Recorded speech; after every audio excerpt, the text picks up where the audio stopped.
What's up, everybody? Welcome to the Kinda Funny Community Podcast-A. I am one of your guests, Greg Miller. If you weren't paying attention back in January 2020 on Kinda Funny Day 2021, right? This freaking goddamn pandemic. 2021, we did a thing on the thermometer that was Greg would do a day of community podcast where he would open up a submission form. People would submit their podcast, and then he would choose them to go on, and we would do a whole bunch of them. And we said, that was great. And then we hit another one and we said, we'll do 2 of those days. And we said, that's great. And then Jen got pregnant and like my life became doctor's appointments and then work and then getting ready for the baby and a million other things. And so kind of didn't. And then Benjamin came. So we didn't do the community podcast days in 2021. But when I came back with more venom than ever, Kevin, we decided it was time to do these community podcast days. So this is community podcast day number 1. I opened up a free post on patreon.com/kindafunny, patreon.com/kindafunnygames. If you had a podcast, you could come through and you could submit on the Google form saying, hey, I'd like to get Greg on my podcast. I read through the dozens and dozens and dozens and dozens and dozens of submissions and narrowed it down to 10 podcasts. Today, we're doing 5. You're going to get 5 different community podcasts today. Then in about a month, I actually screwed up my dates and it's going to be March, I think. We're going to do 5 more of them, each bringing something different to the table, a different kind of conversation, and a podcast I've never been on. That was very important to me. And so today you get to watch the sausage get made as we will just record podcasts, bring people in on Discord, hang out with them, and do these podcasts hour by hour with a 1 lunch break coming up after the second show. So I guess in 2 hours I'm taking a lunch break, and then I'm back for 3 more. I encourage you to hang out. I encourage you to drop follows. I encourage you to go to Spotify's and rate these people and sub with them and hang out and support your fellow Kinda Funny best friends. And if you're in the chat, the thing I want you to do is, of course, remember, be nice. I know you're Kinda Funny best friends and you would normally do that, but keep in mind that a lot of these people, you know, are part-time podcasters and I'm sure they're nervous. This is probably the biggest audience they've ever had. And so let's just be cool and fulfilling and nice to each other and have a great day together. So without further ado, Kevin, switch it over to the Nerd Today podcast. Carlos, the floor is yours. You're muted. Yep, you're muted. Definitely. See, I get in the Kinda Funny server, and then I just fill in the time like you guys would normally. I love it. You're nailed. Yeah, it's like I've always been here. Exactly. So, restart. This is the Nerd Today podcast. This will be my episode 50, and it is a discussion with Greg Miller about the meaning of Superman. I also want to just mention, just kind of off script, thank you guys for this opportunity. Thank you, Greg, for having me on here. It means a lot. Thank you from me and my wife as well. Your chicken wing recipe. We think that's the reason why our son was born, because we wanted him out at night. Spicy. You eat something spicy as a pregnant woman. Usually kind of helps. We had those wings that night. Then he was born. Oh my God. I got to record the recipe and put that in there, because there's a whole pizza place out here in the Bay Area that their whole thing is the labor pizza, that if you eat this, you're guaranteed to go if you're pregnant, not if you're a sick person. Topically as well, his name's Connor, after Connor dude, Kent. I'm jealous. That's great. That's cool. Now, let me ask you this. And of course, I know Nerd Today fans have no problem, and they're keeping up here. They know you well. We're talking about Superman here for people watching live on twitch.tv/kindafunnygames. Does your wife like Superman? That's a no. Okay, great. Yeah, she likes the newer stuff, right? She likes Man of Steel, like BVS, sure, okay, like Justice League, Wonder Woman, all the like DCEU she likes. Gotcha. But yeah, I'm not like, I made her go to see Superman Returns. Like that was more for me than her. And she's amazing, absolutely awesome, love of my life. Movie without one punch being thrown, yeah. yeah. Still oddly like a really good movie for me, which I have issues with it. Of course, I did want the punching, and then when we got it in Man of Steel, everyone was complaining about. I'm like, this is what you wanted. Yeah, no, I know. Nobody can be happy with anything, right? No, exactly. I need to go back. I haven't watched Superman Returns in, I mean, honestly, probably a decade and a half, if not 2. Like, well, I guess that doesn't time out. So, decade and a half probably, because I remember the moment of having it. Yeah, it must have been like 15 years, because I remember watching it in San Francisco and sitting there and just ranting and raving. I'm like, look at how bad Kate Bosworth is acting here. This doesn't make sense. Yeah, and I finally had that moment of like, I hate this movie. Like, I've watched this so many times and I want to love it. Brandon Routh is great, right? Like, I love the thing. I agree. You know what I mean? Like, at the time, we didn't know he was a dirtbag, but Kevin Spacey was good as Luthor, I thought, at the time. We didn't know he was a dirtbag. I liked Bryan Singer's directing at the time. Exactly. This movie didn't age well. Kate Bosworth, keep your eye on her, everybody. But it was that thing of like, sitting there and having that realization of like, oh my God, like I don't like this movie. Cause it was definitely that movie I went and saw. And I remember I was working at the newspaper at the time, the Columbia Daily Tribune, and they did a whole at the big deal at the time, these multimedia projects they would do. And so they had a photographer follow me, and then a reporter also who was and even though I worked there, reporter who was recording my initial thoughts coming out of the theater, and then they put it all together. And there was in there, it's me and my friend Bowen just going back and forth, and me being like, yeah, this, and but I liked it, but then that, I don't know about, and it was just this back and forth thing of like, Yeah. like, and then you listen to it with that. I'm like, oh, I didn't like this movie at all, but I was trying to tell myself I did. I like sections of that movie, that's why I always like The plane scene? The plane scene's absolutely saying the line like, hey, planes are still, the safest way to travel statistically and stuff, like just embodying, but like making it his own, like a Christopher Reeve version, like it being a sequel. And this is a bold take that I'm making up on the fly, but in a lot of ways, I think it was ahead of its time. Like, as we are dealing now with multiverse and, all right, cool, Michael Keaton's going to be in this. He's Batman 89, but this isn't that universe, and blah, blah, blah, blah, blah. Like, I think it was comic book movies weren't where they are now. And so that was a hard thing for people to truly understand outside of like you and me, who I'm sure I was watching the Bryan Singer like vlogs he was doing at the time. Me as well. Yeah. Dropped. I knew I was reading the tie-in comic books. Like I was so juiced up on information for this, man. And so I needed it. Go there and then have to try to explain to people. I'm like, oh, well, this is a sequel to the Christopher. Well, it's a sequel to number 2, but don't ignore 3 and 4. But like it was like so many people. Nuclear Man never happened. What are you talking about? And it's like nowadays that's totally makes sense, right? You see sequels to individual movies all the time. I feel like exactly. But at the time, it was such a dense concept that it got killed, in its crib. I really would have liked to have seen what they were going to do in the second one. Because I remember Singer being like, it's going to be Wrath of Khan style action. And I think they, again, left in a way that, people weren't prepared for the time, left it in such an interesting spot. All right, like Superman has a kid and here he is, and this is the thing, and he just found out. And I kept waiting throughout the movie for Cyclops, James Marsden. Yeah. James Marsden. I kept waiting for him to turn out to be bad. And it turns out he's a nice guy. And it's like that made it so hard. Like it made it like a difficulty, right? Like, well, how are you going to wrap your head around this, right? And that was like and it was like, I'm not saying it was like deep as an ocean or something, or like it's grapes of wrath out here, but it was like, wow, this is an interesting thing for a comic book movie to wrestle with. Of like, cool, now Superman's just left in this really weird place, but Lois has been left in this weird place for 5 years, and da-da-da-da-da. And it's like, I would have liked to have seen what they were going to do with it, but it never happened. And then, like you said, here's Man of Steel. We're just going to punch each other in the cornfield and then nobody takes any damage. Doesn't make any sense. Oh, not at all. Just Dragon Ball Z. Yeah. Which, for the anime lover in me, awesome. Loved it. I thought, I liked a lot of that as well. But with Superman Returns, I love Ralph so much. I'm glad that he got to, like, have his swan song with the Crisis event and, like, finally close that character out. How good did he look? Oh my God, just the Kingdom Come S, man. I never thought I would see that in a million years. So exactly, and it fits so perfectly with the storyline created. And one of my favorite things is that they did with that is having him go in and be like, "Hey, I lost my Jason, my Lois to the Joker." And spoilers if you guys haven't caught up with all the Flash stuff and this Crisis event in general. Sorry, it's on Netflix. Watch it. It's amazing. Tom Welling's in there as well. Probably the best Superman, which we'll get into because we have similar views. Hell yeah. But like having him just wrestle with that and then still be Superman. Never stop.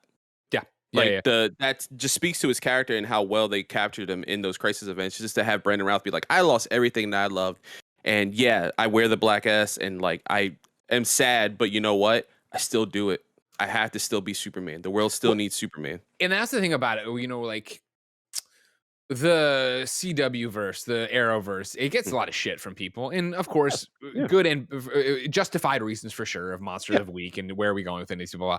But sometimes they do stuff like that where they nail it. And I remember it so well from what it would have been early 2000s, mid 2000s, I guess, actually. Yeah, mid 2000s, early 2010s, maybe. Superman books, right? Where he did wear the black S for a while. And it was like really delved into of like him wrestling with this darkness about it. And then it being a big deal when he put back on the yellow, right? And like, I forget, I don't remember what issue or what book, but I remember a conversation with a kid on a swing set where he was explaining it to him why he was wearing the darkness and why then he went back to the light. Mm-hmm. And so, to, like you're saying, have that moment of him in the Kingdom Come suit in the Crisis stuff we saw, but then get that final frame of him doing the Reeve fly above the earth and wink at the camera and be wearing the yellow. It's like, oh my God.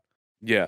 You know what? I want to ask a question that's kind of topical to what just talking about Brendan Routh. About time, because we've just been ranting about I know, Superman. exactly. I was like, oh shit, he has a plan for this podcast. I probably shouldn't just be doing this. I was going to say, I was like, this feels like one of my wrestling podcasts, Apron Work. By the way, follow, sub, all that stuff. Get the shout-outs, to that, and then to me as well, just my personal stuff. But we rant on that show all the time anyway, so trust me, this is similar to that. So with Superman Returns, something that always touched me, and it was, being of a person of color, I latched on to Superman like quickly. I mean, obviously born in America, the island my people are from is Puerto Rico, so we are an American colony and stuff. Like, there's worse, like, people in worse situations and everything, but I just held on to him and his struggle for being different and almost feeling alone.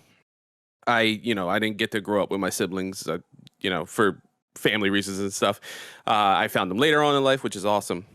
But when he's talking to Jason while he's sleeping is by far the movie-wise the most incredible moment for me. I didn't know why it would at the time. Like, it just didn't click. I had no children at the time, and it wasn't till I had my son Connor. Obviously, I mentioned in the top of the show, named after Connor Kent, the best Superboy ever. Yeah. I'm wearing the shirt, Nice, rocking the shirt. I held him in my arms, and my wife's asleep. She's finally getting rest after everything, and you're gonna break my heart. You're doing it, okay? Yeah, and it just clicked, right? For sure. And it's just me and him. Nobody else in the room, and I just repeat the lines like, you'll be different, people will worry about you, and all, like, just the basic gist of like what Jor-El told, Kal-El, and Kal-El now is telling Jason. And I'm like tearing up holding this baby, and I'm like, wow, A, that's the nerdiest thing I've ever done in my life. B, it was like the ceiling for me, like why I love Superman so much. It's like he has always been somebody to me that I related to, where so many people feel like they can't relate to, right? He's too powerful, all this bullshit. Like he doesn't have, like, his villains suck or whatever. Like, Lex Luthor is an awesome villain. Come on, guys. For sure. All this other shit, like they don't like relate to him for some way, and I relate to him, and not because of his power set, not because he's the guy who will do the right thing at the right time, and he, for a lot of it, feels so alone. And then I love when he has somebody like Lois, and they have a kid, Jonathan, and I love those stories more because now I'm a dad. But like, what to the whole rigmarole thing? What's the nerdiest thing you've done, like, that no one's ever seen that's like Superman related? Well, a memory I've never shared because it's so fresh, and we just haven't gotten around to it, that you'll get exclusively here, is like a very similar thing to what you just talked about with your speech, right? Where Jen and I announced we're pregnant. We were, gonna have a baby shower, but then this little thing called Delta started up, right? And so it was like, oop, pull the plug on that. We're not gonna risk it. We're not gonna do it. That's over with. And so Joey, and I think a couple other people, kind of funny, Roger as an editor and stuff, hit up all of our friends that were gonna come, and people who obviously wouldn't have been able to come because of distance and everything else, and got them to record little video messages for us. And then they surprise dropped it on us. And usually when something surprise happens around Kind of Funny, I'm involved in some degree. It's usually me or Joey or whatever, or it's a stupid Greg bit just to get Nick's problem. But you know what I mean? I'm the one when we announce the pregnancy, I'm always trying to surprise people.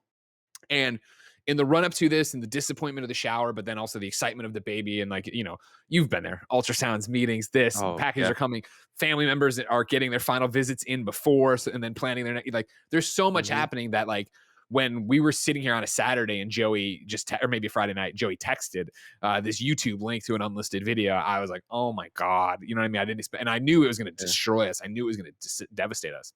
And so we came down here and we were watching it later that night when we were ready to cry. And I'm going at a good pace and I'm doing fine. I'm a big emotional baby. Everybody knows. But it was Cameron Cuff that broke me, where he got on there, right? And he totally, like, Cameron, if Cameron was here, he'd fit right in with you and me in terms of his love of Superman and his knowledge base of Superman. And he did the same thing of like, congratulations and all that jazz. But he's like, I want to speak directly to Gregor. Like, you know what I mean? There's a saying on Krypton, right? Like, the father becomes the son, the father, and like, and he went into what all that means and and I was Oh, fucking look bawling. already. Yeah. I know, I was just Yeah. bawling, because obviously I love Cam so much, let alone the fact that he's a kind of funny best friend and he came from the community, and then he's obviously such a successful actor. He's such a successful part of DC now. It's like all these different things wrapped up in it, but to have, there he is, a member of the House of L telling me all this stuff. It was like devastating in the best way, right? Yeah, totally. Absolutely, so, like, that's the never before seen footage, the stuff I've talked about before, but I hang out with, right, is like, I went to Catholic school my entire life until I went to the University of Missouri, right? I was in a uniform kindergarten through 12th grade, senior year of high school. Same. And it's that thing of like, no matter, and this is not a knock against religion or whatever, but like, it was never what would Jesus do. Like, when I do the right thing, it's what would Superman do, and more what would Clark do, right? Because you tie it all the way back to the little thread you left loose out there a while ago, right? Of like Smallville, the TV show, is like the encapsulation of why I love Superman, right? And it is Clark Kent. And like you say, the reason we're having so many different conversations, and I'm in love with this podcast. The reason Superman is boring to people, the reason Superman is this, is that to get into Superman and truly understand why he's so awesome takes work.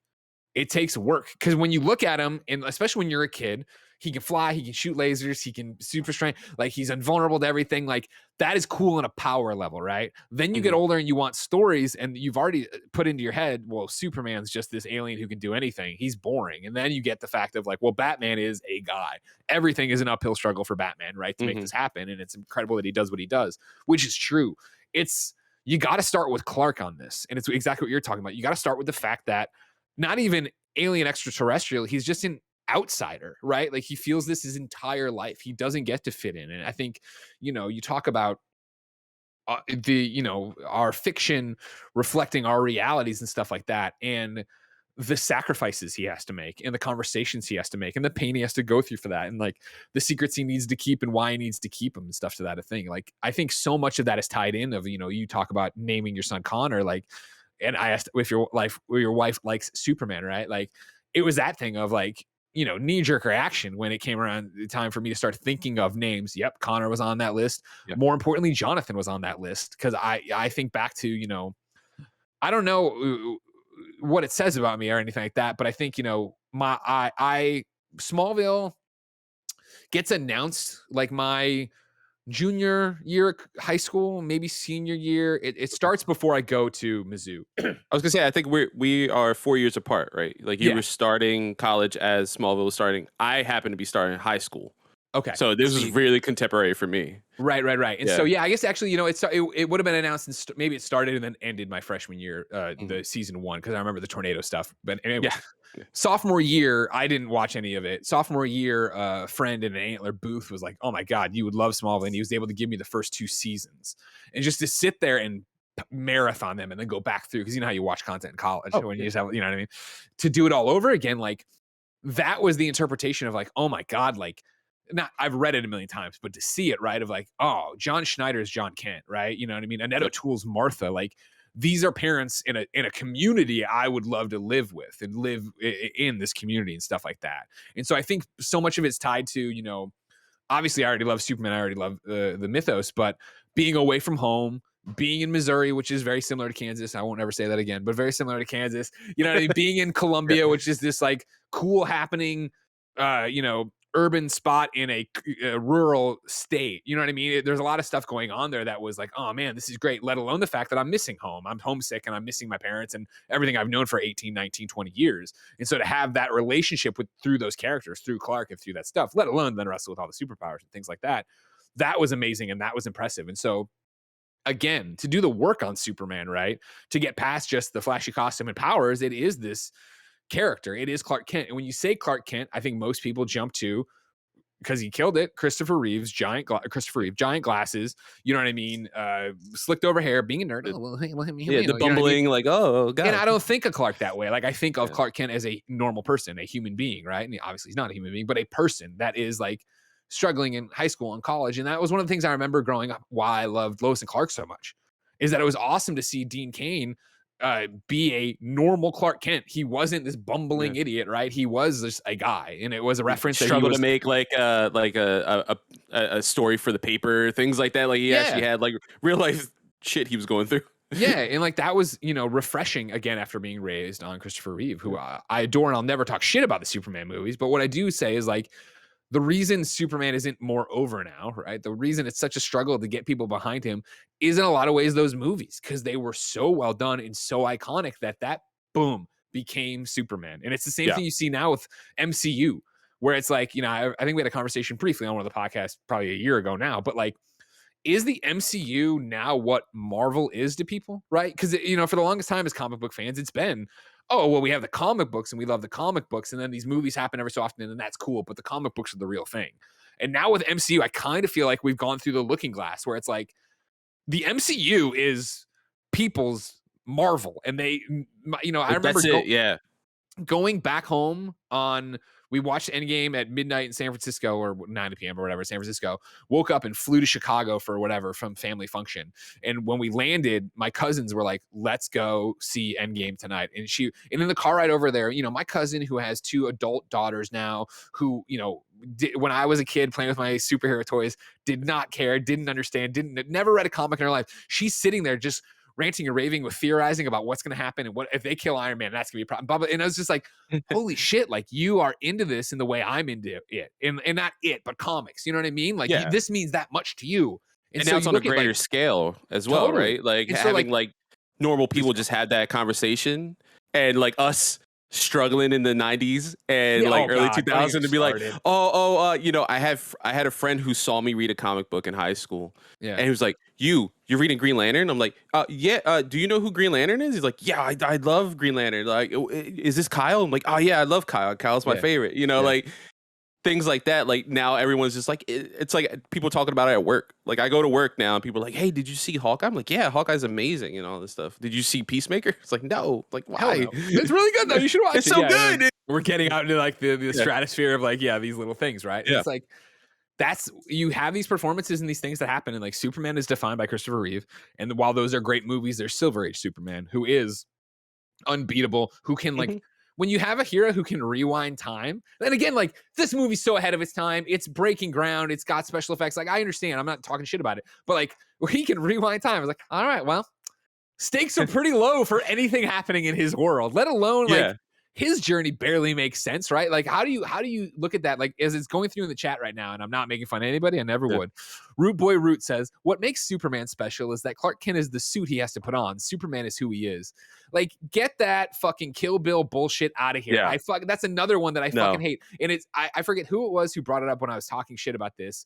They were like, well, what's so fascinating about this is that Bill is the bad guy of the movie. He's giving you a bad take of Superman through his lens, and nobody stops to critical think that. Like he's giving you the wrong take on purpose. Tarantino knows he's giving you a bad take on Superman, but nobody's like, it's such a great performance, and it makes so much sense because that's how people you start thinking about it. Yeah, it gets in your head.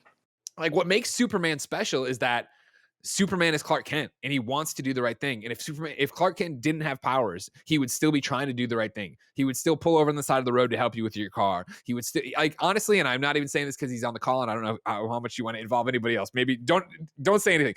But like Clark Kent in so many ways and Superman in so many ways is Kevin Coelho. Kevin Coelho, if tonight at 3 a.m. the pipes burst, I can call Kevin and he will be here at 3:30 to help us. You know what I mean? Like that's what I'm talking about in terms of a mentality and a person who like puts others above themselves and what makes Clark. And Superman just allows him to do that on a larger scale. And I think that's the most special, iterations you see of him, right? When there are these things where you get to see that it is just him going out there and doing it. Like, there's so many great ones. And I know like when Suicide Prevention comes around, there's the 2 different ones that always go around from, Straczynski's line and then the All-Star Superman. But there's an unmade script by Kevin Smith for his Superman one, right? The one where he has to fight a fucking metal robot because the producer is fucking cool. Yeah. But there's an amazing scene that he wrote in there, right? Where like, I think it's a kid out on a ledge covered in spaghetti or whatever. And like Superman bops over and saves him and like gets the thing and looks at him like, that's good. He's like, my mom made it. He's like, my mom made the suit or whatever. And even to go to more contemporary, like right now with Lois and Superman, or Superman and Lois, Mm. like the Tyler Hoechlin thing, right, where he shows up and does the Golden Age, His puts the first car 5 down. minutes. Yep. Yeah, and he's like, "Oh man, Oh it's a my great suit. God. Thanks, my mom made it." Boom. Yeah, It's like it just shoots up. I that's what we're literally was in talking about. tears. Yeah, because Yeah, it's one of the few times that they got it right. And Tyler has an amazing section in one of the Supergirl episodes, and they just come off the elevator, and Kara and him are like giggling, and they're just being family, and it's adorable, and they're human basically for all yeah, intents and purposes. Like you mentioned, like those are the takes I like as well. They are walking, and Clark bumps into somebody. And he's like, oh, I'm so sorry. And Kara goes, oh, are you doing that because like you're in Clark mode? He's like, no, I literally bumped into that person. I'm yeah, really yeah, sorry. Like yeah. he's not playing the bumbling buffoon. He's having fun with his cousin, just BSing about like people trying to shoot him in the face and why are they using guns always. Yeah, And yeah, yeah. he's taking selfies right after and all this stuff. Yeah, Like God, the winter he's selfies thing. Yeah. I love that. That whole just first like 5 minutes of that show was so perfect for me because he was like, yeah, oh thanks, my mom made it. It's just so happy. He's smiling for the first time. We haven't seen a Superman smile in a In a very long long time. Yeah, time. yeah, yeah. And he's supposed to make you feel like at ease, right? Like Blue Beetle has a line in Infinite Crisis, or the prelude to Infinite Crisis, where he's investigating the whole checkmate thing and Max Sure. Lord. And Superman drops down to see if he needs help with something, and they fight something. And he was like, man, he's like, his mere presence brings fear and hope. Mm, And mm. he's like, he feels less and more of himself. Like he feels like he could do anything at that moment just for Clark being there. And at the same time, he's like, oh my God, but he's Superman. But he's also like just Clark, like just this guy. And he just puts everyone at ease. Like that was one of those things I love about Superman. And that's the thing that's so hard to wrap your head around. And again, there, we can cherry pick all these great Superman stories Mhm. and moments, and there's so much bad where he's Yeah. in space and he's fighting these things forever, and he's the president of the galactic. What? And it's like, all right, like that's so Yeah. tough to do it, right? But like, you know. One of the things I think that, and not that they got anything wrong, but like, the DCEU Superman, I love Henry Cavill. I think he fits the bill Yeah. so well and has a great I agree. performance. I think that like they give him not much to work with in certain areas, you know what I mean? It's But true. like the Jor-El speech, right? Of like, you'll give them an ideal to strive for, and they'll stumble and they'll fall, but they'll join you in the sun or whatever, is another great example of what it's all about, right? Like, I mean, it's Mhm. meant to be that, like, yeah, he's supposed to inspire you. You're supposed to see him doing good and then go, man, in a situation like I'm talking about, what would Superman do? You know what I mean? Somebody needs help on the road. There's a big thing of trash you could just pick up and throw away that's 2 feet from the can, like that kind of shit. Where it's like, Yeah. that's not what would Superman do. That is what would Clark do, because that's what the Kents would do. And that's what he was taught to do in Smallville. And that's how he was raised. And he was raised, to take care of other people and think of other people and be empathetic and be great. And I think that's why, like, I love Superman and Lois, because it does what I don't think you see a lot of, and that's let Superman, but Clark, fail. And like him navigate being a father and also navigate being a partner and get it wrong. Cause guess what? Like, even though he's not, he's human. Like, that's the point of this, right? Is like, we all think of Superman, because of interpretations you've read or whatever, as this God on earth that's never going to do any wrong, or never, can rewind time and shit. But you get into these interpretations where he is struggling with trying to, be a dad to 2 boys, right? And one of the boys is displaying powers, but that automatically alienates the other boy. But then he's afraid of the boy getting the powers, because now you have to go and tell a teenager. I think he's a freshman in high school, Yeah, I sophomore, believe they're whatever. freshmen. But Yeah. you have to go tell that kid of like, you can't be on the football team, you can't do this, you have to pull back on that. And it's shades of Smallville, of course, where Jonathan was having those same things, but that's why Yeah. it works so well to see these people build on that. Yeah, I agree, and especially going back to what you were talking about, like when Smallville starts, I'm starting freshman year, right? And I've Yeah. always loved Superman growing up. They had a bodega around the corner from me where I grew up, and they had like Superman comics, and the dude always recommends Superman. He loves Superman, so I started loving Superman and all that stuff. So Smallville comes, it's the same week, I believe, or a week after, right? 9/11 is when Smallville Oof. starts. That would make even more sense why I totally missed it when I did not Right. give it the time of day. Yeah, it's like right after everything happens, and I just started freshman year of high school. This is a new Sure. school. I don't know who I am. Like, I'm trying to figure out who is Carlos, right? I don't know any of this stuff. I'm meeting new people for the first time. I'm nervous. I have depression. I have anxiety. Stuff that I find out later on in life, but I don't know at the time. And Man, I'm just bummed out all the time. yeah, Gotta go to school. Why does my mom keep telling me I'm crazy? And Clark starts school, and he's scared.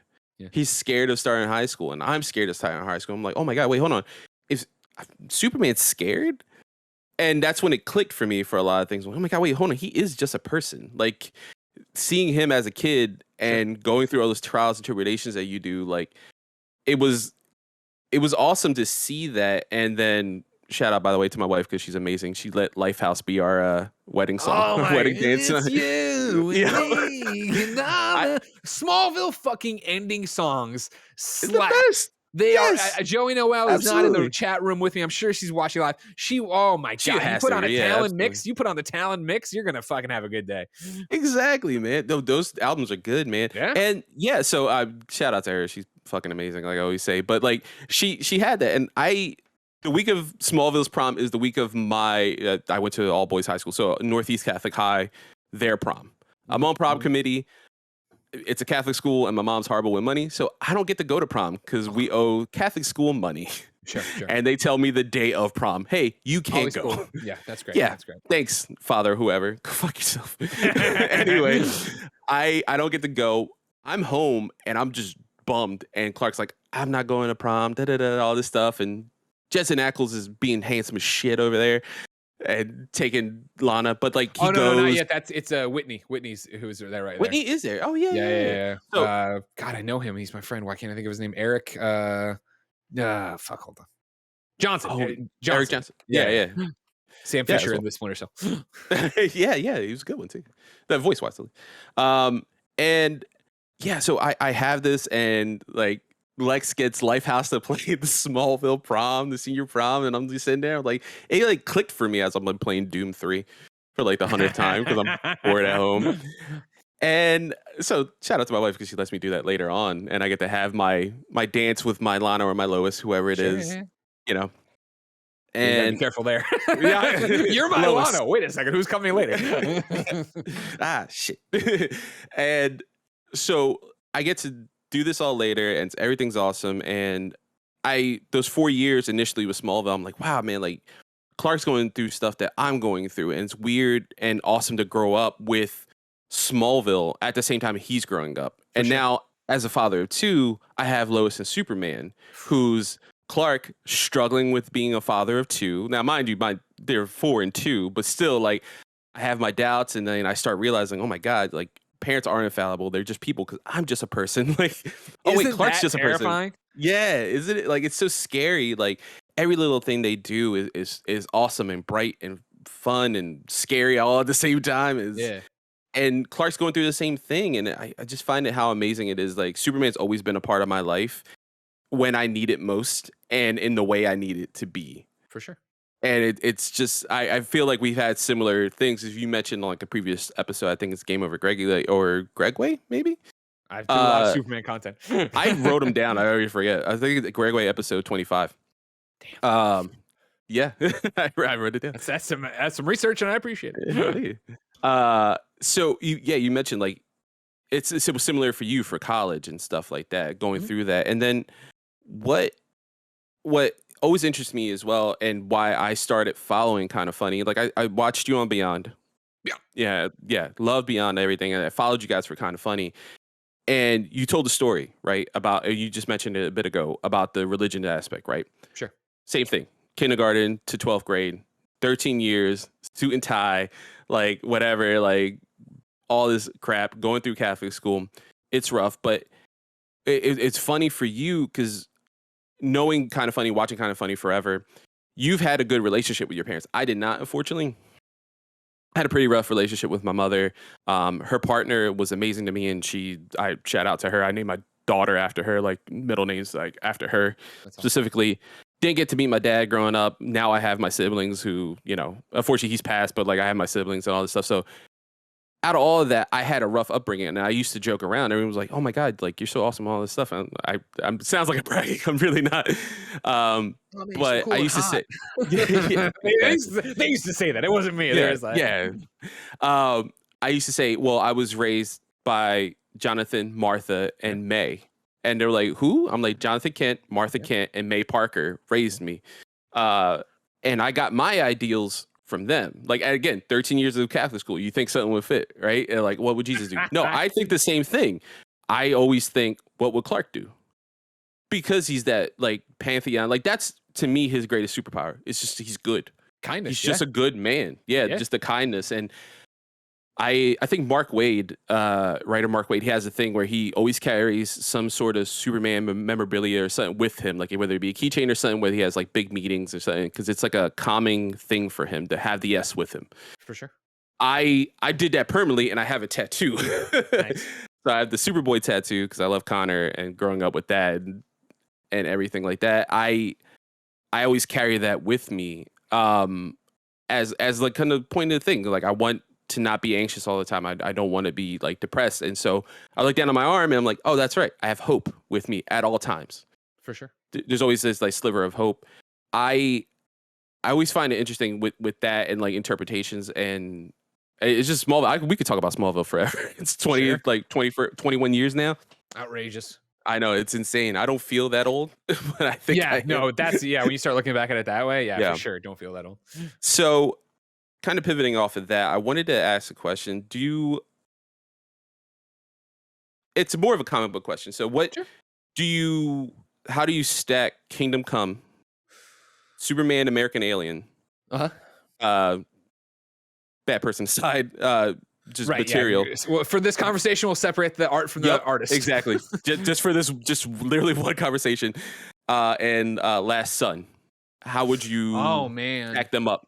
Well, it's funny in the chat. Obviously, first off, promote your podcast again. Where can people find you, Carlos? Oh, yes. YouTube.com. I don't have a custom URL yet, but you can just search Nerd Today Podcast and you'll find my stuff there. I got a new logo with like this face and like the sacred symbols on it. It's awesome. Check me out. And then I also have a wrestling podcast, Apron Work Podcast. So follow me over there.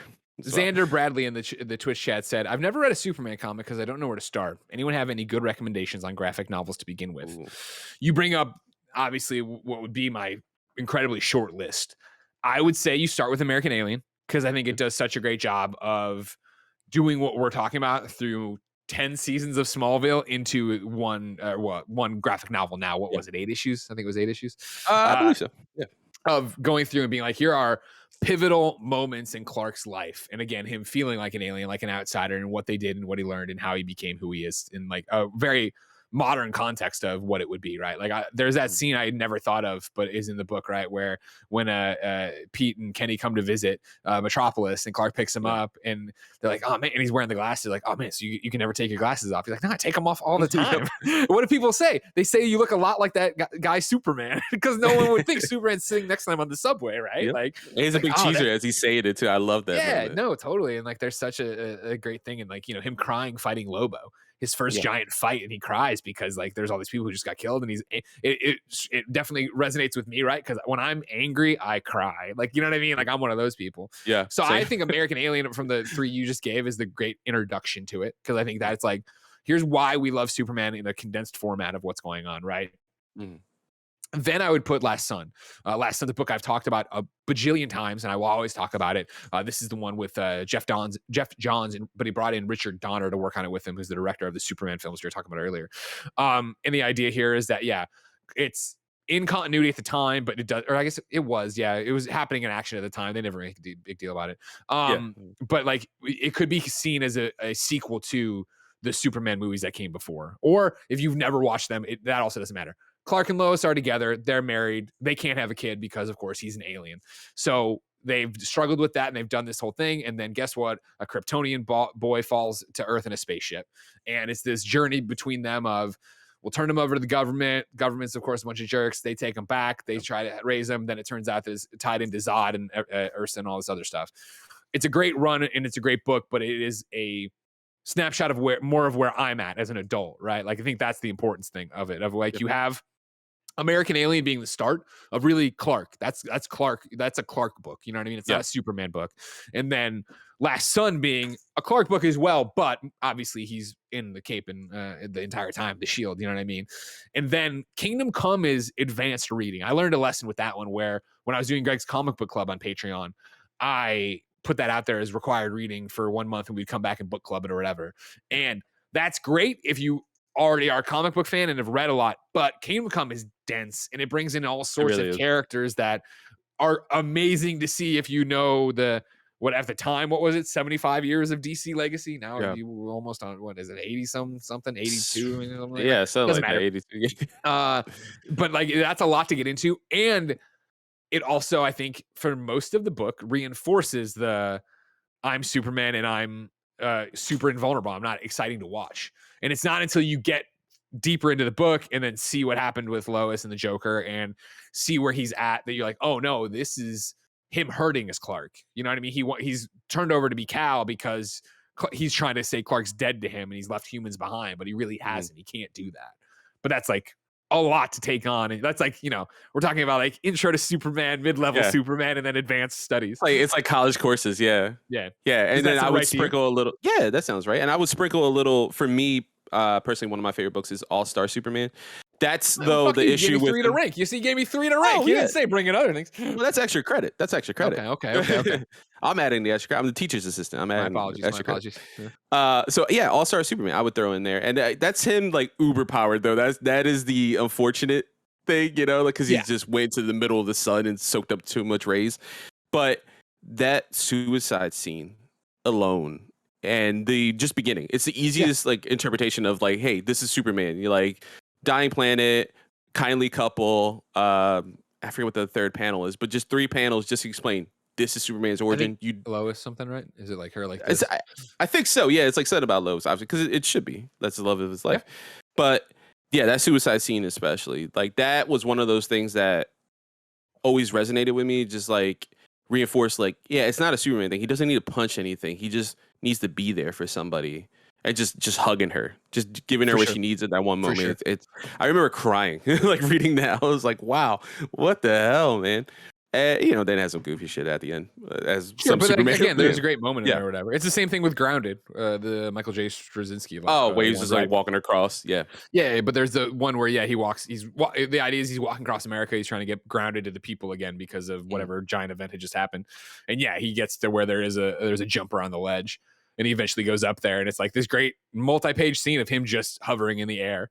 And she's like, I'll talk to you, but you have to promise that if I jump, you won't grab me because you never tell a lie, right? And he's like, okay.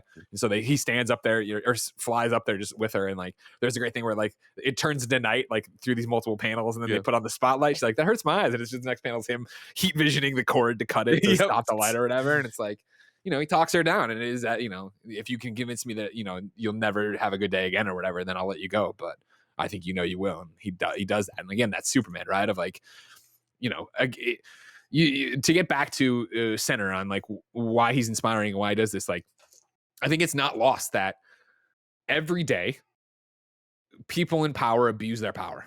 And you know what I mean? And it just seems like it happens all the time, no matter what. Every motherfucking politician, something's happening, right? You know what I mean? Like there's always something going on somewhere. You've seen it so much with, you know, every position of authority in America. It feels like I won't even start naming them because I will be here all day with it. But just assume everyone.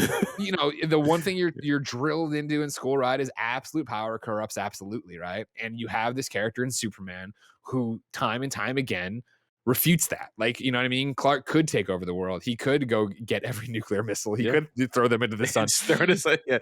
He could do all this different stuff. And, you know, there's lots of great, I almost said fiction. Like there's nonfiction. It's real. There's great interpretations where he does that. And you see that, blah, blah. But like, for me, it's way better to see somebody who is pushed and pulled in a million directions and is able to, you know, stay center and stay true just by trying to do good. And yeah, he fucks up and he makes mistakes, and, you know, we all do. That's part of it, right? But it's about your character. It's about your thing. It's about who you are to come back to center with it. Yeah, I highly agree with that as well. And kind of going off of, you know, talking about comics specifically, how are you caught up to date with Tom Taylor's run on Superman, Son of Earth, or no, Son of Superman, Son of Kal-El. No, I have them. It's that thing where, like, I think on Snowbike Mike brought it up the other day on stream, like, what have you been reading comics? I'm like, nothing. Yeah, like my iPad is filled to the brim, like storage property problems of the stuff I'm way behind on, and like I keep up. Like Tom's a friend. I see everything he's doing on Twitter. I drop in, I read his articles, his interviews and stuff like that. And so I haven't, you know, been up to date with any of the books, but yeah, the big question I have, because you're caught up, right? Yeah. I was so like again, 2021 was a rickrolling year of like time disappearing on me, and I had to start shutting things down to make sure I'm playing games and taking care of my pregnant wife, and then taking care of my son. What I don't know is how Bendis's run ends. Did they reset reality? Does everyone still know Clark is Superman? Yeah. They do? Everyone Okay, cool. still knows Clark is Superman, which it's funny because you pitched that as an idea. Oh my God. Bendis ripping me off. I know. Yeah, exactly. I was going to say, this is, all right, I have it right here. Game Over Greggy episode 215 from January 12th, 2018. That's when you pitched it. Cisco was there and everything. Yeah. And that was your idea, right? Like they're writing a book and eventually your interpretation of it, which, by the way, just watch that whole episode. That whole episode is amazing. And your pitch is amazing, by the way. Was Lois is writing a book just in case anything were happen because, God forbid, he dies fighting Doomsday again or for whatever the hell. Or, God forbid, what's the name? Jonathan doesn't have any recollection. He's like too young when he's lost. That there's some kind of story of what to tell, and then it gets out and all this other stuff, and then you end it with them like what Lois calling her publisher at the time and be like, they decide they're going to reveal his identity. Which, by the way, you bring that up, I want you to know. I think one of the cool things is me and Gary put that in for the Batman story. I saw we were sitting there pitching the Batman thing, right? Like that, everything you just said is boiled down to that one frame we workshopped and Gary wrote, but of Alfred being like, I wanted the world to know my son. I wanted when he's letting people into tour the Batcave, he's like, I wanted people to know who my son was. Yeah, I it's funny, like without you guys ever saying it, I kind of picked up on that, like knowing, like watching the kind of funny stuff. I was like, I bet you this is for that reason alone, because like, he gets to kind of have a Superman story. Do you got beef with Bendis now that he stole your idea? That's how I bet you, if you look at that chat, he was there. He was there, just snooping around, drives me crazy. No, I don't. I'm glad he did it. I'm glad somebody did it, because that's the whole thing, right? Of like, I love the idea of writing comics. I love the idea of me having a run on Superman or just doing another one shot or whatever the hell it is. You know what I mean?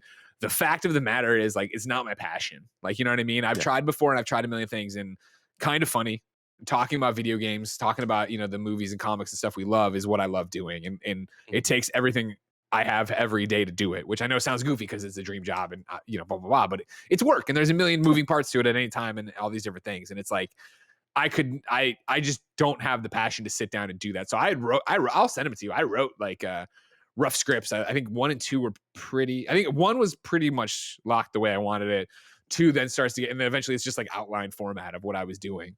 But it's that thing of like, if you wanted to, please. I did it when it was, a slow part of video games in probably 2018. I think that was the New Year's resolution. Yeah, that was your shit. Shit got real, and it's like everything keeps going and keeps spinning, and everything.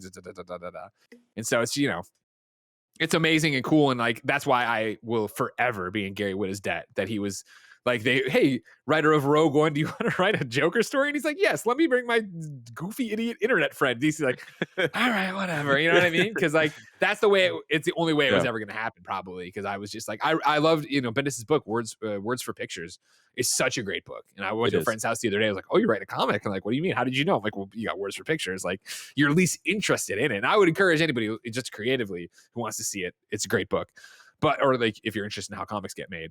But it was that thing of like reading it and going through it and stuff, and it's so cool, but it's just, not where my passions lie. So I'm glad, long story short, that Bendis had a very similar idea and did something with it and ran with it and changed the character and did something cool with it. You know what I mean? And I think that's the most exciting thing about it is like, we talk about like our love of Clark and Lois, our love of Superman.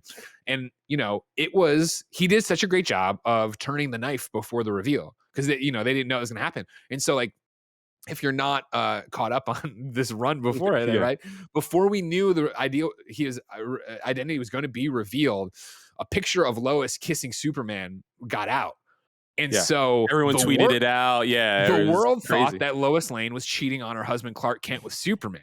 And so like there are these issues of like, people calling her a slut and bitch and all this stuff. And like him and her walking. Her whole series too is like centered on it's so good. I think it's in the series, right? From Greg Rucka, where him and Clark and Lois are walking through the streets because she was in Chicago to give distance to the situation and was like, just wanted to write her book or some shit. And he goes to visit and he's walking and like Clark can hear the whispers, like not the people who are like literally, yeah, you fucking jerk, like who are just like saying shit under their breath about. Oh my God, is that Lois Lane? And he's like, you know, Oh, I can fix this in 2 seconds. And she's like, no, you can't. And like, that is such a great conflict, right? Because it gets back to what I think the best conflicts for Superman are, and that's our interpersonal stuff, right? Like it's the stuff you see.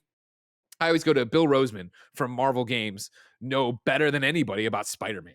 Where whenever we talk about Spider-Man, or wherever I'm hosting a panel he's on and we're talking about Spider-Man, he talks about the best Spider-Man stories are the ones that are Spider-Man and Peter problems. Like it doesn't work, right? When it's like, cool, Superman's got problems at home, but then Metallo's also taking over the Daily Planet. It's like, well, yeah, but we're doing the whole thing where it's dual lives rather than be one life connected, right? And like, sure, okay, he's threatening Perry White, who Superman knows, but it's like that's not as like interesting, really, right? Interesting, yeah. Like hitting the foundation of their marriage, you know, their parenthood, everything like that. Like that's always the difficult thing. I agree with you on that.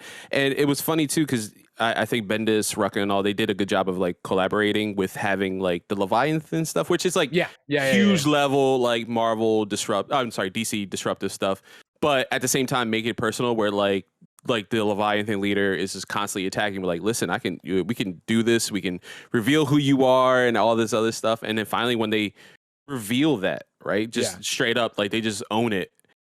And it's such a moment. Like it's one of those things. Like obviously, you're the first person I heard say like you should get rid of his identity. And it's such being a Superman fan. You're like, oh no, you can't do that. You can't do that at all. Like he needs a dual identity. And it's like, wait, hold on, but does he? And then Bendis just literally writing it and running it with him, like, no, this is what we need. We need everyone to know. When I'm watching Man of Steel for the first time, you know what I mean? When he goes to talk to Lois at Jonathan's grave, I was like, oh my God. Yeah. Like they're just going all in this first film. This is awesome. And then the more it goes, I'm like, oh my God, they're not going to do Clark Kent. And then I go, oh my God, he's on a fucking bike and a tie. God damn it. No. What are you talking about? We just leveled the city. Everyone saw you. What are you doing? Harry was staring right at you. And Jenny's staring right at you as he's like, okay, I guess you're maybe 100 yards away, but come on. Dude, really? You're making out with Lois Lane right there. We see it. I see it. And it's that thing of like, you know, and that's another hurdle for so many people, right? As you go through this, and like, how would any of this be plausible? And I think again, the MCU does such a great job with it, right? Where they for the most part don't. Like obviously Spider-Man's going through his own thing, but like for the most part they don't. And it's like such a cool modern way to do it, because how would you possibly do this? And so I think it opens up the door to so many more interesting possibilities. Yeah, I agree. And then just to wrap it up here and get close to the end, wanted to touch on like one of the big things for Tom Taylor is like now John is Superman of Earth. Him just like taking the legacy title. I love the idea of legacy titles, especially like in Marvel we have like multiple Spider-Man, multiple Hawkeyes. Why not multiple Supermans, Batmans? Now there is that, we have Tim Fox and everything. What do you think? Because I feel like Tom, like knowing Tom's stuff now because of you, like you would like showcasing them and stuff like that. And it's something kind of funny, does amazingly showcasing art, like whether it be comic book, content creators and stuff like that. Again, thank you for this opportunity.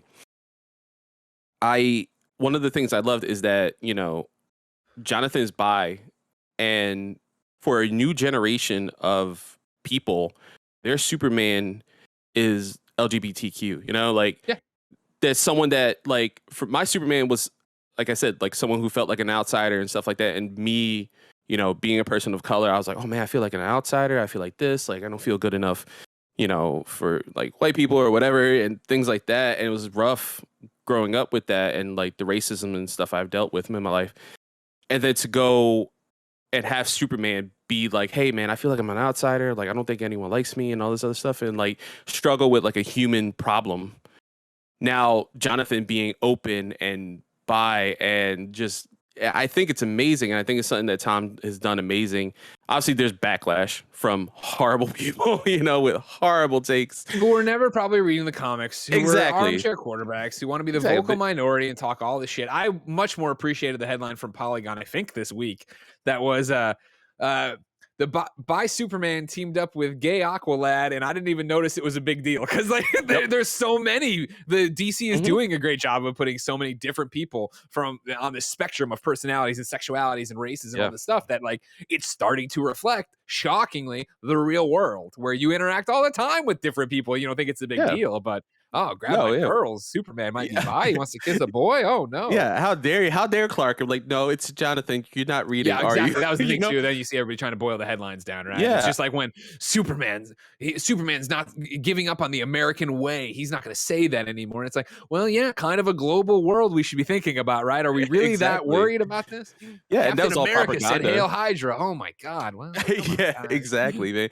And I love that whole that initiative, like changing the wording, like truth, justice, and a better tomorrow. I feel like that is the thing that encapsulate party. That's a terrible way to say that word, but like just boils down. Skip some syllables. Yeah, exactly.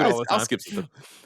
It just boils down who the character Superman is, whether it be Jonathan, whether it be Connor, whether it be super like the House of L, like that symbol means truth, justice, and a better tomorrow. You're supposed to see that and feel hope.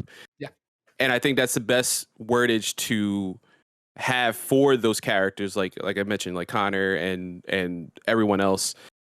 Did Tom reach you because you guys are friends? Like, did he tell you first that like, yo, I'm working on Superman? Because you we're found not out that the level rest of friends. Like Tom and I are friends, which is a different level. There's someone else who will remain nameless who is working on something. There's a couple of people who will remain nameless who are working on different things that when I get those texts, it's like, oh shit, fuck. You know what I mean? Like, things I've seen already. But no, I didn't get any heads up from Tom about all that. But like, because I'm internet friends with Tom in the way like, I mean, when we used to be able to see each other at Comic-Con, it was huge. You know what I mean? Like, I remember Tom talking to him at the. I want to. That probably doesn't track. It was one of the rooftop DC parties for one of the Superman things, and like Cavill was over there in the VIP area, and like we were over there. And, like, Mike Carlin from DC Comics was in the circle, and I was freaking out. Yeah, like, I had gotten a signed poster from Mike Carlin at Wizard World Chicago in like 1998, and I was like, "Do I tell him this?" I'm like, "No, I'm here as a peer. Let's not nerd out to that level yet." I did the same thing with like Marv Wolfman at like Wizard World Philly. I've seen him. I'm like, oh, you're the reason why Nightwing's a thing. Obviously, I got the tattoo there as well. And I was like, oh my God, you're the reason. Like he's his own man now. Like that's why I have the tattoo. Like I want to be my own person. And like, I like freaked out. And like, are you gonna meet him? And like, I think the same Comic-Con, it was like Ron Mars was there who created like Kyle Rayner. I'm like, no, I'm good. I'm just gonna go this way and bump into David Tennant by accident. I'm okay. Like I'm okay. This is a bad day for anxiety right now. I'm not gonna do this. So I want to leave with a question, and then we'll do the show and tell portion right now. I figure you would appreciate this, Greg. I have props. Oh, there it is. I remember these. Oh, there it is. Yeah. God, I have these too. I have these mint on card in my dad's attic right now. Yeah, I have the ones open, and I have mint on card. I used to have the open ones, and I was looking back on the back, like there's the Super Cycle. Yeah, that thing got ruined when I used to take baths at home. Sure. Horrible. And then also the pricing, man. KB Toys, $8. That's crazy. So I figured you'd appreciate that. Way. Oh, I love that. Yeah, you kidding me? Like those were. I remember walking into Walmart the first time and seeing those, and it was like, that was like the thing of like, the internet and the immediacy of everything now. Even like, I don't know if Toy Fair existed at the time, so it was like out of the blue, I walked in and there were all these Superman figures on the wall. I was like, oh my God. Yeah, right. And I remember clearly those Justice League figures as well, like Mullet Superman. Oh my God. There was the same body shape, and it didn't matter. I had a Kyle Rayner figure. Like holy shit! Like that was the Rayner with the arm. Yep. Like I remember, my Total Justice ones. Like same thing. I have those mint on card. I have they did a giant JLA box set that had like the special fold up. I have that had like my God! It was I remember Morrison this run where they had the purple like shadow versions. I have those, but that'll always be that like. When that line was being discontinued was when their final breath was they put out some Huntress and Parallax and a couple other like oh my God total like not D-listers but people that are way more in the weeds, and it was that thing that they weren't going to any of the toy stores, they were only going to WB Studio stores, and we had a WB Studio store. I want to say it was in like Oakland. I don't remember, but it was like 30, 40 minutes away. And I remember after school one day, I found out about this in Toy Fair, maybe Wizard. And like we piled in the car and drove over. Drove over there. And I was like going like a psychopath through them, and I got them all off. And shout out to my parents for indulging me in this because again, it was like I bought 2 of each one of these. I need to open.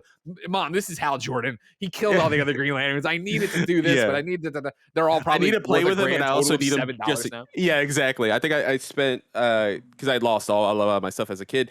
This was $17 at a comic shop outside of Philly, and I was like, I gotta get this. I'm eventually gonna give this. Obviously, my son Connor is like comes into my room. He's like, can I play with that now? I was like, nah, dude, you don't understand like how it works. You don't appreciate it. Yeah, you don't appreciate it. It's gonna get ruined. Just please, I bought you this $10 like Nightwing figure. Just destroy that. You can destroy. This is for you when you're older, and hopefully you still like Superman. Yeah, and not it's weird that I named you after an alien clone. And then just to kind of end with my last question, best voice actor to play Superman and best live action actor to play Superman. Live action, I'm gonna go Tom Welling. Like again, and I think it is sure it's. I don't know if it's a bias. I mean, that show means so much to me. And don't get me wrong, the overwhelming majority of Smallville is bad. Like, you know what I mean? It's bad CW. That Witches episode is rough. Oh, God. The Witches season is tough. I forgot it was a season, yeah. But it's the same thing of like, Tom Welling's performance. You do see him go from being, like you're talking about, like we started, a scared kid in high school to being Superman, right?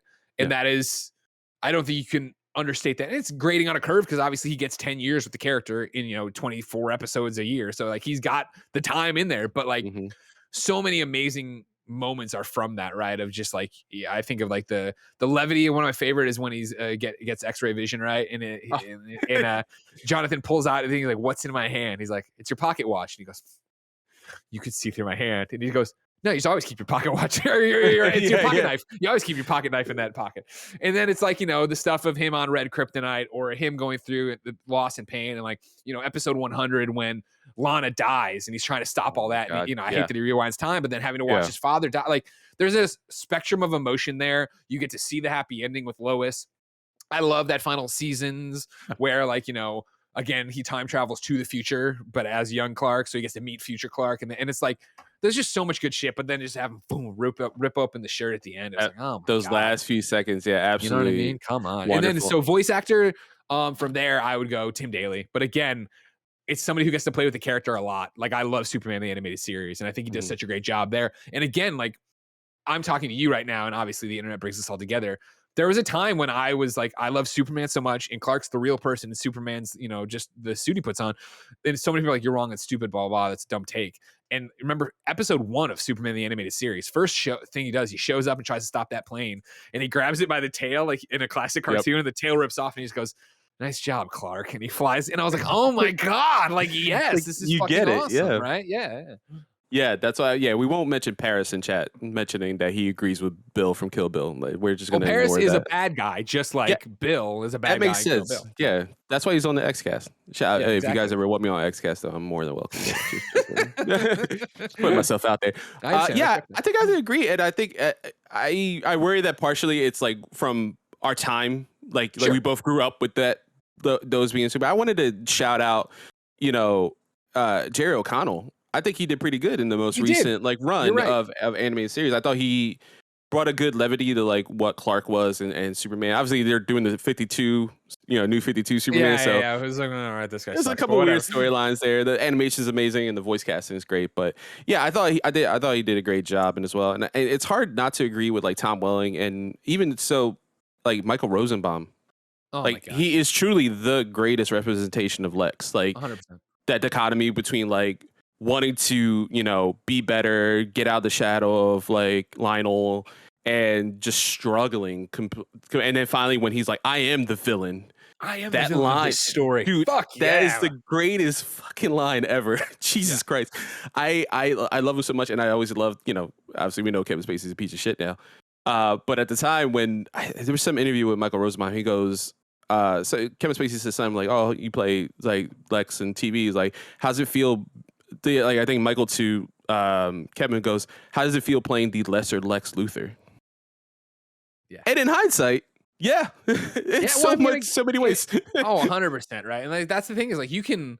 Gene Hackman is a great actor. Gene Yeah, Hackman's is a very fun Luther to watch, but like yeah, it's a boring Luther. They're not making land anymore, and then they're like, you know what yeah, we should do?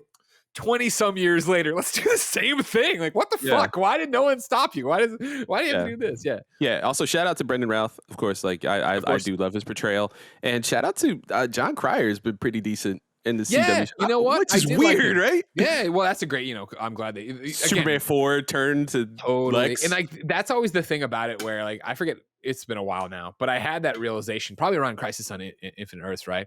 Where it was like had that like really heartbreaking, but bittersweet moment, I guess, because you're seeing all this happen, you're seeing all this cool shit. They're bringing in '89 Batman stuff, yada yada yada, and it was that moment of like, man, if Christopher Reeve was still alive, he'd be there. And then now it's like, man, if Christopher Reeve was still alive, we would get Kingdom Come. He would be in this Flash movie. We wouldn't. It's like, that fucking sucks. Yeah. And like you see that mock up every so often go through of like somebody who did put the grays in his hair and put the thing on it. And I was like, oh my God, that looks good. Looks so good. But yeah, we'll wrap it there. So Greg, I mean, reiterate again for I guess my viewers, where can everyone find you? You can find me over at youtube.com/kindafunny and youtube.com/kindafunnygames. You can go to kindafunny.com as well to get it all there. All right. And for me, my name is Carlos. If this is the first time you're watching a Nerd Today podcast, follow me. Again, just search youtube.com. You search me, Nerd Today podcast. You'll find me almost at 100. So, Woo. hopefully I get there and then I get a custom URL, and that would be youtube.com/nerdtoday. Hopefully no one steals that. Actually, I should have said that out loud.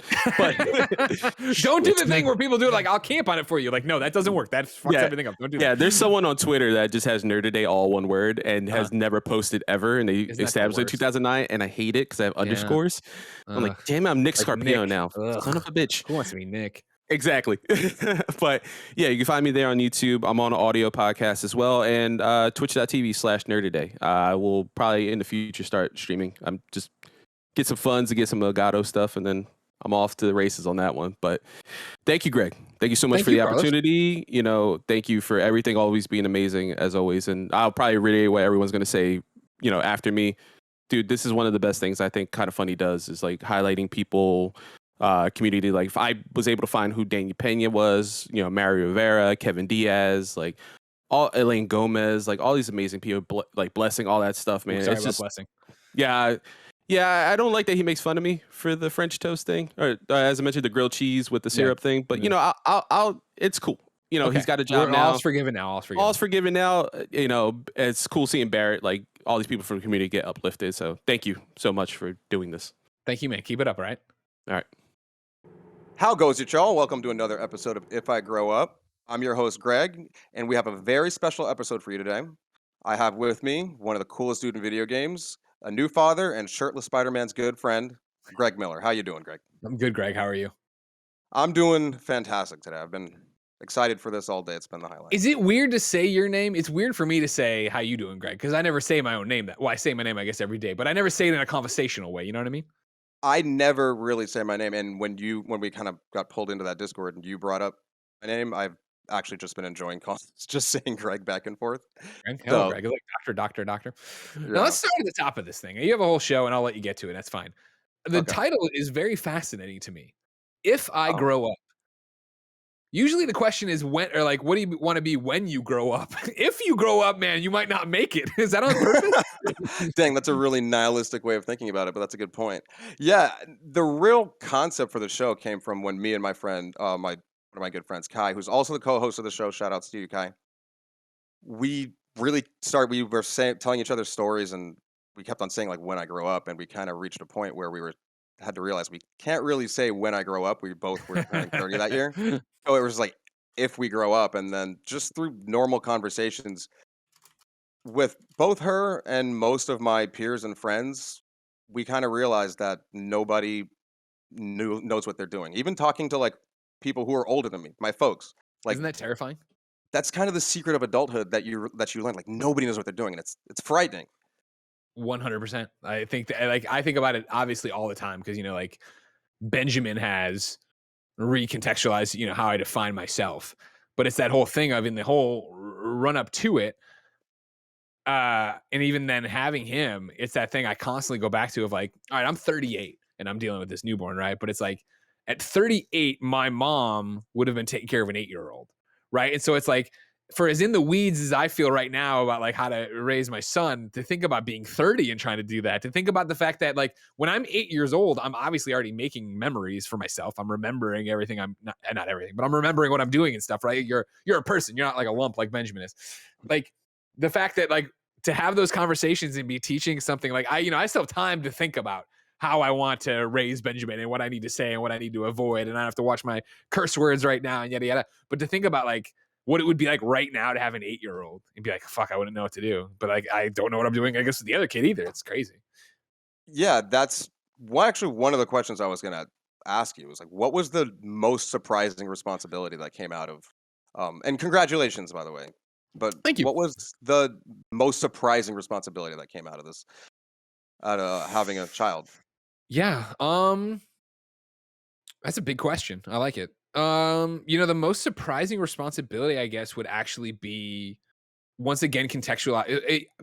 There's that whole thing of don't work to live, don't live to work kind of thing, right? And that's never been me. Now, granted, I've had my dream job for 15 years now, and even before then, I loved being a newspaper reporter. But being a newspaper reporter, it was at 5:15. I hung up the phone, and I turned off the computer, and I went home and I barbecued, and I didn't think about what I was doing until I got back the next day and I wrote at the office.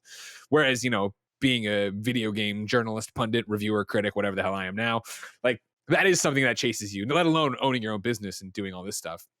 And so there are now 2 moments in my life, right, where I feel the order of priorities gets shifted. And number 1, of course, was when I had cancer, and it was like, okay, cool, like I'm going to chemo on these days, and I'm not going to feel bad about not playing something afterwards or not writing something afterwards. And I'm going to have at least, I thought originally, I think we thought it was going to be 9 months, and it turned out to be 6 months. But I'm going to have multiple months of not being in my top shape, and everyone's going to have to accept that, right? It was putting my health above everything else. Not that I'm like falling apart on a normal day. Well, I guess my eye looks like shit right now, but it doesn't matter. And then this other one would be Benjamin, where all of a sudden it is like everyone at KindaFunny is killing themselves every day in a good way. I'd like to think, sometimes in a bad way, but here we are at year 7, and so it was after 6.5 years of doing that in KindaFunny, like being something that dominates your thoughts all the time, and I'm on Slack all the time, and I'm ready to answer an email all the time. Now I'm playing with work-life balance in a very interesting way where, at 5:00, boom, it's done. I'm done with work. Like I log off, I stop, I can, sometimes I'll give it to a 5:15 grace, but like if you're a PS I Love You Patreon subscriber, right? Like or I guess not even Patreon subscriber. If you just watch that PS I Love You fantasy draft, like I bailed on it, right? Like it got too late and I got to go because like the way we're trying right now to figure out being parents is, at 8:00 my work day begins, right? And then we have a nanny, we have a child caregiver who's been amazing to work with, and she comes on at 8 and she takes Benjamin from me because I wake up, Jen feeds Ben, then I take him back, then I give him over at 8:00, then I go to work, and then at the end of the day, so then the caregiver works till like noonish, then Jen takes over for the afternoon shift, so 12 to 5, then I come up at 5, I get Ben, Jen goes back to work for a little bit, then we get dinner together, yada yada, I put him down, and eventually it's more of joint parenting at that point. But it is all of a sudden this idea that I would have done and still would do anything for KindaFunny, but it is very clear now, all of a sudden, boom, I have responsibilities and I have roles and I have clock in, clock out time. And of course the company, my coworkers have been amazing and they all understand that and they're all down for that. Of course, this isn't outrageous. We weren't recording the 6:30 every night. And there's going to be days where, even today where I was like, I emailed you right during Games Daily where I'm like, okay, this is going long and I should have thought that through. So your time's a little bit more, you're going to get your full hour. Don't worry about that. It's the same thing. I Slacked Jen while this was happening. I was like, hey, things are already starting to skate. So I might skate to 5:30. I think if I shorten my lunch, I can get back on track and I can end the next 3 podcasts at 5. And Jen's like, of course, thank you for letting me know. It doesn't matter. Her mom's here because our nanny's actually off or helping somebody else out this week. So like we have systems, but it is this whole new thing of, I can't just sit here and work until dinner, until we order a pizza. You know what I mean? Like there is a clock in, clock out, and then of course clock back in. Like, I felt it accomplished in some regards of my first week back where I sent Joey an email about some Patreon issue and then I got her response in the morning and she's like, and I want to compliment you on sending emails at 11:45 p.m. Right? Like it's that whole thing of fitting these different things into where I can now. The schedule isn't like it used to be. It can't be a spread out. It needs to be shoved in and jingoed, and it needs to change. Yesterday, no surprise here. I'm working on the Dying Light 2 review. So I'm playing, a game under pressure and a deadline and all this stuff. The review goes live next week. But it was, all right, cool.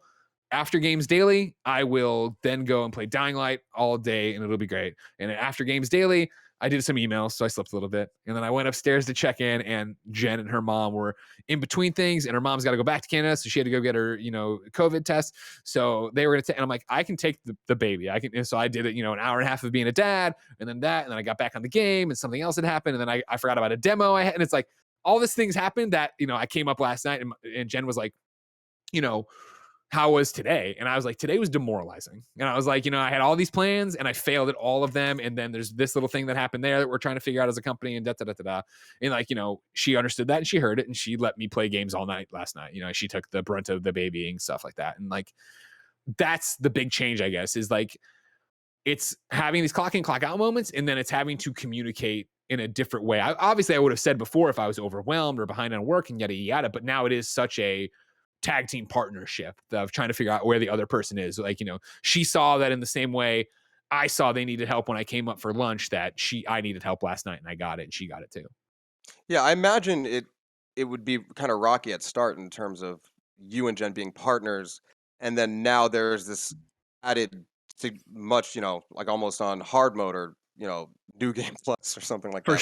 For sure. Like in terms of figuring out that schedule and how you guys are going to be working together, because Jen, I'm sure, is just as busy with Pop Agenda and, of course, and with everything that Pop Agenda is doing. But you hit on a lot of things actually that I would have follow-up questions on. So go wherever you want to. The floor is yours, sir.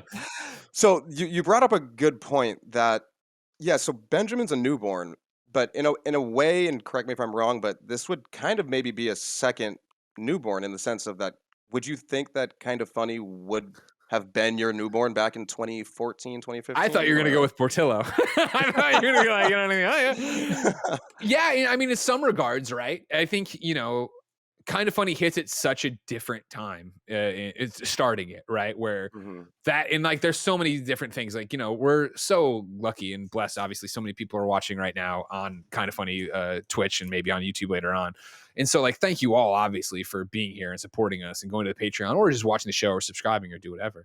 When we go to 2015 and we launch that, we don't know that that's going to happen. We don't know that those people are going to be there. We are still running a tired story of when Nick was like, this is what we need to make to just eat ramen every day. You know what I mean? Oh shit, that's a lot of money. I don't know if we'll be able to do it. And the fact that with everyone's support, we were able to do that and crush it. And now, to be building a state-of-the-art studio, have 11 employees, all these part-timers, obviously the company is in such a different stratosphere. But yeah, it's,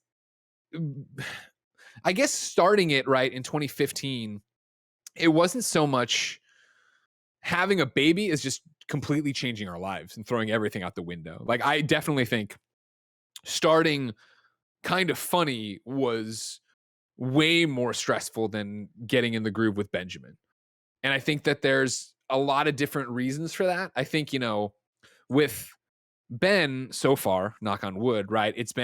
There's obviously so many different experts. There's so many different people to talk to. There's pediatricians, let alone the classes we took beforehand, the people in the hospital, all these amazing people, your friends, your family that have been down this road too, right? And then the wealth of internet information of this is happening. What could we do? And why, tonight this isn't working. What could we do? We're able to get into a schedule. You know what I mean? I can change a diaper in the dark now. I can do all these different things.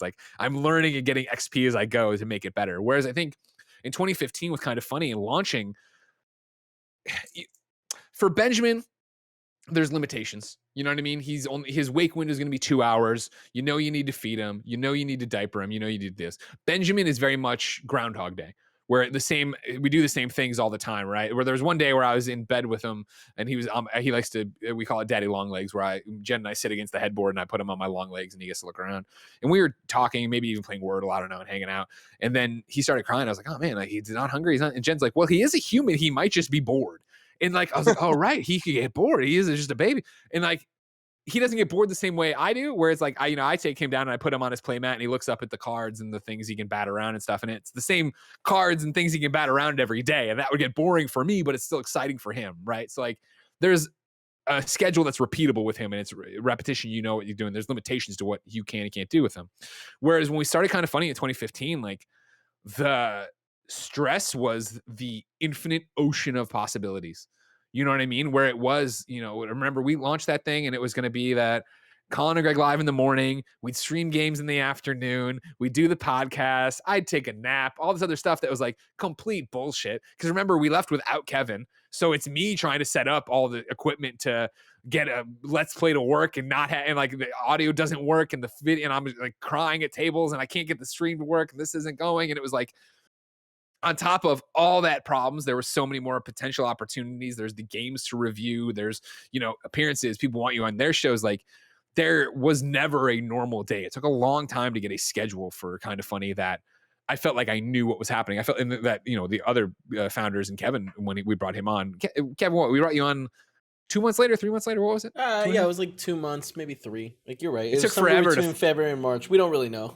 I don't really remember a Kind of Funny without Kevin, but I do remember when you guys started the company. But Kevin was brought. It seemed like almost immediately, and he was, because it broke me. Like, it broke me. Yeah. You know what I mean? Of like, we all had different responsibilities and different things, and like running the tech side, and then also I think I was editing the videos. I mean, granted, the edit, it was like put up a name bar, put up a thing. You guys were all taking turns, I think. Were we taking turns? Videos. I don't remember. Yeah, anymore. at that point. But it was like, it was just stuff, we didn't have the bandwidth to do.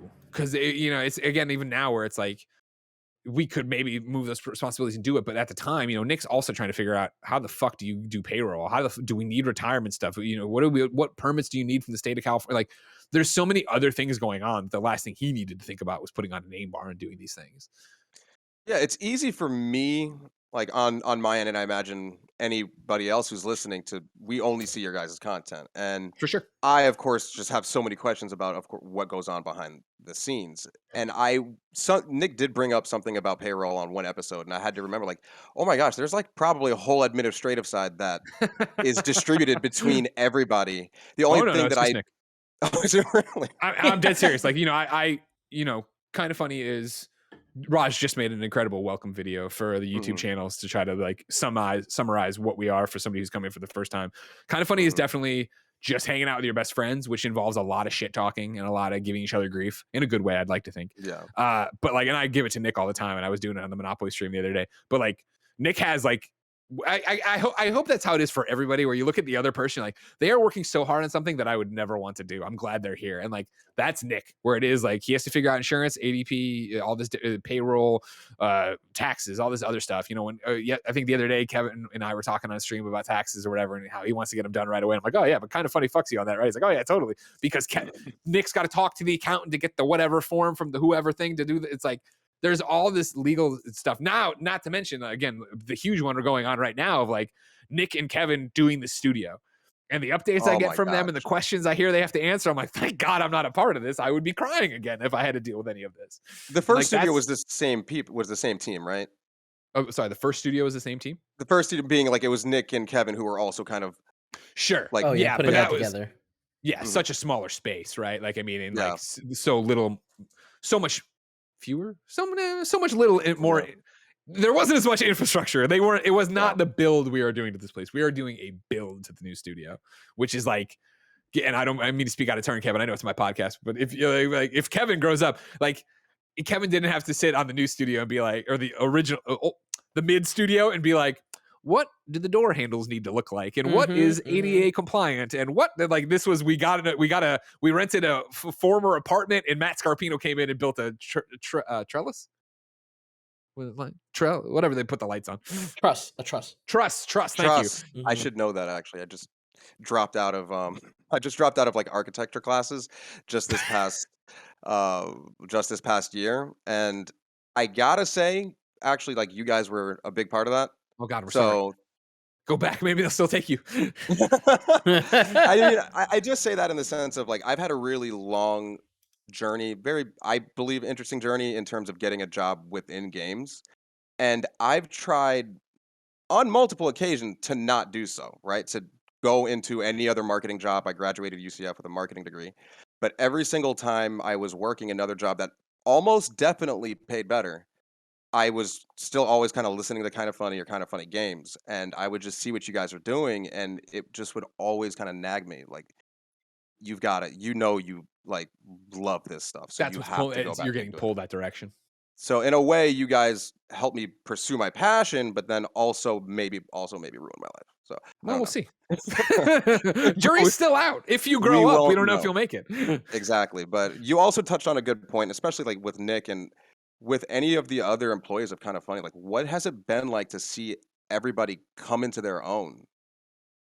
I mean, it's one of the most, if not the most rewarding experience of my life, I would say. You know, if you're depending how far back you want to go in your Greg Miller fandom, when I was on Game Scoop way back in the day, right? Like I remember being there and being, what would it have been? I always fuck this up.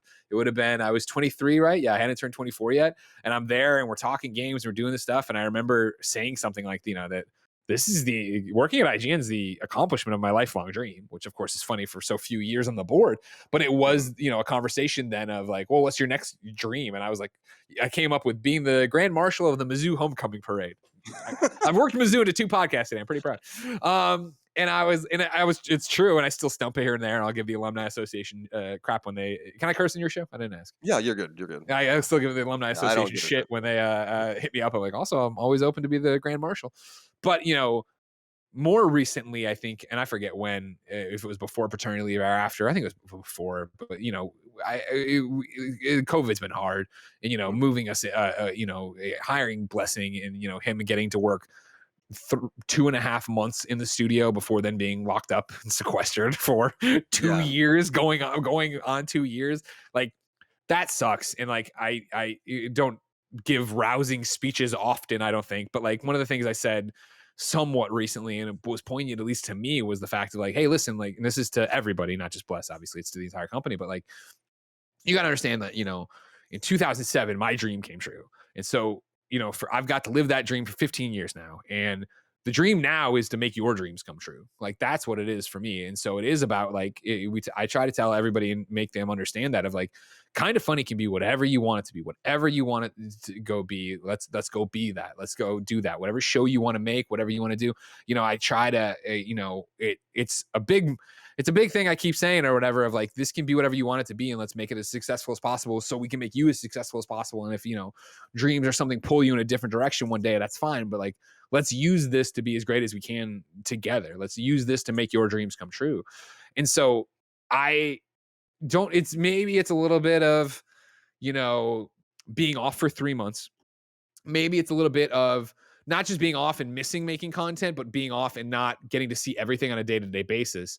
But coming back now, I just feel like we're doing the best shit we've ever done. And like to see Roger tackling these TikToks and doing the TikTok reviews and him managing a team of contractors to make all this stuff, you know, the last couple Kind of Funny podcasts, which I don't think I'm shocking anybody to say you can get into a rut with those and they can just be whatever. I think the way Andy has stepped up to be a true co-host of that show and drive conversations, the way, you know, Nick has changed over the years to be the comedian / now podcaster he is, the way Snowbike Mike runs streams and plans streams, the way the XCast performs with its thing, the way Janet and Blessing have pushed PS I Love You into a different stratosphere than I was ever having it in. And then I'm trying to emulate what they were doing now, you know, Tamor Hussein killing, like you look at this thing and it's crazy for me to try to wrap my head around it being the 4 of us in the spare bedroom, you know what I mean? Before Kevin even, like to be where we are now, to see what we're doing, to see what we're about to do. Like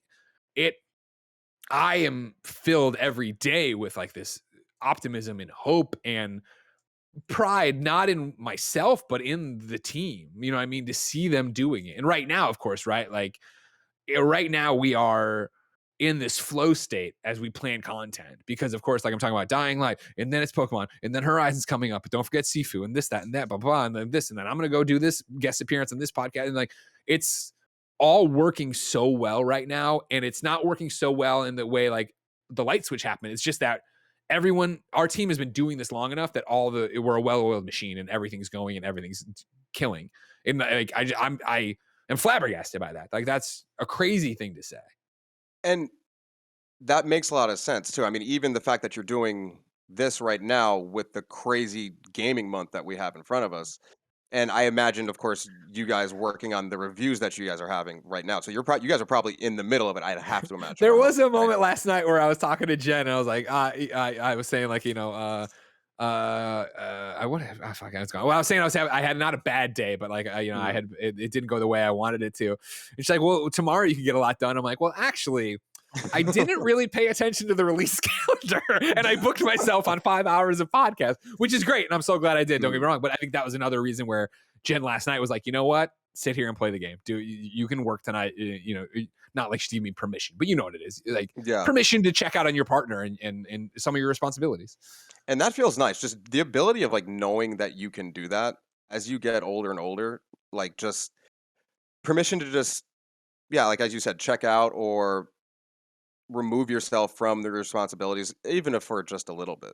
And see, that's again, you're talking about it in the Gen context I just gave you. That is also why I think Kinda Funny is so powerful right now and doing so well is the fact that, when you go back to 2015, you go back to the spare bedroom, it was like it was Greg, Colin, Tim, and Nick down here in terms of profile. And it was that thing that if there'd be dramatic shifts in based on who the hosts were and who was watching what. And so obviously that gets not in my head to a degree, right? Where I never wanted and never want Kinda Funny to be the Greg Miller show, which is one of the reasons we stopped doing the Game Over Greggy show, right? Like get my name out of it. Let's stop doing that. Is that why? Okay. Yeah, for sure. Well, I mean, like it's the same reason we changed the channel from youtube.com/GameOverGreggy to youtube.com/KindaFunny, right? Because like it was very weird to go to VidCon and have Tim and Nick walk around and meet people and be like, hey, what's up? And like, oh, we work on the youtube.com/GameOverGreggy. And they would be like, oh, are you Greg or Greggy? Like, no. Oh, so you're like his producer? No, we're his co-hosts. Like we're on all the stuff with him. And it was like, that's not what this is meant to be, right? Like once we figured out what it was meant to be, this was meant to be a collective of people making content and enjoying themselves and something where there can be a blessing show and where there can be Roger, I'm so proud of the welcome video Raj made because it literally was me being like, hey dude, I just noticed that we pushed Kinda Funny Day this year till we get the new studio. But that means that the welcome video still says, here's all the 2021 announcements in our Patreon page, which I haven't updated yet. Don't get my face. It still has that video up. And it's like, that doesn't look like we have our shit together. Can you make me a new video? And he was like, sure.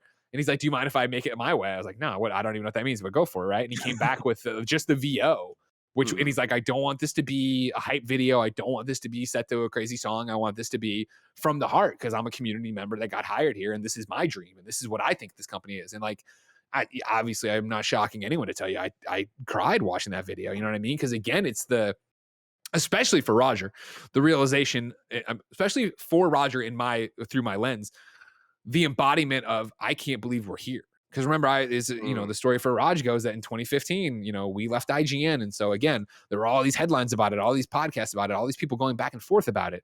And so I just went to YouTube when I was folding clothes and put on, I searched, Greg and Colin leave IGN and saw all these things. And I started listening to them over and over again. And then it would be like, I'd listen to one, skip, listen a little bit, skip. And it was, I got to this video and I listened to it for the entire video, even when they were done talking about it. So I was just there chuckling.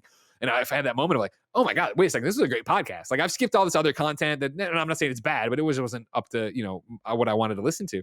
And I went over there and looked and it's this fucking 16-year-old kid, Roger Pokorny. And I'm like, and I immediately I followed him and I DM'd him. I'm like, you are as good at doing this right now as I am right now. Like, but there's 15 years between us or whatever the hell it was. Like, dude, you're going to make it. You're going to kill it. You're going to crush it.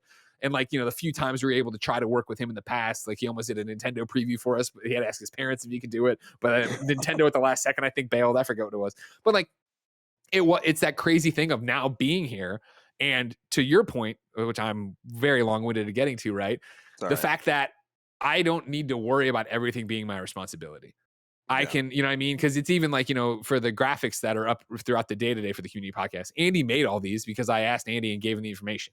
Like in the old days, I would have been in Photoshop. The old days when you saw a Twitch graphic promoting Troy Baker coming on, it was Greg making that. You know what I mean? And I'm not good at Photoshop. But you had to do what you had to do. And it's just, that's where the gears ground down. Like now the fact that we can, the Patreon, I don't know if you saw this, the Patreon is putting out a survey to creators that is like, hey, how do you use Patreon or whatever? And I saw it in the inbox. I'm like, all right, well, I'll get to it eventually. And then I saw it go around Twitter. I think Danny O'Dwyer was sharing it. It was like, whoa, hold on. They're asking if like you'd want to accept crypto bucks or whatever in this. Everybody needs to go and be like, fuck off with the NFT shit. And so I was like, oh shit. So I was like, I'll do it. And again, I'm trying to get out of here at 5 every day. I'll do it. So I jumped in at like 4:50.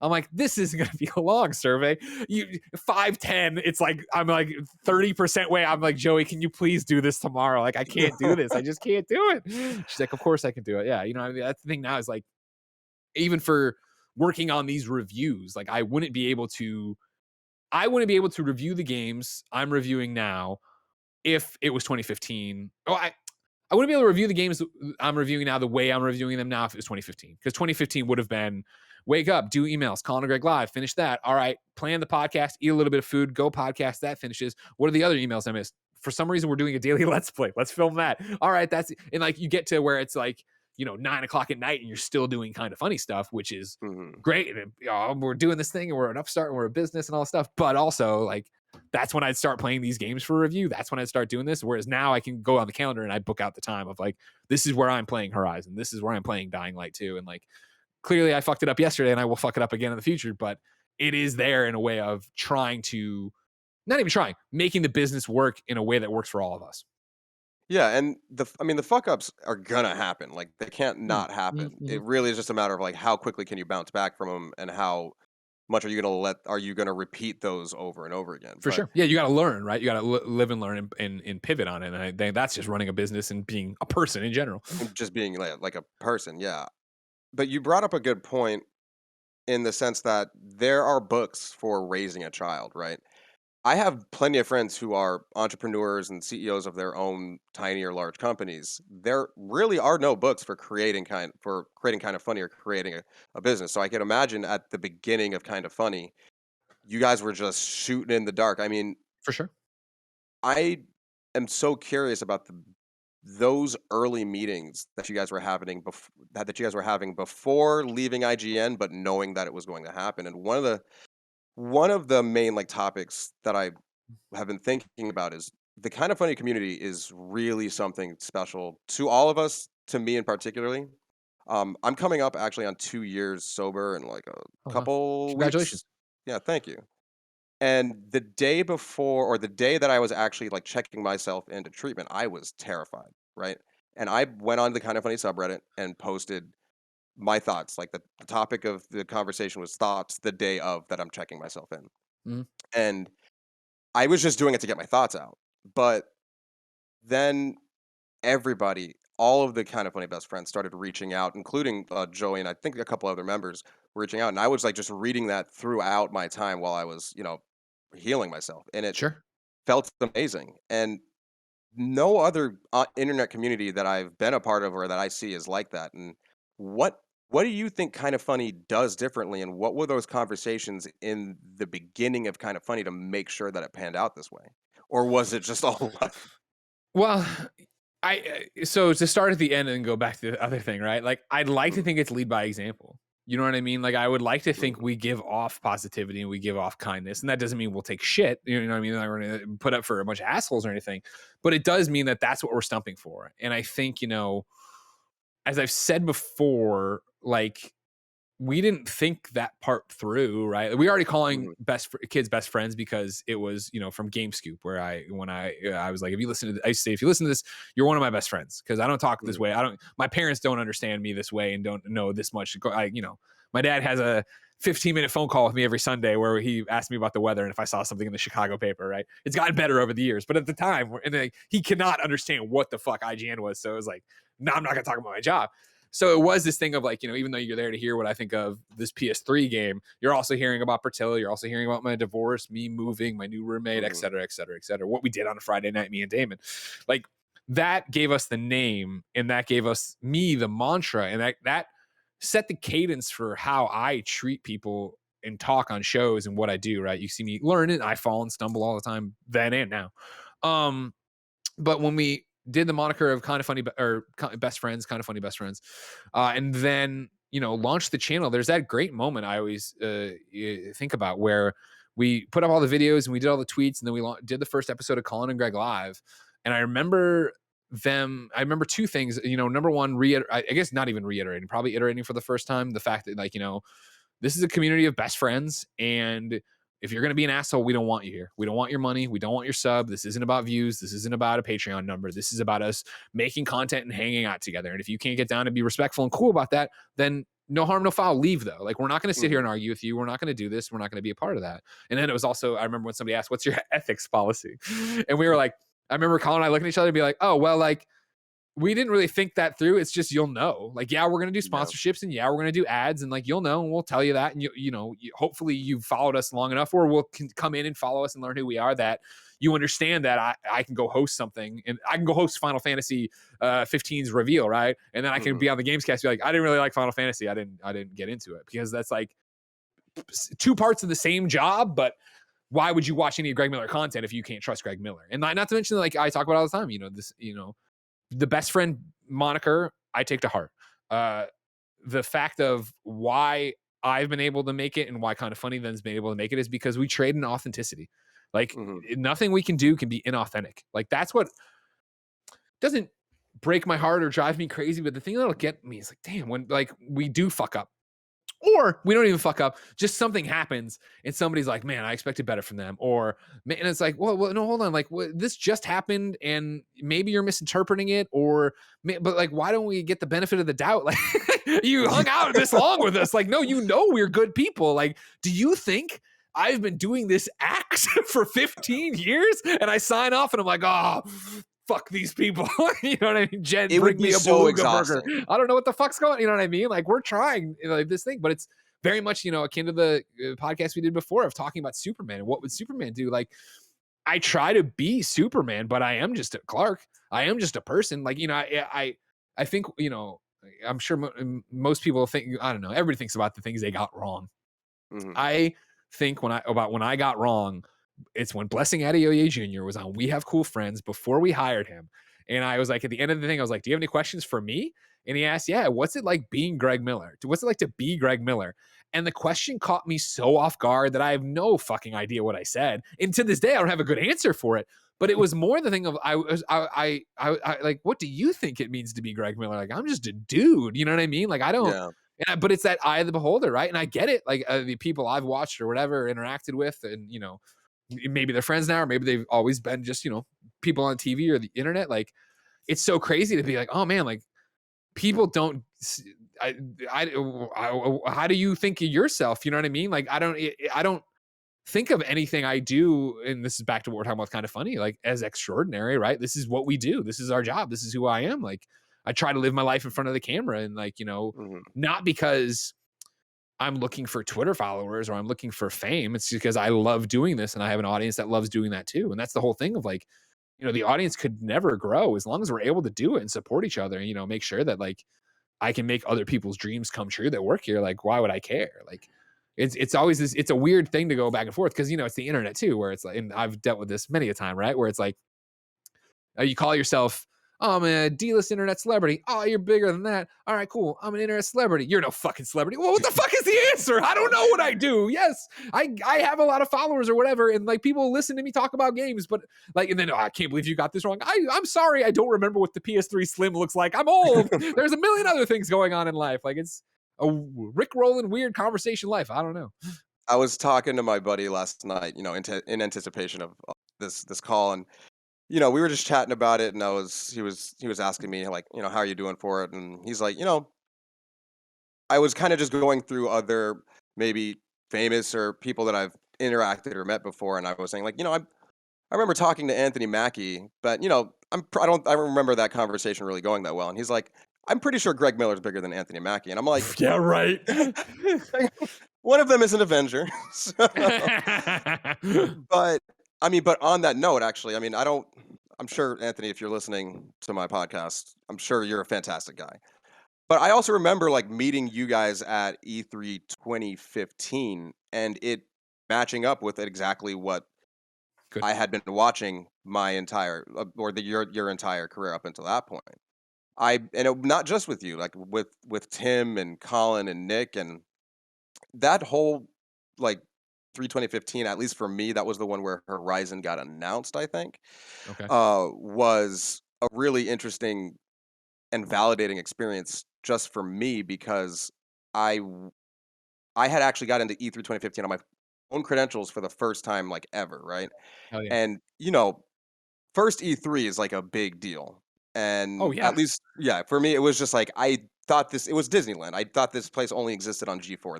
They may have just made this up, right? Yeah. And that was when you guys were doing the the Second GameStop stage or booth. whatever. Yeah. Yeah. And I through the GameSpot booth, I talked to all you guys, and I was speaking to Tim about like advice on trying to find a job in the industry, and I took it to heart. I actually ended up sneaking into the GameSpot after party Nice. at the LA or because I was living in Standard. LA The at the time. standard. Yeah, at the Standard, They always did the and I standard. lived Yeah. like right down the road from the Standard at the time, and I got like kicked out 3 times before I finally actually made it in.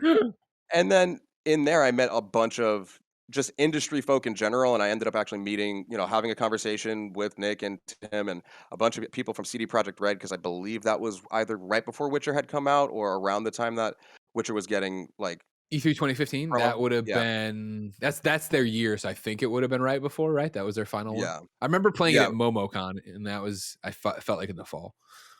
So for me, that was a really validating experience in terms of my journey to get into the games industry. Sure. Because I felt as if it was just a reminder of like you are exactly where you need to be and you're doing what you need to be doing. As a matter of fact, I'm not sure you could be working any harder, to do this. And I actually ended up telling Tim that like, dude, I snuck in here based off of kind of your advice, bro. Yeah. Yeah. So, Get Mike. Get um, Mike. so it was really a validating experience for me. And you brought up the idea that you may not necessarily think that what you're doing is outstanding. I know you didn't use those words, but I know that you are. I hope that you know that it is for a lot of the like kind of funny best friends out here, and just in general, like your presence on the internet is a good one to have. Yeah. No. Thank you. Yeah. And I know that. You know what I mean. But it's Mhm. always it's what I tell Blessing a lot when we're planning shows. Even Mike when he started doing stream Mhm. stuff, right? Of just like I will never know kind of funny how you know kind of funny, right? Like Exactly. IGN, Yeah. I get to know. Like I remember being a fan. And I remember reading IGN in high school, and then I remember going to work there, and I remember coming in and being like, as a fan, this is what I want, this is what I need. Whereas Mhm. for the people we bring up from the community, it's like I don't know how it's represented. I don't know how people think of me. I know that if you're here, you like me. It's to some regards, right? It might be too loud, it might be too annoying sometimes. But like, like I understand that part of it. But yeah, I don't know if people see me as anything other than a guy who talks about video games because that's how I portray myself. That's how I want to be portrayed, right? It's why I go back to it's been a long time now, but at live events, right, when people, oh my God, Greg Miller, I'm like, hi, I'm Mhm. Greg. What's your name? And it's always, I know who you are. I'm like, well, I know, but I'm just a person. Like I'm not Anthony Mackie. I'm not my PR person isn't dragging me off to the next thing, and I'm not behind some Yeah. velvet rope, right? Like every time you see me on stage with a David Tennant or Stan Lee or whoever the hell at a Comic-Con, I'm up there like I do not belong up here. You know what I mean? Well, there's a certain sense of ownership. I think that I know that I feel with the company in watching it grow. I think a big one for me was watching Blessing, right, come Sure. in. Growing up wanting to work in the industry, I didn't really see a lot of black folks on in front of the camera, right? Sure. Talking about video games who looked like me, who were kind of just skinny black kids who wanted to play Final Fantasy, right? Like so seeing Blessing come on before he was on Kind of Funny and just watching that conversation and then eventually watching like the announcement. I can't remember how it happened, but knowing how you guys do things, it was probably a lot of fanfare Yeah, of how you January guys 5th, announced. 2020. Yeah, and seeing that was just a big moment. I think for me, just seeing that it is possible. Like you can get to where you want to go and what you want to do. I mean, even the example of this mere conversation, right? If you go through your email, there's a conversation between you and I back in 2015 of me wanting to do the $2,000 pledge because I had just gotten fired from my job in LA and I wanted to. I had this other podcast called Califlornication. You can check it out. I'm pretty sure we're still on Spotify. But It's somewhere you can find it. It exists. I had that other podcast, and I was thinking, okay, maybe I'll just pay the $2,000 and go on. I mean, mind you, at the time, I maybe had $23 in my account. I was just super broke. I was For fresh sure. out of college. But fast forward, what now? 7 years later, I had started another podcast that was completely out of a different reason, and I was able to submit for this, and then now you and I are having that same conversation. Fuck yeah, dude. And Fuck yeah. it's crazy, and I think that also goes along with the advice that you always give, which is just do the thing, right? Yeah. Like, don't you don't necessarily, there is no like big old secret to add to anything. You just need to kind of start, especially within the form of content creation. So I had started a podcast with a friend to s- who wanted to know what it was like to start a podcast. We were just having a lot of late night conversations, and this was born, and then it turns out now, yeah, we're having this conversation. That's all it takes, man. That's, you know what I mean? Yeah. And that's the thing about it. Like, and that's, I was talking about it on the podcast before about passion and how, like, I'd love to write a comic book, but it's not my passion. So like, why, you know what I mean? But like, creating this stuff is like getting, grabbing Blessing and Roger and going to the conference room and be like, well, this thing and the TikToks and this, like, I'm like, yeah, that gets me excited. I love thinking about that and trying to do that and figure out what to do. And now I get to watch them do that. And, you know what I mean? The Blessing show in general is amazing. Barrett's Arkham Files or any of the other, Zelda in review he does, like, that is insane. And like, even for like, back to, I was talking about how good this year is for KindaFunny, like the way we did Game of the Year this year and the way Barrett had those transitions and shit. I'm watching this as it's happening. I'm like, holy shit, this looks like IGN or GameSpot. And I know people think of us like that. They do think of us on that level. And then on top of that, in the middle of that show, Tim slacked me. He's like, how awesome is this? I'm like, I haven't spoken in 40 minutes or whatever it was, because the top games were all games that Paris was into or Janet was into or Mike was into, and it wasn't a Greg game. So like, and it wasn't like you look at that and be like, oh man, Greg's fucking up. It was like, oh man, like we have this diverse cast of characters that come in and have their own things. So I mean, for years, right? And to this day too, if you're a hater, if people are going to throw stones at KindaFunny content, it's all homogenous. They all agree with each other. It's all the same thing, which of course isn't true, but it's like Superman where you got to dig into it to actually find that. You know what I mean? Yeah. So it's like, it's so awesome to see that and see people realize that and recognize it. It's been great. Dude, I was watching the PS I Love You XO a couple days ago, and that was one of the notes I had actually put down of just like even just seeing that the diversity on that show and watching what Blessin Janice we're doing with the show while you were gone was fantastic. I mean, it was and I hope you don't take offense to this, but like for a little bit I didn't even realize like, oh shit, Greg actually hasn't been on a show in a little while. That's the fucking point. That's what I want to hear. You know what I mean? Like, I don't want this to be all hinges on Greg and one day I die or retire and everything goes to hell. Like, I want it to be that I step away from different things and different shows or find my new shows or whatever. And it's like, nobody's like, I want it to be this menagerie that is KindaFunny. Dude, that for the record, that Benjamin gag that you did, choice. Thank you. Thank you. Jen was so excited. I had said it must have been like, he was born October 8th. It must have been like October 10th. I was like, I have an idea for a show. It's like, I want to see that. So that one was in your head for a little while then. Oh yeah, for sure. For sure. Yeah. So kind of going back to the watching everybody else within KindaFunny do their own thing. Would you say that was the source then for your kind of like general good energy? Because every interaction I've seen you have with people on the internet or in person or that I have had with you has come from a place of honesty and sincerity.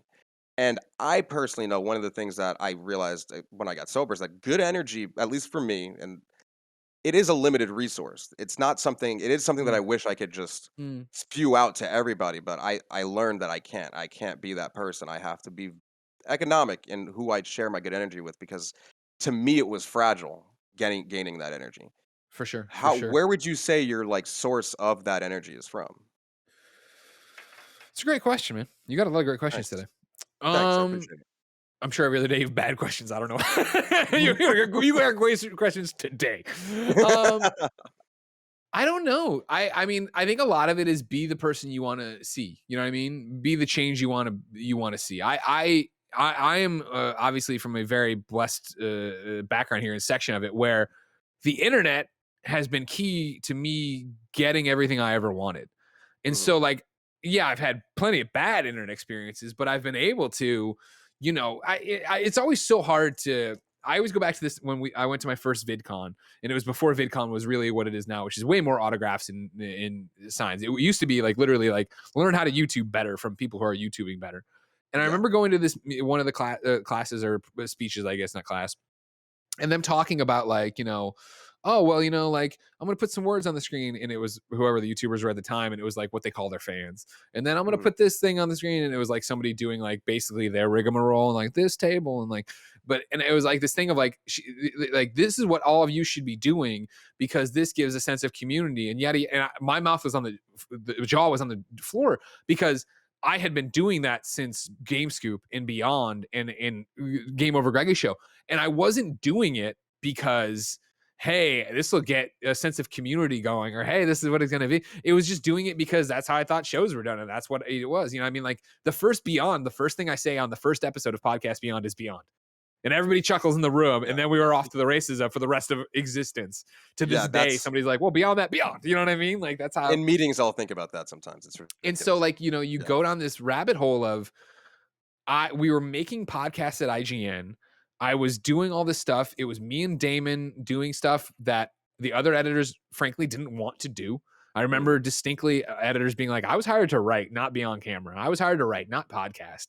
And because it was that this is such a different internet. This was us, Yeah. we didn't have Twitter. IGN didn't have comments on articles. There was just message boards. So it was us going into this podcast room, doing the podcast, coming out, Damon would edit it and shoot it off into space. And Yeah. are people listening? Is it connecting? I don't know, because at the time, PAXs are just getting started. And on top of that, IGN's not sending people to PAX. They didn't see the value in it because it wasn't about, at the time, new games. Developers and publishers weren't really showcasing stuff. Right? Yeah. Yeah. And so it was this thing that shit was just getting shot out. And then, we start Beyond and it's just getting shot into the stratosphere and you don't know what's going on with it. It's literally like beaming a radio signal to space and hoping somebody gets it.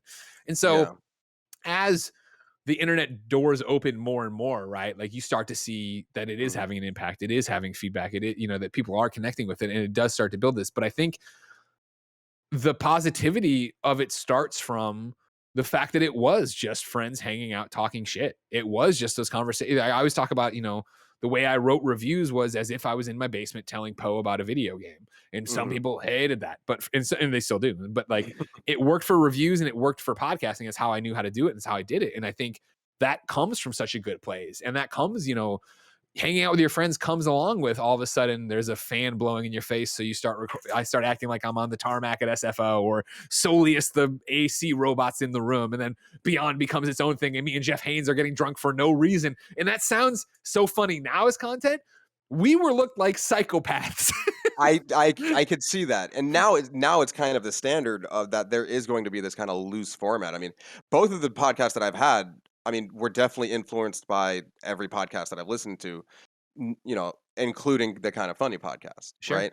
Yeah. So I have to, again, I can't really know. I started my timer like way too late, so I don't really know exactly where we're at, but that's why I wanted to kind of make sure that I do take a moment and Thank you, Kevin. 49 minutes is a 10-minute warning.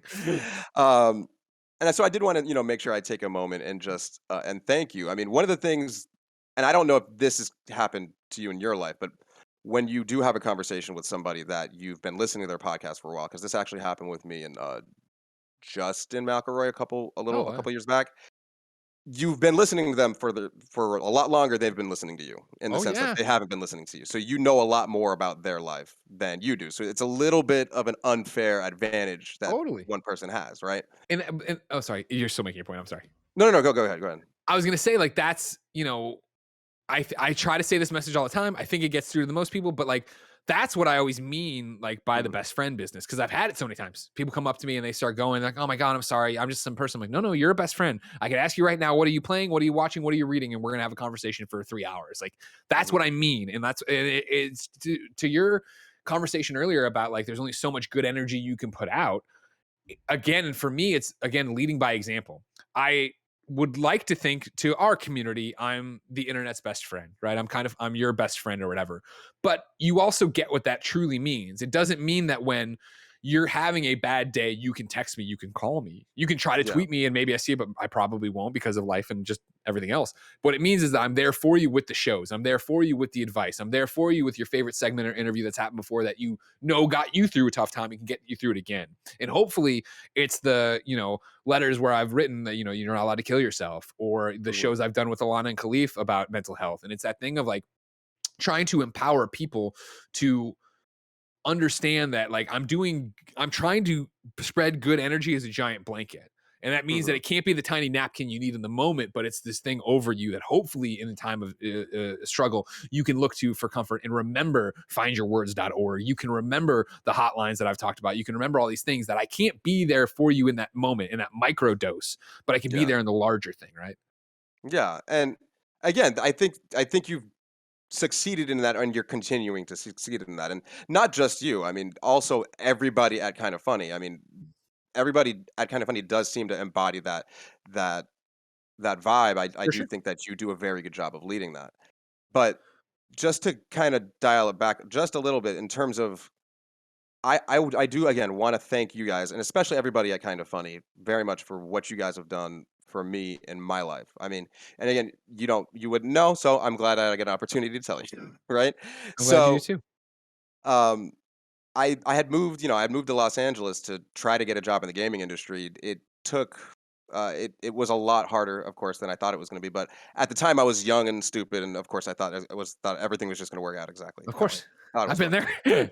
But through a series of ups and downs and just general disappointments, I was always listening to you guys. You guys were just generally the backdrop and the goalpost that I had, and through various conversations that I would have with, let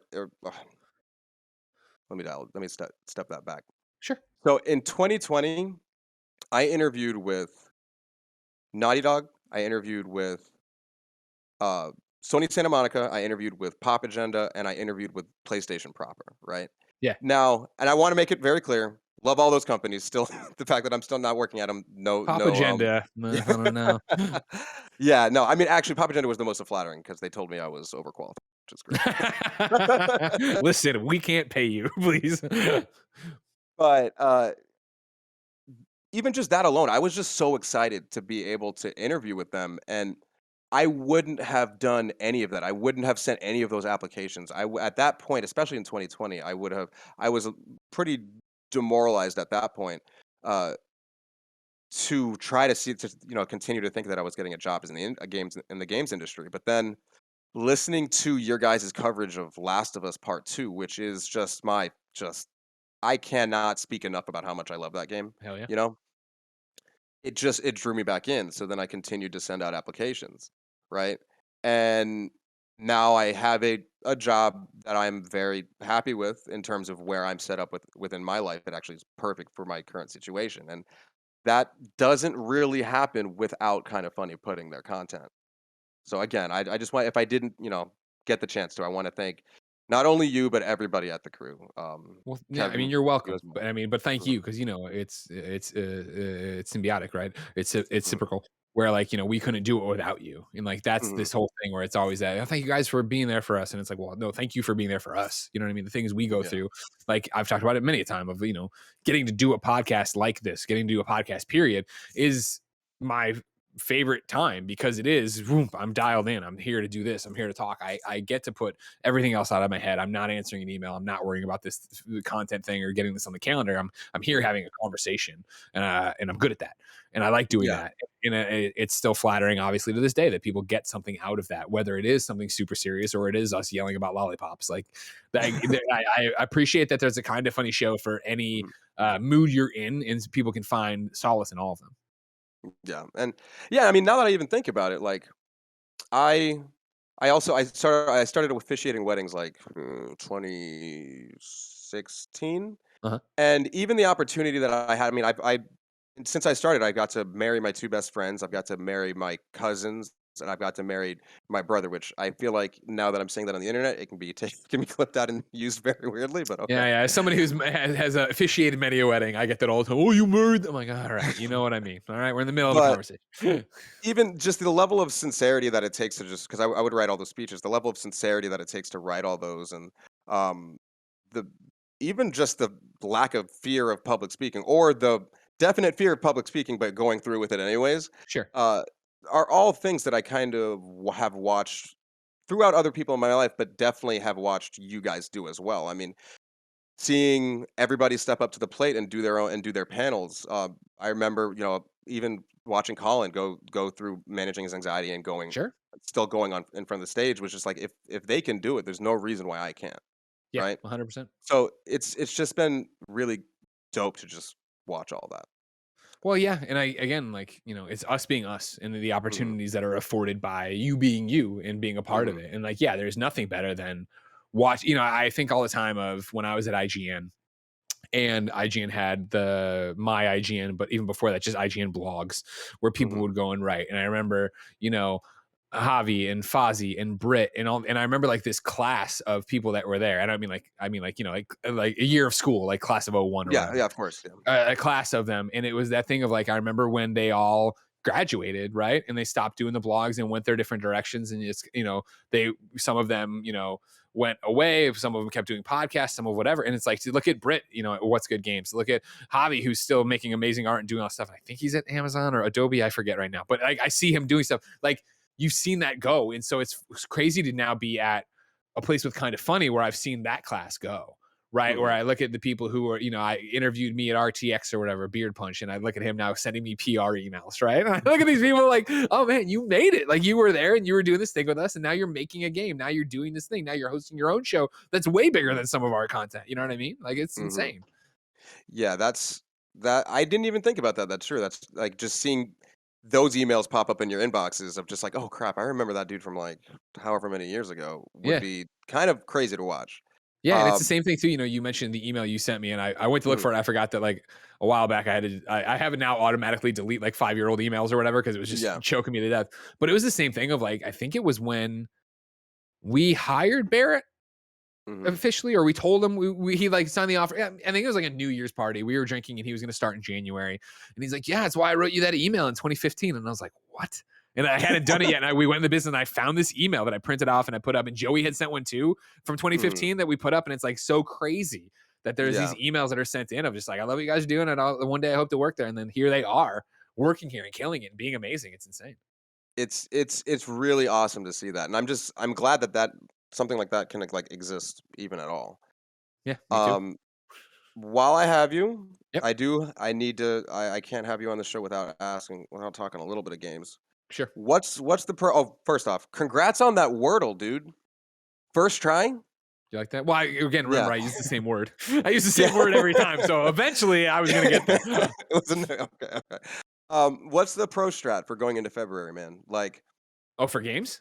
yeah, what's the You pro guys, strat? Because there's a I lot. prioritize what you want to play the most, and don't be Mhm. afraid to give into moods. I think so. If you're Yeah. like, if you say right now, oh man, I want to play Elden Ring, but then you get Elden Mhm. Ring and like, man, I kind of want to play Sifu, or I kind of want to play Horizon if we're closer to that. Like, Yeah. move with it, but like, don't get overwhelmed. Move wherever your heart wants you to go, and then like try to do that. Because I think if you ride the vibe of like, oh, I'm really feeling this, then you'll get through that game and then be able to double back to other stuff. But it's crazy out there. You got to be safe. Yeah. On that note, like what is gaming for you? I know that's a large question, right? So just to kind of compartmentalize it. When you're doing reviews, you need to finish review by a certain date, right? Yeah. But when you come home and, and like you say, Jen says, just play your game, like, is that okay, I need to get through this? Or is it like, thank God, like I'm just gonna I can relax and do that and play through whatever game it is that you're playing through. How It do all you depends. balance it being a job and it being something that you're enjoying? Or is that the beauty of your job? It's the beauty of the job. Yeah. And for the most part, especially at Kind of Funny now, it is Mhm. that I can ride the vibe and do whatever I want. So it is that thing of Mhm. how many times on a review do I say, well, I've only put 35 hours in or whatever. Like, you'll get to that point in certain games, RPGs, where either it's time to move on to something else because I know Bless has played it more, is going to have already beaten it and he'll have a thing, or it just doesn't need that. It doesn't dictate that. Like, I think, we have so Mhm. many conversations, but something of what I've been playing on PS I Love You isn't the same as Gamescast review of X. You know what I mean? Yeah. But it really comes down, usually it is for me, timetable stuff. Yeah. Embargoes are always tough. And so then and I remember, when I was at IGN and I was 24 and I was living on, Micah's floor or whatever, it was super simple for me to be like, Yeah. all right, cool. I'm going to go home and play 9 hours of this tonight, and nowadays, obviously not that, because even at work, I can't get through the amount of hours I think I can. So it's really about budgeting the time, being realistic, and then eventually, again, because we are who we are, because we have the community and the audience we have, about not pushing myself. Like, I don't think if I have not. This is full disclosure, and I don't think it matters, right? Because obviously, I'm playing Horizon. I put up the photo of Horizon. I have not started Horizon. I'm working on my Dying Light review before I move over to Horizon. But if we got to Horizon's review, and I was like, I've only played 20 hours of it. I've played 40 hours of it. I haven't rolled credits because I've been doing side missions here and doing that thing. Blah blah blah. The authenticity of me telling you that, you knowing what kind of gamer I am, the probability that Blessing will have beaten it or Tim will or whoever, like, you get to stitch together a conversation there that isn't IGN's review. IGN's review is, here's the number, this is on it for life now, it affects its Metacritic, it does this, it does that. Ours, and what kind of funny is and probably will always be, is conversations about games. And so, the counter side of that is Pokemon, where, they gave very limited review copies to very limited outlets. And so we all got Pokemon either last night or this morning. And now, for the foreseeable future, you're probably going to be getting Pokemon updates from us on various shows, Gamescast here, the Games Daily Post shows. And it's like, everyone's along for that ride because they are fine with that. I'm sure they'd love a very clean cut, this is the Pokemon review. And maybe you will in a month or something like that when we get through all the other litany of review embargoes we're trying to hit. But we're lucky that Kind of Funny can be whatever we want it to be, and people seem to be along for that. Yeah, that's awesome. That. And you guys worked pretty hard to structure it that way.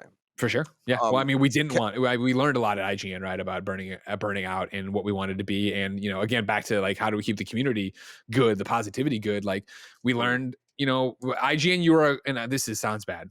IGN is an amazing place that I loved working in. Obviously, I owe it for everything, but it's a big machine. I was a cog in the machine that got somebody else, and you put the Max cog in there, and he's fucking killing it. But that also meant that, like, what you thought about comments, how you thought someone should respond to something on social media, wasn't what IGN thought, right? As a bigger thing, or somebody else in the company, the other cogs. And so when you get to Kind of Funny, and it is at the time 4 of us, now the 11 of us, we're able to sit there and be like, we really don't like you talking this way to us or that, and we're going to say that. And if that means that you don't come back, totally cool. Yeah. One last thing that I want to say, that you guys, listening to specifically Colin and Greg live, and PS I Love You, and Podcast Beyond, and I guess I can just keep on listening Yeah. shows, but you guys really did teach me personally how to understand or how to think about the games industry differently, right? I historically have always been the guy in my personal circle who knew the most about video games, right? Sure. But when I started listening to your guys' show, I never really thought about it in the sense of, all right, you need to be following developers, you need to be following publishers, you need to be understanding like what the movements are, and to see specifically the Kind of Funny employees mature in their ability to talk and their confidence to talk about what they think is going to happen within the industry has been really awesome. And is that something that you can just, like, I guess, see ahead of time, or is there some kind of like development program within your company? Well, I mean, the real quick, I just want to. We unfortunately do have to wrap this up. So okay, this Greg, is it. This is it. Thanks, Kevin. Yeah, the thing there, the development program is making the content, and that comes from me making the content. Like, I started laughing when you're asking the question, because, like, dude, I remember 2007 coming back with my reporter's notebook. I saw whatever game, and this happened because it happened all the time.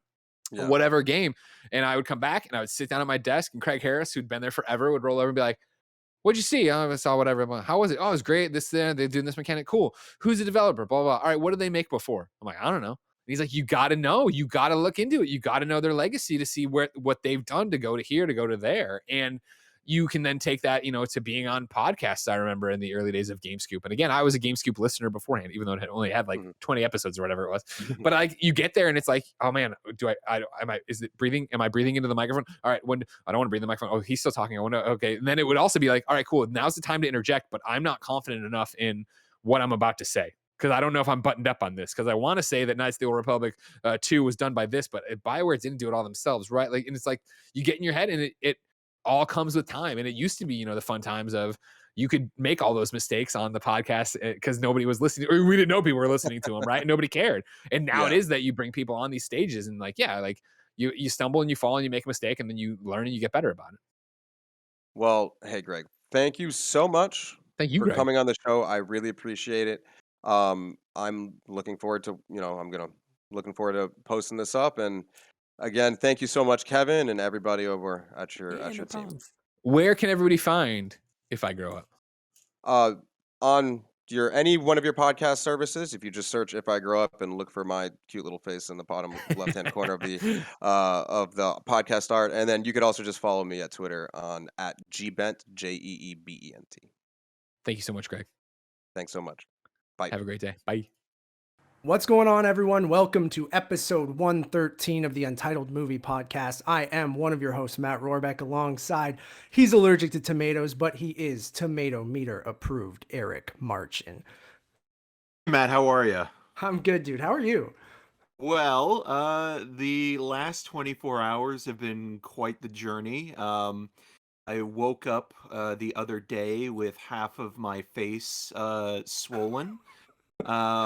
Went to my family doctor at 4:45. She said, one, I shouldn't have shaved because I made it worse.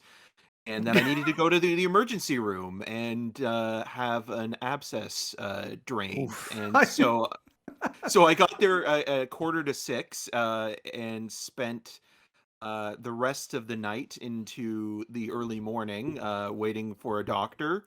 And eventually I got home at 1 a.m.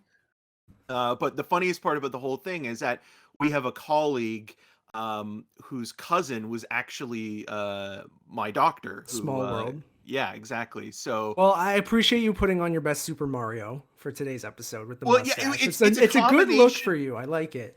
It's a combination of Super Mario, but also Steve Buscemi from Fargo. So I'm cosplaying as both at the same time. Okay.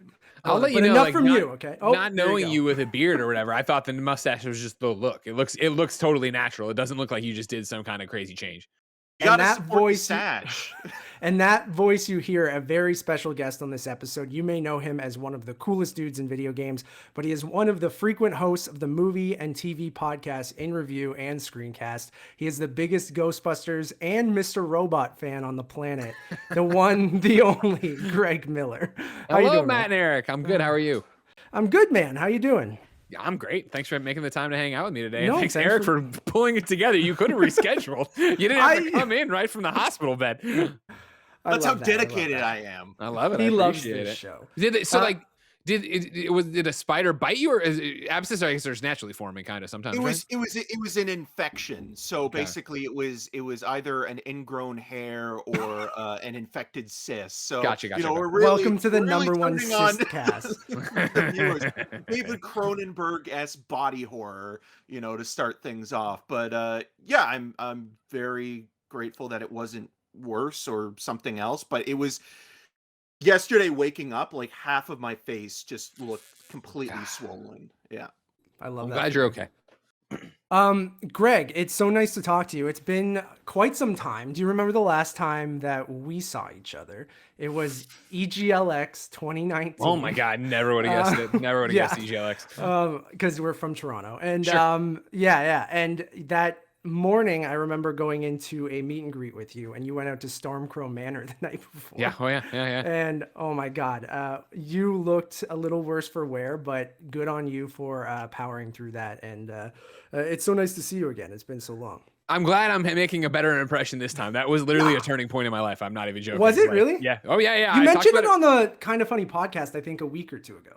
Yeah, it was like where I bought the Apple Watch. I was like, I have to get back into doing something, and that's when I started going to the gym again. I know, but it's two things. Number one, that was when I woke up so hungover the next day and so bloated. I was like, I gotta figure something out here. And then number two, it was like I think the only time in my career that I can think of, I was like, I fucked this up. Like I fucked up that meet and greet because I was like on the brink of death hungover. And it was like, it's funny and but it was also the thing of just like, that was a lot of people's only shot probably to meet me. And they came up and I'm all like blurry eyed and red and like just holding on to Nick, like trying not to fall over hungover. You're great. Don't worry about it. Congrats on being a new dad. Fun fact, I think Eric and your son share a birthday. October 8th? October 8th. Nice. There you go. Yeah. How old's your son? No, Oh, it's Eric. Eric's No, birthday. Eric. I'm sorry. I gotta go. Eric, how old are you? Oh, I was gonna say I don't have a son. I am 33. Oh, okay. There The we Lord's go. year. Yes. Greg, how is that, like, congrats again. And how has that been? Because we usually start the show with what we've been watching, but I want to talk Sure. a little bit. You're a new dad, and I think that plays into this, and we'll get into some other stuff. It definitely plays into what I've been watching. Yeah, that's what I mean. Because I know you're a big video game guy, obviously. I think movies, always were kind of on that list of things that you enjoy, kind of maybe on the third or fourth slot. But For sure. obviously, Ghostbusters is a huge part of your personality. I think Yeah. movies are a big part of your life. How has having a son impacted like what you've been watching? I know you still have to game a lot for work and things like that. But when it comes to, I know you didn't even get to see Eternals. Have you watched Eternals yet? What have you been watching? Oh yeah, we watched Eternals. That was a. Did you? Okay, Ah, exclusive. thank review you. with Come on, Greg come on, Miller. Did not Greg. need that. That was like, whatever. That's the first. We stopped it in the middle and then didn't want to come back, but like I got to Really? come back for in review, so we started it. And then Jen's like, I just don't like this. I'm like, I don't either. Do you want to skip to the end? We skip to the end. I'm like, Oh, all right. no. This is good enough. I'll watch the mid part before I come back on in review to tell you it's very low on the list, Kevin. All right, don't worry about it. I love that. Mm. Exclusive. Nice. But yeah, I mean, that's really how it's been.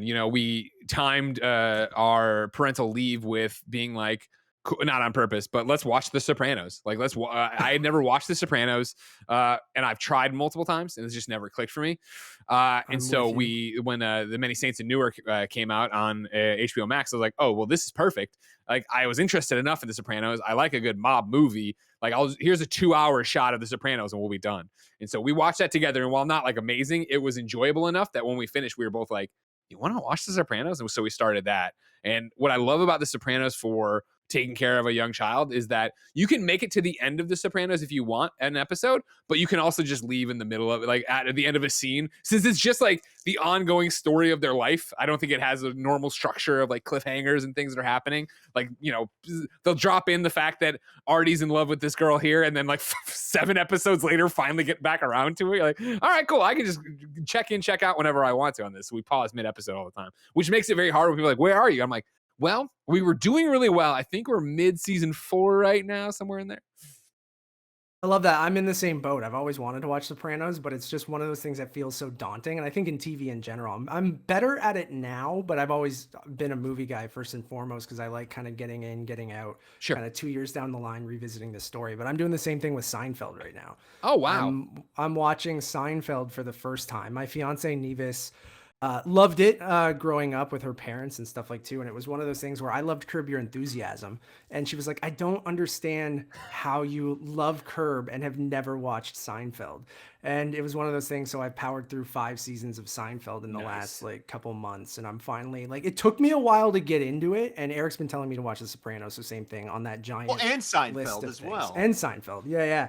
But I finally got to season 5. And it started to click season 3, season 4, because I feel like those first 3 seasons are kind of a bit rough, but I definitely feel you there of going back to a show that is so iconic that everyone keeps telling you to watch. But when you have so many other things that you enjoy doing, you would now have a kid, even though ironically you're starting this big series as you have a kid, I think is really, really cool. But yeah, Seinfeld's been, season 5, I think is close to peak Seinfeld. I just got to the marine biologist episode, which I just thought was I reached in and I pulled it out. Yeah, it was so T good. was angry that Hole day, in my one. friends. Like an old man trying to send back soup. I was flabbergasted on just how well written that episode was, where the Yeah. punchlines just completely, like, I was more even just impressed with it than just like even laughing out loud. But that's what I'm finding myself liking the most about Seinfeld. It's just very, very clever, even though you might not laugh as hard as you might at other things. I just I'm enjoying the shit out of it. What else have you been watching otherwise? I'm desperately waiting for Spider-Man No Way Home to come to digital. I, of course, snuck off to the theater to watch it with the KindaFunny crew for in review. Jen didn't, though. And so it's like, I've been literally bursting at the seams to talk to her about it. And Has we she had just it haven't. spoiled? We Well, won't no, spoil not anything, really. I Yeah, guess, no, but- it's how great the TikTok algorithm is. Since Yeah, she doesn't yeah, like yeah. any of that, she's not seeing any of that, so she doesn't have to Yeah. worry about it as much. And obviously, our time on the internet, she's running in different circles sometimes than I am, because I will just sit there and nerd out about it at any time. So I'm waiting for that. Ghostbusters Afterlife, went and saw that in theaters too. Those are the only two things I snuck off to theaters for during Yeah. parental leave. Got that now, obviously on digital. Waiting for my box set and the Giant Ghost Trap to arrive soon with love everything that. else. I, of course, had to get the Ultimate Collector's Edition for that. Even though I already stole the Making of Ghostbusters book they put in there, the reprint from the Glen Ellen Library in like 1999, but no big deal. Absolutely love it. Have you rewatched it on digital yet, or are you waiting? Yeah, until yeah. Well, I mean, I yeah. got it like, when it popped whatever the first night at 12:01, I was still playing games. So I did it, immediately jumped to the end, just watched the very end of the movie again to cry a little bit. And then, yeah, we did a rewatch of it then the next night, I think. And I think we probably spaced that out over 2 nights if memory serves, because Benjamin's schedule's all over the place. But yeah, we've watched it again for sure. And I love that you brought Ben to the screening, didn't you, of Ghostbusters? For sure, yeah. So for Kind of Funny, Ghostbusters in Review, of course, in review is a show we do, and I know you know it well. You've been on it, right? Or is it just I've been on Screencast a bunch Okay. of times, never in review. One day you'll get there. Don't worry. The big leagues. But yeah, we watch a film series and then review and rank them again, usually building up to the new one. So for Ghostbusters Afterlife, which is like the biggest movie of my lifetime, probably, for Greg Miller, we rented a theater, and yeah, we brought Ben there, and Ben was just over a month old. You know what I mean? We brought the headphones, awesome. we had the car seat, we had everybody spaced out, and we got to sit there and watch it. Even though, we're all my wife Jen and Ben were all dressed in our Ghostbuster outfits, so we were ready to have that moment, and it was a very touching moment for me. McKenna Grace liked it a lot too. She commented on Instagram and There we Twitter go. about it. So there, so did It must- Podcast, whose name escapes Yeah. me. It must be such a cool thing that I imagine you can't wait to share when Ben's a little bit older to kind of Oh, for sure. understand that. Because I think that, like, even me and Eric, I don't know, I don't know if I'm gonna have kids, but I feel like that would be a special thing. Like Jurassic Park is kind of that to me, where I feel like obviously the Jurassic Park sequels haven't worked out too well, but it's just like that moment of being this thing that's so important to you, and even though your son at this time, obviously 1 month old, has no idea what the hell's happening, but yeah, it's being gonna able be to share that later.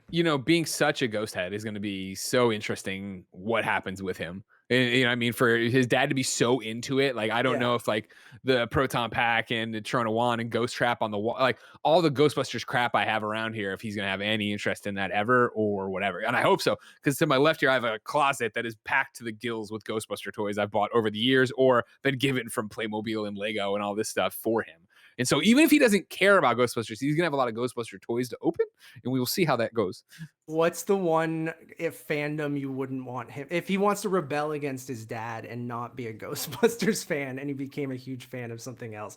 Is there something you like that you would not want him, or it's just obviously as a dad you want your son to be, happy and do whatever he wants and make whatever makes him happy? For But sure. Is there one thing that if he didn't get into Ghostbusters and he got into something else, you'd be like, can it just be Ghostbusters? I will, yeah. I think I shouldn't say the one takeaway. The biggest takeaway I would take from my father, right, is I just want him to be happy and have hobbies of his own and his own passions. Because, my father is #1 crane operator, a local 150 construction worker in the streets of Chicago. So he is blue collar. He is up in the morning. He's working on the car. He's cutting the grass. He's doing manual labor. And, he never guilted his son for waking up at noon, going down to the basement to play games or going to the Same comic with my book dad, store yeah. and drawing stuff.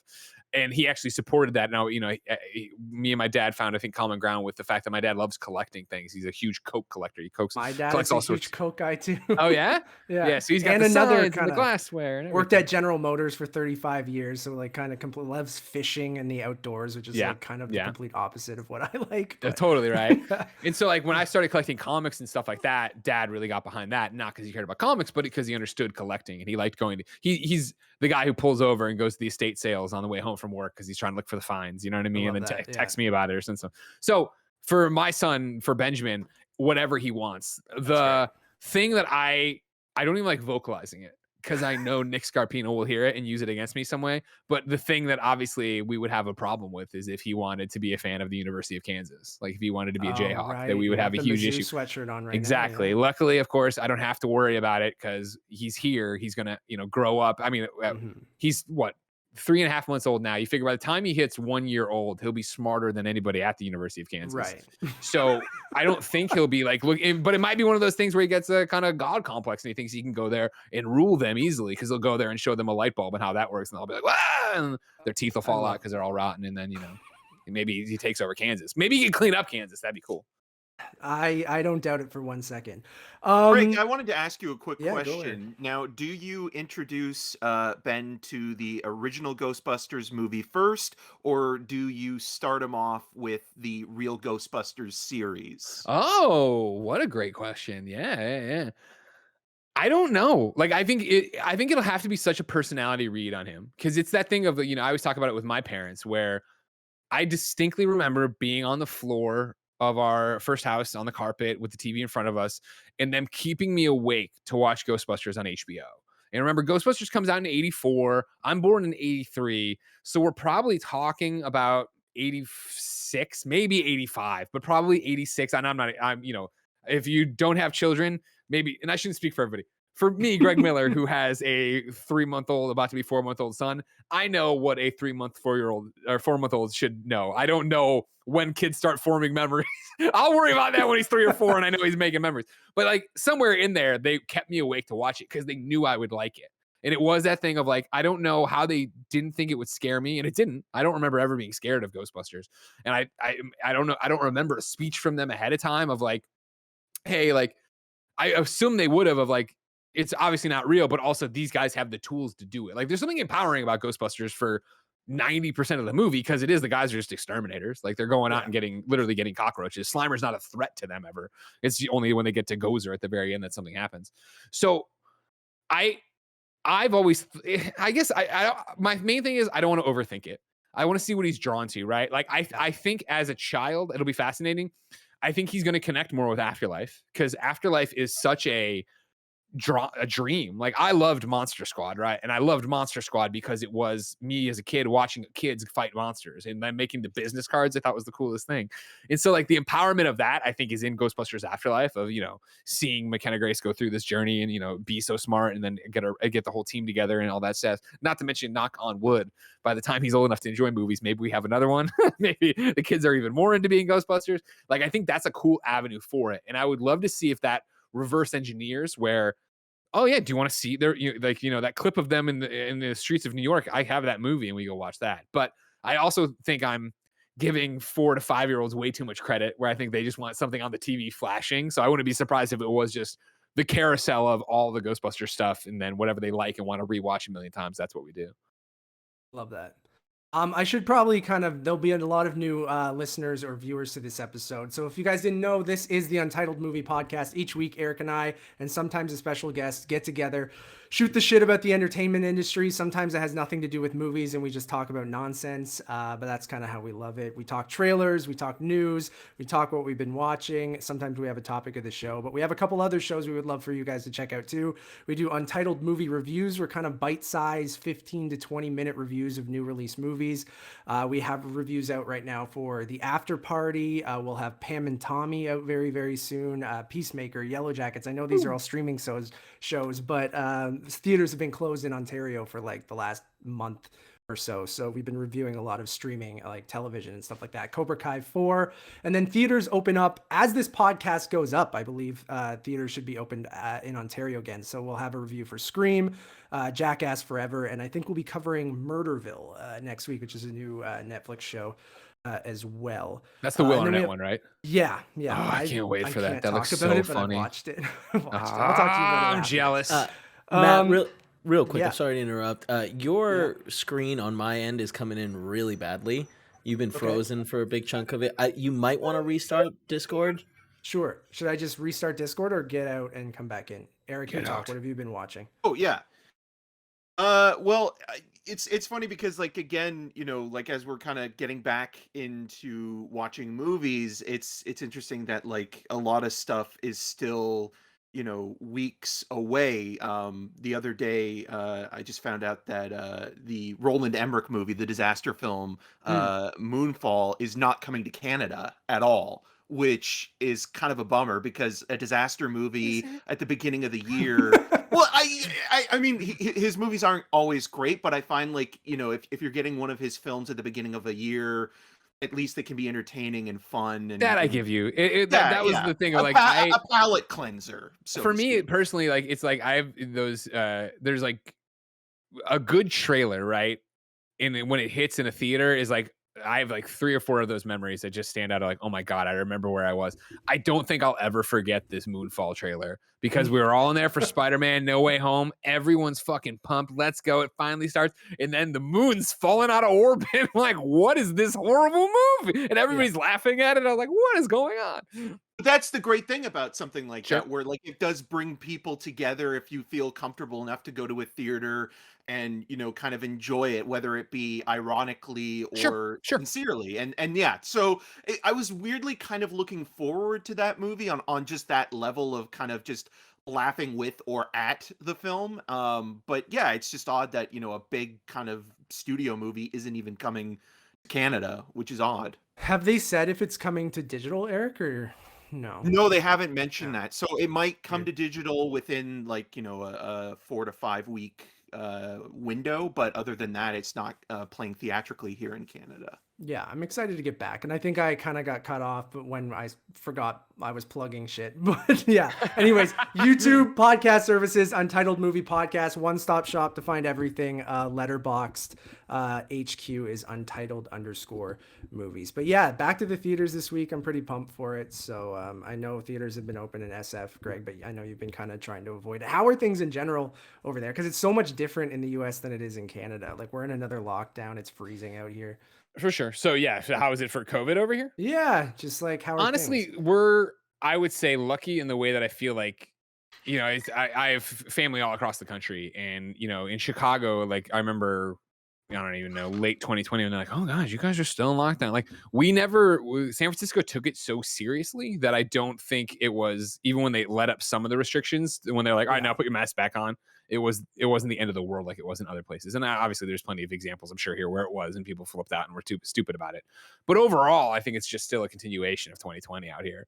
And so it's the same thing we've been doing, which of course wears you down and is, you know, maddening, right? Like of like what to believe and what to do and how to do it. But I think the more and more, you know, we get either vaxxed or boosted and then just have conversations. It was like, this is what life is now. You know what I mean? Like there was a, you know, Jen follows so many different, baby things now or whatever, and there's one lady whose name escapes me because it's Jen's bag, but is very much, you know, stumping for a better parenting and whatever, and she, you know, does Q&As and stuff, and she has, you know, a bunch of degrees or whatever, and it was like, listen, like it was like a question of, you know, can they go to this or that, or can they have somebody visit or something. I think it was around Christmas, and she's like, this is going to be the reality for at least the next X amount of years. Like it's, have them test before they leave, have them test when they get there, and go off of that information. Like that's all you can do right now. Otherwise, it is either you're in full lockdown or you don't care. But you know, neither of those. It's somewhere in between where it needs to be the truth. Exactly.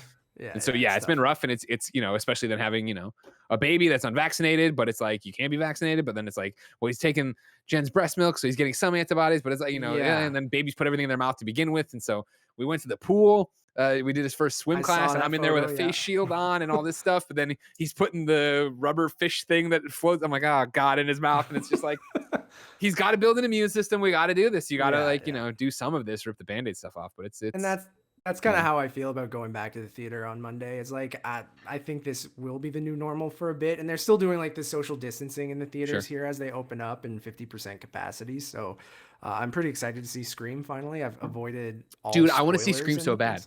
Not only do I love Jack Quaid, like I love Scream. Like I loved those movies growing up. Same, man. So it's been kind of like not as bad as Spider-Man. Well, Spider-Man we saw early or right away, so I didn't have to really dodge spoilers there. But I've had to do the old like mute everything on Twitter kind of thing. Or I'm seeing photos pop up on Instagram and Facebook now, and I'm like, was that trying to tell me something about something? And I've tried to avoid it for so long, but who is the killer? I'm just so excited to go back. So. Eric, I know we've both seen Pam and Tommy. We're going to review it early next week. So I feel like we can kind of hold that conversation. Is it good? I want to know, is it good? Is it good? It's I like great. Sebastian Stan so much. Awesome. I loved it, dude. So we've seen the entire series. First 3 episodes are out on Hulu in the US and Disney Plus here in Canada, starting next week. We've seen every episode. We'll do a full review on Untitled Movie Reviews, but quick thoughts, really, really loved it. I thought Lily James is just incredible as Pamela Anderson, and I thought Sebastian Stan and Seth Rogen and everyone else is great, and it's probably my favorite thing Craig Gillespie's done, even though he only did the first 3 episodes. But I think it balances a lot of different tones really interestingly, and is just like really thoroughly enjoyable. Eric, you're not done yet though, right? No, I'm only on episode 3, but so far in terms of it being a really thought-provoking character study, I think it works. And to your point, like I think Greg Gillespie is kind of tapped into obviously the homage montage sequences that both Martin Scorsese and Paul Thomas Anderson kind of did so well with like the single takes, or the cameras kind of dollying in and out of characters and locations, and that all works. And it is a very kind of interesting conversation to have in terms of consent, and when it comes to how Pamela Anderson has been very vocal about the series not wanting to go ahead, and her not participating at all and being a consultant, and the whole show being about how it's about consent, and how that she was victimized by the tape being leaked. Greg Miller. So Greg Miller from KindaFunny, thank you. As you guys know, like I like watching stuff here and there, but I'm not into it the way you guys are and the way I'm into video games. I know obviously the thing, but I thought they would have been. Is Tommy Lee involved? Like, how did this happen if they don't want it to, if she didn't want it to happen? He met with Sebastian Stan. I read that they met about him playing it, but I don't think either of them. I think because of, I don't know, it was some of the things they cover in the show of it being newsworthy and all this kind of stuff. Like, I think that's kind of how you get around actually getting their permission and things like that, because I think they're just telling, it's more from the perspective of the guy who stole their tape. But then is it based on a book or something? Yeah. It's an article. Yeah, an article. Yeah, and they cover all of that, and some of the stuff you're talking about, Eric. They even go into the series, which I really liked, and they kind of condemn all that. And then, but it is this double-edged sword of like, the series in itself is a little hypocritical because it's kind of almost putting a spotlight on this horrible thing again that Pamela Anderson went through and doesn't want to have to go through again. And now they're kind of putting that. It's good though, and I think it does kind of take that and reinterpret it for the Me Too era and things like that. And there's some really, really great funny stuff, some great disturbing stuff, some like, it's just like, it's all over the place when it comes to like tones, but everyone kind of kills it, and it's really, really good. How much is Sebastian Stan naked? A lot. Everyone is, I think, wearing prosthetics. I'm pretty sure everyone is. But I'm shocked at how graphic it kind of gets at times, and it goes to some places. It's like there's a moment in episode 2, no spoilers, but where I'm like, okay, wouldn't have called that happening. And there's a cameo from someone that I'm like, okay, they did that. Yeah, it's really, really good. So next week, it's an amazing showcase for the special effects and makeup and prosthetics specifically. And again, like, it is an interesting series to have that conversation about, because I think I, Tonya also kind of did something very similar, where it's taking somebody who became a punchline in talk show, late night talk show sort of comedic stand-up bits, and then it kind of sort of recontextualizes how we look at somebody kind of going through a media whirlwind or storm, and how we're at that point in like the late 80s, early 90s,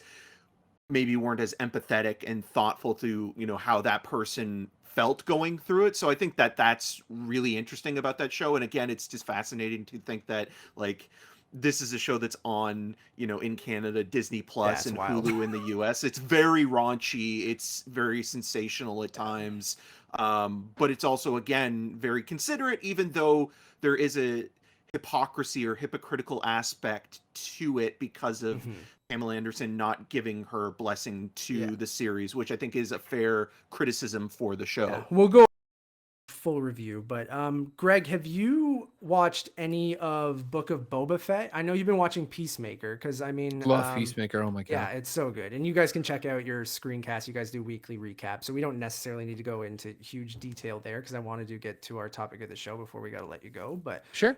Book of Boba Fett, have you watched much of it or? No. So what No, happened with Book yeah. of Boba Fett is Jen and I loved Mandalorian. And so when Book of Boba Fett hit, it was very much that first day of like, it's back with Star Wars and Disney, let's go. And we Yeah. booted up and watched that morning. And it was one of the things that ended and it was like, okay, that was good. Like we're not, neither of us are huge Star Wars fans. Like we like Star Wars, but like whatever. And so it was one of those, all right, I will watch the rest. And then they came and it just wasn't destination viewing. And so like I guess that was episode 1. They just did episode 5, right? And so like, Which when I highly everybody was suggest freaking- you and Jen maybe watch. well, that was But the thing. then- Everybody was yeah. freaking out about episode 5, so I just hit up Yeah. Tim. I'm like, "What is it? What happened?" And Tim explained it. I was like, "All right, You like, I'll could go jump. check it out." But I don't know. Yeah, my fiance bailed out on episode 2. She watched Mandalorian with me, and she's not a huge Star Wars person, but she enjoyed Mandalorian, enjoys the movies and things like that. But after episode 2, she was like, I don't think I need to watch this. And I'm like, no, totally fair. And then after episode 5, I'm like, okay, can I just show you this episode? Because I think you might enjoy this episode. So without spoiling it for people, but I suggest you watch episode 5 because Yeah, what Tim described sounded cool, and I've seen then, of course, like on Instagram and TikTok and stuff, like the comparison things of like, well, this is that from this, and I'm not spoiling things either. So it was like, oh, I see why people are into this. Yeah, cool.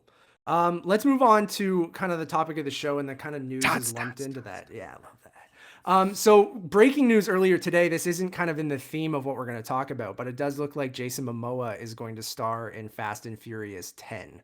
My man. So I love that. I mean, they needed to replace The Rock, right? The Rock came out, kind of said, no, fuck that. I'm not going to Get out here, Vin Diesel. Yeah. And I was saying to this Eric, we talk all the time off podcast, obviously, but like the whole thing with Vin Diesel calling out The Rock in that Instagram post, I'm like, I think this is going to backfire. Like The Rock seems like one of those guys who's going to be like, fuck you, dude. Talk to me in private. Don't just like post this and try to make me look like the bad guy when I come out and say I don't want to be in the movie. So that obviously did backfire. They need someone to kind of fill those shoes. So it looks like Jason Momoa is going to star in But I thought John Fast Cena 10. was the replacement. Yeah. It seemed like that was like Vin Diesel trying to get back at The Rock, yeah. and then Vin Diesel, as you mentioned, publicly trying to get The Rock back in. But thankfully, The Rock has self-respect, so he said no. Well, you got to think Cena's back in the next 2 as well. Maybe, but I mean, like, he didn't really track as well, I don't think, as they were hoping in terms of kind of bringing him into the fold. And I almost feel like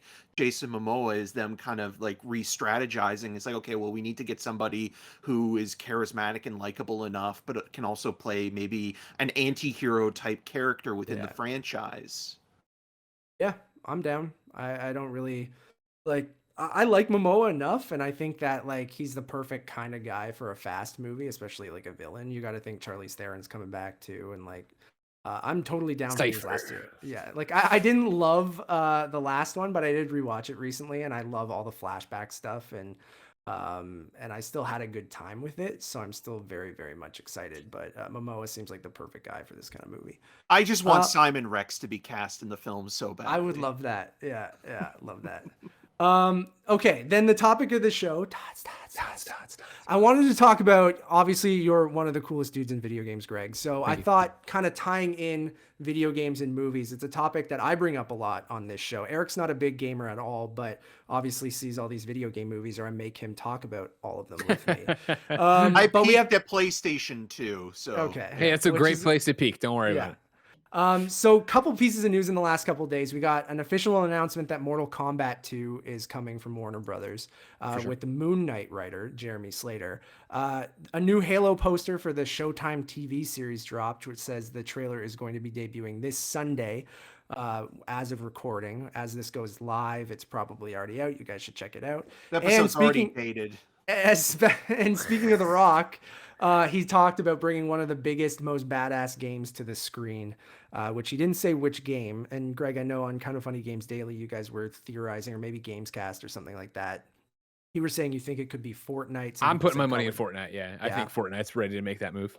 And do you think it's an animated movie, maybe with his character from there? I don't know what they do. I don't think so. I think they would do it in live action because this is a normal thing of like, right, like when they don't video game movies, right? And I know we're gonna talk about them, but I game can't wait to movies, hear your thought. Yeah. right? Where it's like, do you need it to be a 1-for-1 adaptation? It seems like No. stuff like Detective Pikachu and Sonic actually do better when they're not trying to be Tomb Raider, when they're not trying to be Doom.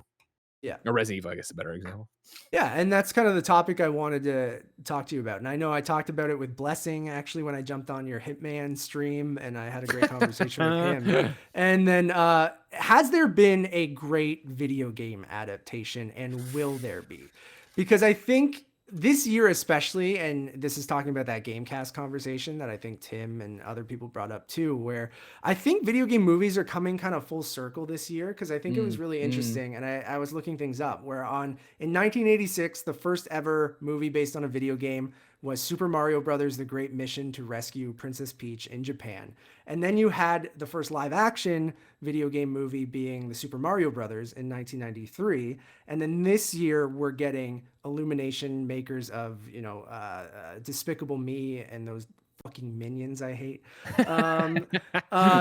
Do we think that Super Mario Brothers could bring everything, rule of three, full circle video game movies, be the first great movie adaptation of a video game? And I know we have other things. We're a couple weeks out from Uncharted.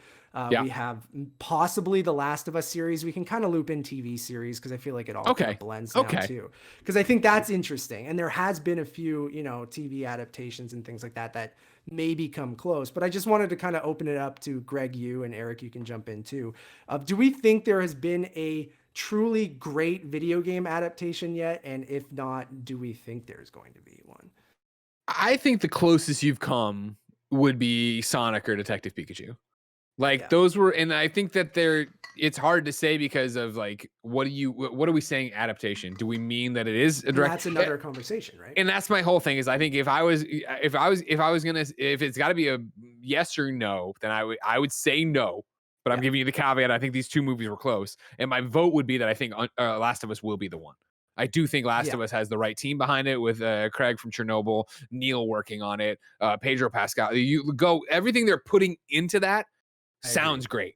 And we already know the story of The Last of Us is great. And so if you're going to treat it with the respect it deserves and give it the space to breathe, I think that's going to be something special. The downside you'd say or see with that, right, would be, of course, hey, what about like zombies being played out? Like, is it, how do you make Last of Us, the game obviously was different than The Walking Dead, the comic. And I know there's been The Walking Dead games, but it's that idea of like the interactivity of Last of Us made it feel like not another zombie thing. Whereas seeing it on screen, maybe it will feel like another zombie thing. But I trust Neil. I trust Craig. I think they can do something really cool over there.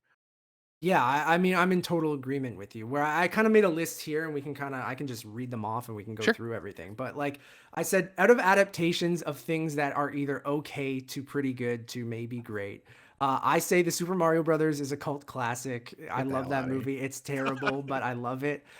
This last year we had Werewolves Within, which is actually based on a Ubisoft game. Like, was actually surprisingly decent for like a murder mystery kind of thing. The Tomb Raider movie is totally fine. Sonic the Hedgehog, as Greg mentioned, Detective Pikachu. The 2021 Mortal Kombat was divisive, but I know people like it. The 1995 version, so bad it's good. And then Resident Evil Raccoon City was almost so faithful it became awful but almost enjoyable because of that on the movie side. And then Greg, to your point, I think like if you're talking movie adjacent, then you kind of have things like Free Guy, the Jumanji sequels, Wreck-It Ralph, Ready Player One, Grandma's Boy, The Wizard, Last Starfighter, War Games, Tron, things like that. Even the Kingsman, right? Like the Kingsman very much takes that first-person kind of approach in several sort of major action set pieces. Yeah, and then documentaries, King of Kong, Indie Game, the movie, Console Wars, High Score. So it just depends on how you want to frame the question. Because like I agree with you, Greg, where I don't think we've gotten a great video game adaptation. I liked Sonic the Hedgehog enough, but I can't say that is a good movie. Is it an enjoyable one? I think to a lot of people it is. And same with Detective Pikachu. I think it showed like a lot of potential. And then when you go back to The Last of Us and then TV shows in general, some people might be screaming The Witcher. And I'm like, well, I think The Witcher was an adaptation of the book novels more than the games, right? So and that's 100% correct, right? Yeah. And I think obviously they borrow from the game here and there, but yeah, it is, they've been very clear it's about the book. Witcher's great. Witcher's fantastic. I would universally, or that's not even the right thing. I'm tired. Sorry, I spent a lot of podcasts today. No, I it's all would good, dude. enthusiastically say yes, Witcher is great, but I don't. Yeah, they've said that it's based on the books and not the game, so I don't count it there. And that's what I think I'm missing from the video game movie conversation. Definitely, I don't put in the documentaries. I don't put in like the free guys or whatever that are like in the video game world. I'm thinking I took the question very much like it's an IP. Yeah, exactly. And that's where it gets weird, where it's like we rented Sonic the Hedgehog and I really remember enjoying it. I haven't thought about it since I left it. Since I clicked the power button, I haven't thought about it, but I was like, that was good. And Detective Pikachu was a similar thing where I went in, Jed's a big Pokemon fan. And so I went in like, okay, cool. Yeah, I like Ryan Reynolds and this looks nice. And I remember that movie ending, being like, oh man, I had a great time with that. I really enjoyed that. But again, it was one that we walked out. And I think we played Pokemon Go in the bar next door. And then like, I didn't think again about Detective Pikachu, but I remember enjoying it. And those are a step above personally for me, like Tomb Raider, which not Angelina Jolie, the most recent one, where I went to it. And based on the Crystal Dynamics games. And it was the one I went into and I enjoyed myself. And I thought they did a clever way of doing the video game storyline, but not making it the video game storyline. Because in the video game, you literally fight a ghost at the end or whatever. Like this one, they got around that in a more realistic way, which I appreciated. But again, that was like, maybe a 7 on the IGN scale, where I was like, okay, cool. That was good. I'm not, again, going to think about it. I don't want more of that. Whereas I'm hoping Last of Us is every episode I'm ready for the next one. And then when the season ends, I want another season and so on and so forth. So as someone who covers video games all the time, do you even pay any attention to when these things get announced, or are you excited ever? Like Uncharted's in a couple weeks. Speaking of a kind of one-to-one adaptation like Tomb Raider, very similar, obviously. But do you think they go the supernatural route with Uncharted? Do you think that movie hits? Like, do you care at all? I know you're a huge Uncharted guy too. You reviewed it at IGN. Yeah, love that series. But what are your thoughts on Mark Wahlberg playing Sully? Thank God he's not playing Drake. You know what I mean? Like when they originally announced that, like a decade ago, when I had to talk about that on Podcast Beyond or whatever, and I was like, I guess whatever. That sounds like a bad movie. Like, so there's a lot of questions you just ask. Like, do I pay attention? Frankly, no. Like, I think, back when I was at IGN in 2007, 2008, like, and it was people trying to do this, then it was bigger news of like, wow, somebody's trying to do this. Maybe they'll crack it. And as we've gotten more and more, it's just happening left and right now, to where like you talked about Mortal Kombat 2. I still haven't seen the original Mortal Kombat, not the, you know what I mean? I haven't seen the first Mortal Kombat in the new series. Yeah, I haven't seen the most recent Mortal Kombat.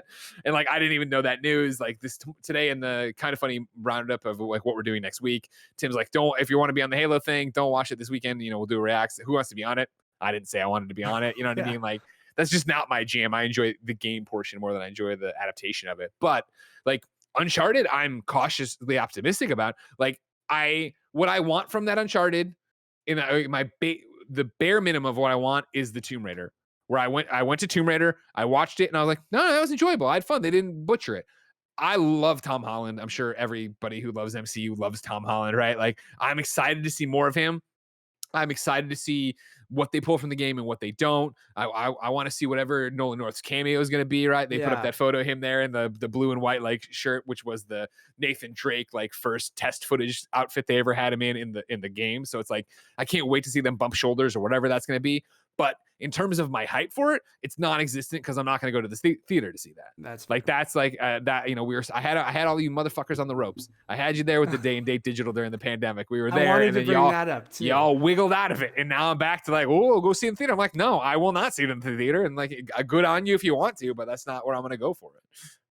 And do you think that's just a mentality for you to bump off video games? I mean, I agree with you. Last of Us has so much potential, and I hope they don't drop the ball like that. Again, what you were saying of having Neil be involved, he's directing an episode. Craig Mazin from Chernobyl is great as well. And like, it seems like with PlayStation Productions, they're starting, and even back to the Mario movie, like Miyamoto being involved and Nintendo being involved. I think when you involve the creators and have them part of that creative process, instead of just thinking it as IP you can sell to someone to completely do whatever they want, like the Max Payne movie or the Hitman movies, or the number of movies that are like, what, this is nothing. Even the Assassin's Creed movie, you're like, this doesn't feel like what people loved about the game at all. And to shout it out, and I know I'll get hate for it. You know what? A movie I thought for sure I would hate and Jen wanted to watch so bad and I enjoyed? Monster Hunter. Like Monster Hunter, don't get me wrong, not a great movie, but it encapsulates what the game is. And that's fair. You know what I mean? Like, the game is running around hunting monsters. And like, I was like, man, how are they going to get the modern? Oh, and they bring it back into like what the Monster Hunter is and the Palicos and stuff. I was like, okay. And I feel that because I feel like how you felt about Monster Hunter, I felt about the newest Resident Evil movie too. Because like I think you might sort of enjoy that if you like the first 2 Resident Evil games, because it's like almost so faithful. It's almost like, okay, well, this is not a good movie, but I'm going to enjoy it for this reason. Which I think is where video game movies are kind of at right now. And then that's why I hope like the floodgates might open once, Last of Us is great, or one of these movies is great. Mario is great. Like if Mario is great, then we're probably going to get, well, we've already know we're getting Donkey Kong Country with Seth Rogen. And then probably Star Fox would be the next most cinematic thing that I think could be really cool. Eric, I loved your idea whenever we talk about this, that you want a James Gunn Earthworm Jim movie, awesome. which I think would be awesome. Real quick, just a 10-minute warning. Yeah, for sure. So yeah, I just think like superhero movies, it took so long, and then once they started to hit, I feel like then the floodgates open. So I'm curious if we're going to get that with video games. And I think you are, right? Because it's the same reason superheroes are working is the same reasons video games will work as well. It's that people grew up on this and they loved this and they saw it done wrong and they wanted to do it right. And they know that it can work. And so I think again is like, our generation, or at least my generation, I know you're 33. I don't know how old you are, Matt. My generation, right, is the first 2. Am I? My birthday's in like a week. 33 on February 8th. Yeah. Okay. Thanks, Eric. Eric's keeping track. I love it. My generation, I feel, is the first to grow up with video games. Yeah. And so now I'm old, and I if I was making movies the way I'm making content over here, you'd see that stuff start to get reflected. And I think, it's a good thing of seeing something like 8-Bit Christmas pop and happen and find an audience that wasn't. I was having my family members hit me up that weren't video game people, being like, "Oh, this movie was great. Like, I really liked it." And it's like, that's where we are, as video games are synonymous as entertainment, and people have a history for it. And even if you don't play games now, you dropped off like the PS2, you remember maybe an NES and what it meant to get an NES on Christmas. So that story can resonate out there. I love that. And quickly before we go, I know you're a big proponent of day and date. Hell yeah. So last thing before we wrap up, do you think that is the future that we eventually get there? Because I'm kind of with you. Like even for someone who loves going to the movie theater as much as me, I've been a big proponent of just let people watch what they want to watch, how they want to watch it. And the industry will kind of adapt that way. And I don't think cinemas will die. There will always be the Erics, the Matts, the Tims, or whoever that will want to go to the theater, the Kevin, Joey, like who will want to go week by week and see things on the big screen. But then I think from an accessibility standpoint and for a new father standpoint and for a COVID standpoint and things like that, like I'm with you that I think things should be day and date. That you should be able to watch it at home. And if you want to go to the cinemas, you can. And that's a bigger conversation, but I know you're kind of in that same boat too. Yeah, I mean, I think there's no way to stop it. I think it's the same. It is like games where I feel like, in the early part of my career, there was this pushback against digital, and you wanted the shops and you wanted those things, and people still want that, and it's still there. And I think that, I look at like, right now there's this rush back to cinemas because obviously the movie companies were holding back so much, and because they didn't want to lose their money on it. And the way, you look at Black Widow, the way contracts were set up and negotiated, and there's a bunch of legal mumbo jumbo, red tape, earnings, yada, yada, yada, that they didn't plan for. And I think as you sit there now and see Spider-Man's doing so well, oh my God, blah, blah, blah.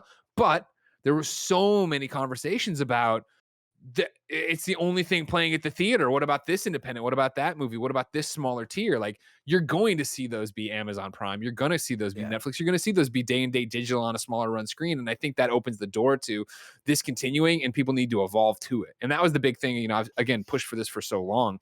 Yeah. And that was before I had a kid, and it was before COVID. And now that so many people have had that taste, I think you still see that. I'm not alone in the whole thing of like, yeah, I went and saw Spider-Man, but I'm not going to go see Uncharted. I'm not going to go see this. I'm not going to see that. And yeah, we're going to get to a, new normal, and people, get over it, and masks and yada, yada, yada. But I still think there's going to be an audience clamoring for that. And I think that movie studios and streaming services are smart enough to know there's money in those hills. And especially as we see something like Peacemaker right now continue to get more popular. Peacemaker is so popular. And I mean, I say that as someone who's in love with it. It's my favorite thing from the DCEU, period. And I love James Gunn, but I had no faith or desire for this show when they announced it. And here I am, totally like, I'm or whatever. Like, HBO Max has something. Disney Plus has something. Like, Disney Plus, the MCU shows have owned and dominated. And clearly, bolstered the build up to a big tentpole movie, bolstered up to Spider-Man, even though it's, Sony versus Disney, but same universe. And I'm sure we'll do the same thing when we get to Doctor Strange, Enter the Multiverse of Madness, right? Where like when they show that and Scarlet Witch gets a pop, right? Like, oh my God, like people love her based on this show. And like, and that's what I mean. It will work hand in hand and they will figure it out. And I think contracts will get renegotiated and it'll change. That's what I mean. I think there's two ways of doing it. I think streaming services buying up theater chains and making it part of that subscription package could be one way. There could be the exclusive window of only 1 or 2 weeks, and then it's on home right away. That way you still get those first couple weekends of people going to the theater for the people who can't wait 1 or 2 weeks. But it'll be fascinating to see how it changes. But I'm kind of with you on that, where I just feel like, I love going to the movies, and I think there are a lot of people who do, and they will continue to do that. But even me who loves to go, there are sometimes where I'm like, I wish I could just fucking watch this at home. Like, I don't want to go out tonight, or I don't want to deal with all the shitty people at the theater, things like that. But it will be a part of like, you have to go where the people are. And this is something, that we learned at IGN when I was there. I was, lucky enough to be there and see it, where when I started at IGN and YouTube was just getting footing, there was a conversation of, should we put IGN videos on YouTube? And everybody said, no, we have IGN.com. They'll come here to watch the videos. And that was not the case after a while. And they went to YouTube. And I think it's the same thing here, as we continue to be more and more fractured in terms of our attention spans, as we more and more distractions, more and more content, more and more whatever. Like, theaters and movie companies will have to pivot to serve that audience. They can't sit there and be like, well, we're just going to only put the movies here. Then people bitch when it's only superhero movies, because that's the only thing that would get me to move, right? Like, the next thing I'm going to go see is Batman. After that, the next thing I'll go see is Doctor Strange. Like that, like I have to go see those movies, but everything else I'll check at the door and not worry about until it's on. So I think they still need to figure that out, but I can't wait to see where it goes, because there's so many different ways. Greg, thank you so much for doing this, man. I really, really do appreciate it. It's been so fun to finally make some content with you. I've been on other shows and things like that, but thank you so much. This means the world to me. You guys have been a huge inspiration of this podcast and kind of my career. So I just want to say I'm truly grateful for you doing this, and it means a lot to me. It's a pleasure, man. Thanks for having me. I'm glad we finally got to do something. Tim's not hogging you all to himself. And Eric, pleasure meeting you. Yeah, nice to meet you as well, Greg. Really appreciate Sorry about your face. It's really nice to talk to somebody. I had to do it. If you guys like this, we have a couple other podcasts we would love for you guys to check out. As I mentioned, Untitled Movie Reviews, Untitled Movie Conversations. We review movies, we talk about trailers, different things like that. Find us on YouTube, Untitled Movie Podcast, probably the easiest way there. Podcast services, just search for those 3 shows. If you want a one-stop shop for everything and you're a big movie person, I hope you're on Letterboxd. If you're not a sponsor, but it's a great app, you guys should be on there. We have a Letterboxd HQ, which is Untitled_movies. All the links to our reviews, our socials, our star ratings, everything's over there. So go over to Untitled_movies on Letterboxd. As always, my name is Matt Rohrbeck. You can find more of my work around the internet, but mostly at UntitledMoviePodcast.com. And starting Monday, I'm starting a new gig at Family Feud Canada, everyone. So you might see some questions of mine on Family Feud Canada, but I'll keep you guys posted on that. Congratulations. It should be interesting for sure. And on all social medias at Matt Rohrbeck. Eric? And I'm Eric Martin. You can find more of my video reviews on rogerstv.com/cinemascene and on the social medias at EM6211. Thank you very much again, Greg. Really, really appreciate it. Greg, you want to plug anything? Go for it. Yeah, come and check out all the stuff we do about movies over on youtube.com/KindaFunny. Of course, you get the Kinda Funny screencast and in review wherever you get your podcasts. Just search for Kinda Funny. Until next time. Game over, Greggy. Game over. Everyone knows the apron is the hardest part of the ring, but this is the nerdiest part of the ring, your weekly news roundup for the wide world of wrestling. I am your host for the day. I am, of course, the 5-star man, Asa Gray. With me, as always, is the Big D, Dalton Anthony. Yo. How you doing tonight, Dalton? Doing solid. Not used to 2 shows in a week. It's been a minute. Two big shows. Royal Rumble preview last night.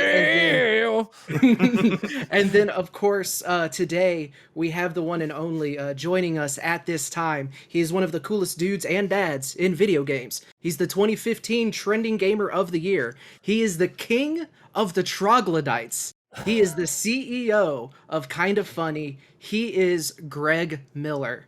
Greg, how are you? I am excellent, Asa and Dalton. How are you? Thanks for having me. Thank you for having us doing this whole community podcasting day. Shout out real quick before we jump into everything to Nerd-A-Day, If I Grow Up, Untitled Movie Podcast, the ones that came in before us, all Sure. 3 great shows. We were telling Joey, well, I was telling Joey, I don't think Dalton feels this way because he's like a better person. But it's like, man, it would have been like, obviously I'm happy everyone succeeded. But it would have been just like a little great if someone had like pooped the bed. You just wanted one terrible podcast so you could be like, all right, we're going to do better than them. Exactly. Like, so the pressure's off. So now it's up to us to not do it. So Yeah. But that's fine. So yeah, typically this is a like weekly news show, but instead, since it's a special occasion, it's gonna be just kind of talking about wrestling and why wrestling is the coolest. So I'm gonna start with a heavy hitter question. But you're Greg Miller, so I feel like you're ready for this. Greg, who is the greatest wrestler of all time? For Greg Miller? For Greg Miller. Chris Jericho. Hell yeah. Y2J, Chris Jericho. You know what I mean? Chris Jericho came into my purview at just the right time, where of course I had been a wrestling fan like most 80s kids, through the Hogan Warrior era. You saw it all there.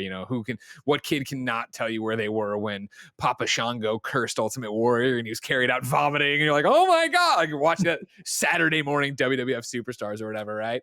And then of course coming into high school, I dropped off and came back into high school, 1999, 2000, because I'm old, 98, 99, 2000. And I, got back in right as the Attitude Era was kicking off, and really wrestling, becomes synonymous with being a teenager at that point. You know what I mean? And like wrestling becomes cool in a way it was not cool before, and to be able to be a part of and watch it. And so as I'm watching all that and you're getting up to speed and stuff, like, I will never forget August 9th, 1999. I was at the Allstate Arena. It was the Rosemont Horizon. It always will be to me, in Chicago, Illinois.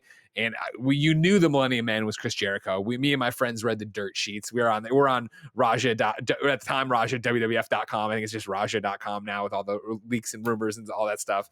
And I will never forget, that show was so good. And this is when they used to tape Heat beforehand, if you remember. So it was Sunday Night Heat, which had a Taz promo in it of the thump, like the countdown for it or whatever. And maybe I think I'm right on that, but if I'm wrong, don't get me too bad. But it was a great Sunday Night Heat to warm up. Then it was August 9th, 1999 Raw, which is when Jesse the Body Ventura was there, setting up the China feud with Triple H and Stone Cold. And it's like, there was so much packed into that show that we actually had forgotten that it was supposed to be Jericho, that it was supposed to be the Millennium Man and all that stuff. And so when The Rock comes out and starts that promo and it's cutting and just doing the Rock stuff, being the best at what he is, right? And then the lights went out and that clock popped up. It's one of those things, like the roar of the crowd, I think collectively everyone forgot. It was like, whoa. And I had, this is, again, I'm old. I had the Kodak click and wind cameras. And like so the disposable. Yep. And we're up in the nosebleeds. We're way up in the nosebleeds. And I got the camera and I wound it and I sat there because I wanted to get a shot of whatever was about to happen. And his pyro went off and we are in the nosebleed. We are like we are high school kids. We can afford nothing. We are so high in the Rosemont Horizon. That thing popped the loudest I'd ever heard. It spooked me to the point that I clicked the camera by accident. And I have a shot of the pyro at full blast. And we felt the heat from where we were. And so all of that to then get to the, the song, the intro video. And when the words come out and come up Jericho, I get chills right now thinking about how we all went bonkers. And then the best promo of all time in professional wrestling. And like him and The Rock going at it. And then WWE wastes him for a few months and then they get him on his way. But like, I just loved Chris at that time. Like, you know what I mean? The Lions saw, we're talking about the Walls of Jericho. And then like, it was that thing too of, for my reintroduction to professional wrestling after taking so much time off, right? And then learning about what that world was of ECW in Japan and trading VHS tapes and seeing stuff of him and Eddie like wrestling in Japan and at New Japan, right? And then the Lion Tamer and this, and I had not been a WCW guy at all. So going back into that, then as me, the video game guy, to have this so tied into, I was so obsessed when I come back with WCW versus NWO Revenge, right? And then when they switched licenses and they went to WWEF at the time, right? And they made WrestleMania 2000. And the fact that Jericho debuted on Monday and like by Friday, IGN had his entrance up in WrestleMania 2000. It was like this apex of energy that built up to this thing. And also, as a lapsed fan, it was somebody who got to come back in and be on the ground floor with somebody, which is so important, right? Because otherwise it had been like, of course I remember The Undertaker. He has a brother now, and what is happening? And where's Paul Bear? And like, you know what I mean? Your friends have to catch you up and you have these long conversations that are fun, but I was there for that. I was there for that moment. So what to hit? So is it that kind of experience and that sort of, that, I mean, just experiencing that live, is that what kind of defines that as being like the greatest for you? Or is it from then that point on his career that he had, through WWE multiple times coming and going into, I don't know how much of the New Japan stuff he did into the now currently AEW stuff? It's all of the above. I think being there is a huge part of it, but I think it's also that Jericho is, to me, and at the time too, the whole package. He was entertaining to watch, right? He's entertaining in terms. He'll be back. Don't worry about it. He'll figure it out. Dalton likes to make an entrance. He didn't like his entrance. He'll be here in 3, 2, 1, or he's out of power and he won't be right back.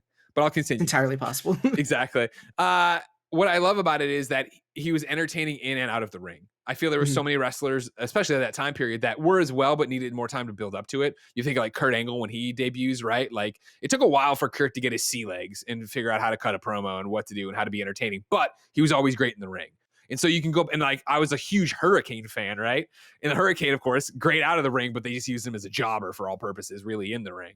I liked that Chris was a different style. I liked that he could cut an amazing promo. I liked that he was witty. I liked that he went after everybody. And then, I liked that he was different in the ring, right? Like he wasn't, you figure like, I know it sounds silly now, but this was the Attitude Era when Chris would have been and was for a long time, relegated to just being an Intercontinental Champion, just being a European champion, right? He wasn't getting those world title shots. He wasn't getting that chance to go for the big belts. And so seeing him in the ring, springboarding off the ropes, doing, lion salts onto people, like that all worked for me in a way that I found more entertaining. And I enjoyed that mashup against something like Triple H, against someone like The Rock, Stone Cold, wherever you want to put him. Even China. I know I've listened to his, Talk is Jericho podcast about like how he hated working that angle and yada yada. I still enjoyed it as a fan, and that says something because I think that is something that's hard to pull off.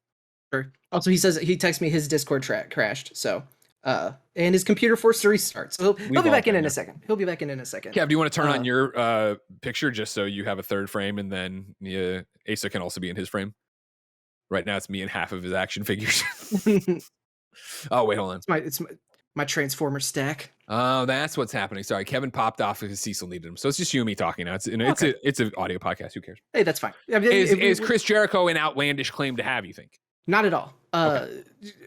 Chris Jericho is actually the answer to greatest of all time because of the adaptability, because of the way that he has gone through so many different iterations of not only character, but in-ring style and promo style. When he, you think back to, him in WCW and doing the it maybe hits a little too close to home now, but when he was doing like in DC with the conspiracy theory stuff. Yeah. Because he was convinced that he was being screwed by WCW into the WWE with The Rock. And then when he left and then came back, that feud with Shawn Michaels, where he had the short hair. Yeah. And then he totally changed up the way he delivered promos and the way he wrestled and, no more of the high flying type stuff. Hi, Dalton. Hey, sorry about that. The computer decided it wanted to restart just then, so I apologize for that. We've been there. Don't worry about it. I'm so glad that I gave you that laptop specifically to use so we would have better issues. Yeah, this will be perfect. Don't worry about it. I wasn't gonna say it on the stream that this isn't my computer. I was gonna be polite. No, I'll take responsibility for it. But so no, he's my answer. But the reason that I think that is such a good it's such a good question is because you ask 10 people who the greatest wrestler of all time is to them, you're probably going to get about like at least 6 different answers. For sure. Because everyone defines the greatest a different way. Someone could say Bret Hart because he is the greatest in-ring technician, or Ric Flair because of just drawing power, or Hulk Hogan because he crossed over and was just like the biggest star wrestling, has produced up until maybe, like The Rock. The staying power of Taker, right? Like, I mean, you can, exactly. There's so many different reasons to go through and do it and have different people. And that's just kind of what I love about wrestling in general, is because it's so subjective. It's art. It's music. there's so many different styles. So did you were talking about that being there for that Monday Night Raw. How many, like, was that your first live wrestling show? Or no. I think you're asking me for my first back. No, I was incredibly lucky and privileged that my parents totally vibed with me liking wrestling, and they would take me. I that was one of many trips to the Rosemont Horizon. I think my first time I ever went the first time I ever went, I was gonna say and remember. They didn't take me when I was too young to remember. It was a house show, and I remember I did not understand what a house show was. But and as a kid, you probably shouldn't. Who cares? You know what I mean? But like, I remember that so well of being like, Rosemont Horizon, mid-tier seats, and it was like, I remember two things. I remember when Shawn Michaels came out and they were playing his song. I was standing on my chair and I was singing along. And I remember when I got to being a sexy boy, I turned to my mom and she's like, "It's okay, you can say it." Like, I knew enough that like sex is not something you say. And I'm like, all right. And I sang along. And then the main event was Taker versus Yokozuna for the world title on a house show. So clearly not going to change hands, but I didn't know that as a kid. Right. And so it was the normal, where Taker had him beat, but Mr. Fuji pulled something, you know what I mean? And then like Yokozuna is able to retain. And then I remember at the end, like Taker sitting up and like he had chased off, or Paul Bearer had chased them off, and they like left the world title. And so like Taker had the like belt in his hand and like threw it and like walked out. And I was like, why didn't he keep it? Like, no, Taker, you could have just taken it. Like, that was my first show. And I was, obviously hooked at that point. I remember, it breaks my heart. Like, out of all the old shit I have photos of it still, but we had a camcorder and we had me and my dad wrestling, you know what I mean? And like, but they're on like those little like weird like pack of cigarette tapes, you know what I mean? Like, it's long gone having anything that I have a whole bunch of stuff, but I can't even go through it to see if that's the tape I have, kind of thing, because I don't have the adapter anymore. So that was the house show. And then we probably did one or two other ones like that, but the big one was SummerSlam 94. SummerSlam 94 opened the United Center in Chicago. The Bulls had played in the Chicago Arena forever. They closed the Chicago Arena. They built the United Center. And this was going to be the first like televised event from it.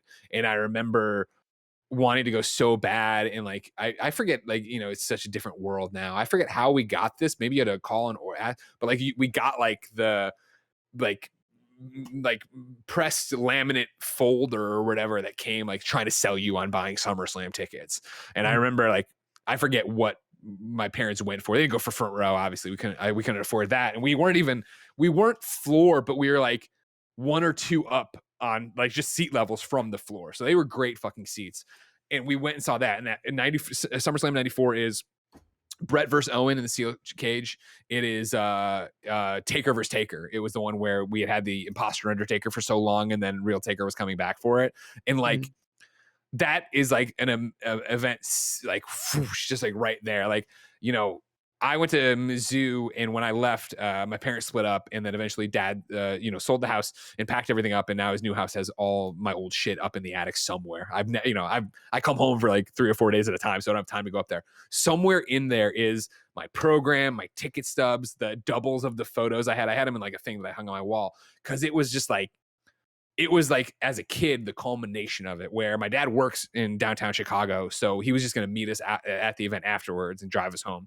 So to get us down there and not have 2 cars there, they rented a limo, which was like, they were clearly trying to blow my little kid brain, and they totally succeeded. They rented a limo, which of course I'm 94. I would have been 11 years old, right? Yeah. 11 years old. So like, or about to be. Yeah, I'm 11.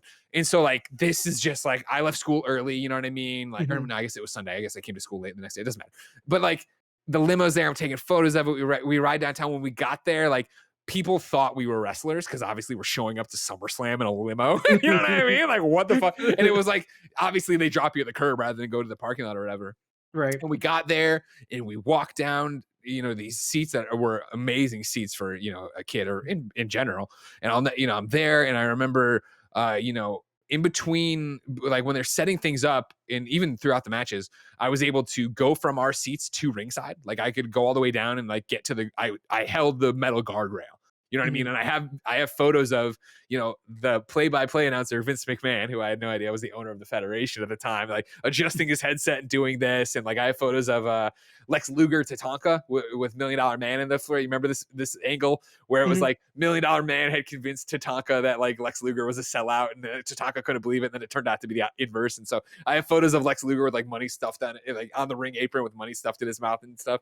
But like the key moment from all of this is when I'm at the back of the seats in the pre-show entertainment. Macho Man is doing the Macho Man stuff where he's like talking, out in the crowd and stuff. And like, they're doing the shots or whatever. And when he finished one of his segments, he walked back past us. Like there was like, not the ramps all the way over there, but we're on the other side, like behind play-by-play, going up these risers. But then there's like the offshoots that you can go out. So he came back through that way. And this is, he's doing his whole thing, and he's got the big leather jacket. This is Slim Jim era Macho Man, obviously, with the tassels all over his coat. And I remember he went past us, and I reached over and I grabbed one of his tassels. And I remember in my little kid head, I'm like, I am not letting go of this. Like, I'm getting this tassel off of his coat. And I had such a death grip on it that he did have to stop and yank with all his strength to get it away. And then he went. And now as an adult, I feel like an ass for it. But at the time as a kid, I was like, I was so close. I almost had the Macho Man tassel. You know what I mean? But then, I could go on and ever for 94. Sorry, go ahead. No, I was gonna say that would be the best souvenir. Like, that's a one of a kind. Yeah. Oh, right. Yeah. Nobody else would have had that, right? That would have definitely been up on the wall or whatever. But until he turns around and is like, "No, I'm taking this back." Yeah, and I remember when and that one Paul Bear came out for Taker before Taker came out, and eventually like the arena goes dark, and he opens the top of the big urn, the new urn, and like that light shoots out of it or whatever. And I remember it was just the coolest, and it was so cold, it was eerie, and then Taker was back, and it was amazing. And then I don't even know, probably with like 10 minutes left in the match, my dad's like, well, let's beat traffic. I was like, what are you talking about? But at that point, the day had been so fantastic. I was like, all right, let's beat traffic, Dad. I guess I understand that Undertaker is going to beat fake Undertaker. So he had a chance. He totally had a chance at that one. Yeah. So, you say Chris Jericho, when you first came back, was kind of your guy to start. So when you were younger, who was like your first favorite? I would say you're probably looking at Hulk Hogan as an introductory guy. I would think when I got smart enough to have more fun with angles, more fun with who I'm watching in the ring, it was Owen Hart. Like, I vehemently hated Bret Hart. Like, I did not like Bret Hart. Don't get me wrong, obviously as an adult and everything else, like I totally respect Bret Hart, and like I know how good he is in the ring. But I did not vibe with the best there is, the best there was, and the best there ever will be. I thought that was such an insult to everyone else. And I'm like, you're not even the best. You're not even the champ at this time, at this moment, and whatever. And so, like, I did not like Bret at all. So when Owen's angle became, hey, I got a chip on my shoulder and my brother sucks, I was all in on Owen. Loved Owen. And that was the thing too, is like, Owen is a joy to watch in the ring, right? Like, he's so much fun to see go out there, and how he would flip around, how he would use it, how he would work, the legs. Cause he was heel Bret Hart, which I guess is what I wanted. Like, I didn't like Bret Hart's bravado as a face, but I liked it as a heel. So I was all in on Owen for that. So how much are you able to kind of keep up with now, or do you have that interest still because I know obviously between everything you guys are doing with KindaFunny, with Benjamin, there's only so much time that you can dedicate to and mental space to dedicate to consuming media and content and all of that. Since the Royal Rumble is tomorrow, is this kind of your ramp up back into getting back into it for WrestleMania season, or do you keep tabs on it throughout the year? I keep tabs on it throughout the year, and I would say by that I mean, obviously, we're friends with Austin, so like I'm seeing what he's doing. I follow WWE on social, so I see what they're doing. Like, I follow a bunch of wrestlers that I've worked with or just like, you know what I mean, and I like keeping up that way. But I love, a good wrestling rumor and stuff like that. So like, when they were like, looks like Rousey's training to come back, I was like, oh, all right, I'm reading about this. I'm still the dirt sheet guy. I think that is more. That and social media clips are more how I engage than sitting down. Like, like you said, I can't sit there for 3 hours and watch it, right? And like when Punk came back to AEW, or when came to AEW, right? Like, that was when I went out of my way to make sure I was, recording on YouTube TV or whatever the hell it was. Like, I went up on Jen's YouTube TV and said it. But what happened inevitably? I watched all the clips on Twitter. You know what I mean? Yeah. Like, it happened, and we were doing something else, and I got home and I was like brushing my teeth, watching all. I'm like, this is a fucking reaction. So like, that's more of where I go, because it's, I think, less. And if I hear there's a great match, then I'll go out and seek it. Like, I'm in this weird spot with time of, obviously gaming is my number one priority because it's my job, my passion, my career. But then, when I have free time and stuff, like Jen was cracking up during our paternity leave, right? Or maternity leave for her, paternity for me. Because when if she left the room to take a nap, if she ran an errand, she would come back and inevitably it would be me bouncing Benjamin, feeding Benjamin, whatever, with some WWE Peacock documentary on Dark Side of the Ring episode, season 3, episode 4. Like I'm just like marathoning this because like it's still the stories about wrestling I love, both the in-ring storytelling and then what's happening, behind the scenes. And so like that, it's still my go-to. I think of, when I'm in the car, I'm going to put on a wrestling podcast. I'm going to, seek stuff out. I'm going to find stuff that's talking specifically about what I want to know about what's going on, kind of thing. Well, if you're looking for a wrestling podcast, we got a suggestion. Oh, yeah. So really, just because you mentioned it, and I love talking to people about it, what was your favorite Dark Side of the Ring episode? Well, I mean, that's a hard question because they're all bad. So we, like Ace and I have had multiple conversations of like, there's some that I can go back and watch for the comedic value of it. You're like your Brawl for Alls, your New Jacks, but like from Hell, that's a one and done. Like never again. I watched that one time. I'm solid. And that was the thing about it for me. I'm pulling up. I don't want to forget anybody, right? Where I first off had never heard of the Plane Ride from Hell. And so how I found out about the Plane Ride from Hell and how I found out about this show, which if you're not watching, this is season 3. This is like Greg Miller bread and butter. I should know this exists. I did not know. I made a joke about it on Twitter that everybody failed me by not telling me. Like I saw everyone's reaction to Tommy Dreamer being stupid. Just being what the fuck, Tommy? What the fuck, Tommy Dreamer? Dumbest you know take. what I mean? Dumbest take. Horrible fucking have a bad haircut though. Repugnant take, terrible haircut too. So I saw that and then I was like, well, what's the Plane Ride from? And then I found it, I was like, oh my God. So like that is like, I think on another level in terms of like, yeah, that brought me in. And then it also was like, I learned maybe the hard way of like, this wasn't like Jen obviously has gone to a bunch of wrestling with us, but she didn't grow up watching it. But like, what was it? 2018 into 2019 where like I think I did 6 WWE pay-per-views in a row. Like I didn't miss for the month, and we were doing the KindaFunny World Tour. We were timing them out. But I don't know how it happened, but we were timing them out where we were going to Phoenix for the Rumble and we were doing all this different stuff. And so like she was there and she knew that, and she knows Austin and she knows a bunch of people at WWE that way or whatever. Then I'm like, let's watch Dark Side of the Ring. And they're all like, here's how Benoit killed his family. Here's this. Here's the steroid trial and Vince takes off his thing. And she's like, yeah, I don't know if I like wrestling. I'm like, oh yeah, this probably wasn't the best way. Here's a bunch of cool things we did live, and then here's the horrible stuff, but it's better now, but it's still fucked up. Do you want to watch this John Oliver video that really tears into how it is now? It's like,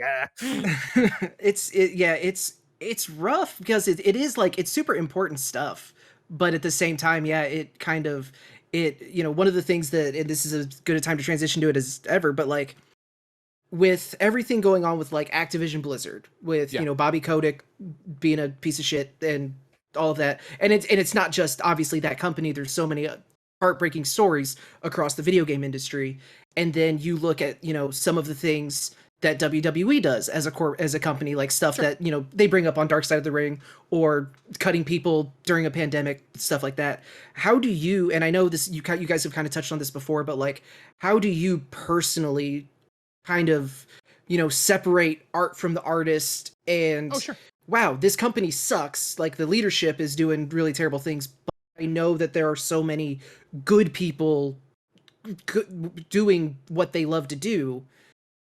How do you balance that yourself? Because I know there's we've talked about it on the show before, and it's like, my philosophy is there is no correct way, there's not a right answer, you just kind of have to educate yourself and go off of your own gut. The way I think any of this works, and again, you just nailed it. I don't think there is a right answer. And so I think it is, and I know that in the era of 280 characters and that being the definitive take, it gets hard to get into the minutia and the gray areas of what is in black and white, right? Mm-hmm. It is a push and pull all the time. And this is generalized. I'll get to wrestling here in a second, right? Sure. But yeah, like, I think the way it may be the way I do, and I can't speak to anybody else, the way I handle it, right, is not ignoring the shitty parts. It is calling out the shitty parts. And then, as we've talked about before, holding companies and people accountable for change, right? Where it is, okay, cool. Like going through Dark Side of the Ring, you are seeing so much heinous 80s shit and early 90s shit. And let's just stop. So much heinous shit. I'm not going to speak for everything, right? And so you do need to sit there and be like, I feel like I have these conversations when I watch that with Jen or whatever, and it's talking about Mark Marrow and Sable like getting their bags shit on, like human shit on them, right? You know what I mean? It's like that is horrible and that is terrible, and like the way like they wouldn't let the Miz sit in the locker room and shit, like these like really horrible things in the way people are treating them. And it's got to be that thing where I stop and we contextualize, of course, like, yes, that is horrible and that is bad and that sucks that was happening back then. It is better now. You know what I mean? Like Austin Creed wouldn't let himself be treated that way. I don't think Becky Lynch would let herself be treated that way. And you might say, well, they're at the top of the company. I'm talking about on their way up as well. You know what I mean? Like we are in a far different era of WWE, WWF, professional wrestling where there isn't really a locker room anymore, right? There is very much the social media realm that this is all going to get, your dirty laundry is going to get aired. And something like the plane ride from hell would not even fucking, like you want to talk about a nuclear situation that would happen there. And if it happened today rather than then, right? So for modern, how do you wrestle with it in the modern era? For me, it's about being vocal, where it is the thing of like, John Oliver, I encourage everybody, whenever I bring it up or when this conversation comes up, to go watch John Oliver's WWE report, right? Which is the one that was right before WrestleMania, where he basically went into the fact of like, not the horrible plain stuff from years ago stuff, but what's happening now, where WWE doesn't actually have employees. It has independent contractors. And so you work here and like, if anything happens to you, that's on you because you're an independent contractor and you don't have a 401k and you don't have health insurance. And and it's like, that's a fucking shitty way to treat people. And that fucking sucks. And I already don't watch the product regularly enough that I think me dropping off would be the thing, let alone that just like video games, Ubisoft is a fucked up place full of fucked up people at the top. I don't think the right way for me personally to punish Ubisoft is to not play the game all these people slaved on. And I shouldn't throw slaved out because that would mean something different. So many people put their blood, sweat, and tears into a toxic work environment to produce, right? I think the fact that I want to talk about Ubisoft, I want to play Assassin's Creed, I want to play Valhalla, right? I use that platform when I talk about those games to also call out the fact that, hey, the people who made this game probably weren't treated right. We all need to care about that. We need to care about the things that bring us joy. We need to make sure the people who are making those things, they experience joy as well. And so then it gets into, to take it back over to wrestling, right? It is about walking that walk again, where I love every time I watch one of these things with Jen, right? And it ends and then we discuss it. And it is this whole thing of like, man, Vince McMahon changed the professional wrestling world. Also, he seems like an incredible douchebag. But then again, look at how much he loves you know what I mean? Like, it's not like it's very easy to sit there and be like, he fucking sucks, period. Move on with the conversation. But then there are these moments where he doesn't, because of course he's a human being. And we're not talking about like Mr. McMahon. We're not talking about this. It's how you want to vote with your wallet and whatever. I go back to the fact that like, I know Austin wouldn't allow himself to be abused. He wouldn't work within a broken system. And as long as the people I respect are still making a product there that they love and respect, I can't sit there and be like, well, I throw the baby out with the bathwater. The whole thing's bad. Like I'm not, and that's not to take away from anybody who's had a bad experience. That's not to take away from anybody who's been put through a toxic work environment, wrestling anywhere in the world, right? I know that does happen, but like that these things happen, and what we need to do is hold people accountable. And I think holding people accountable is talking about it, and me being being able to say that I enjoy professional wrestling. And again, this is why I go back to the John Oliver thing, where he's very much like, I love professional wrestling. I love WWE. WWE is fucked up, and we need to talk about why it's fucked up and try to change that. I still think that's the best way to go around about it. What about you guys? You have a show all about wrestling.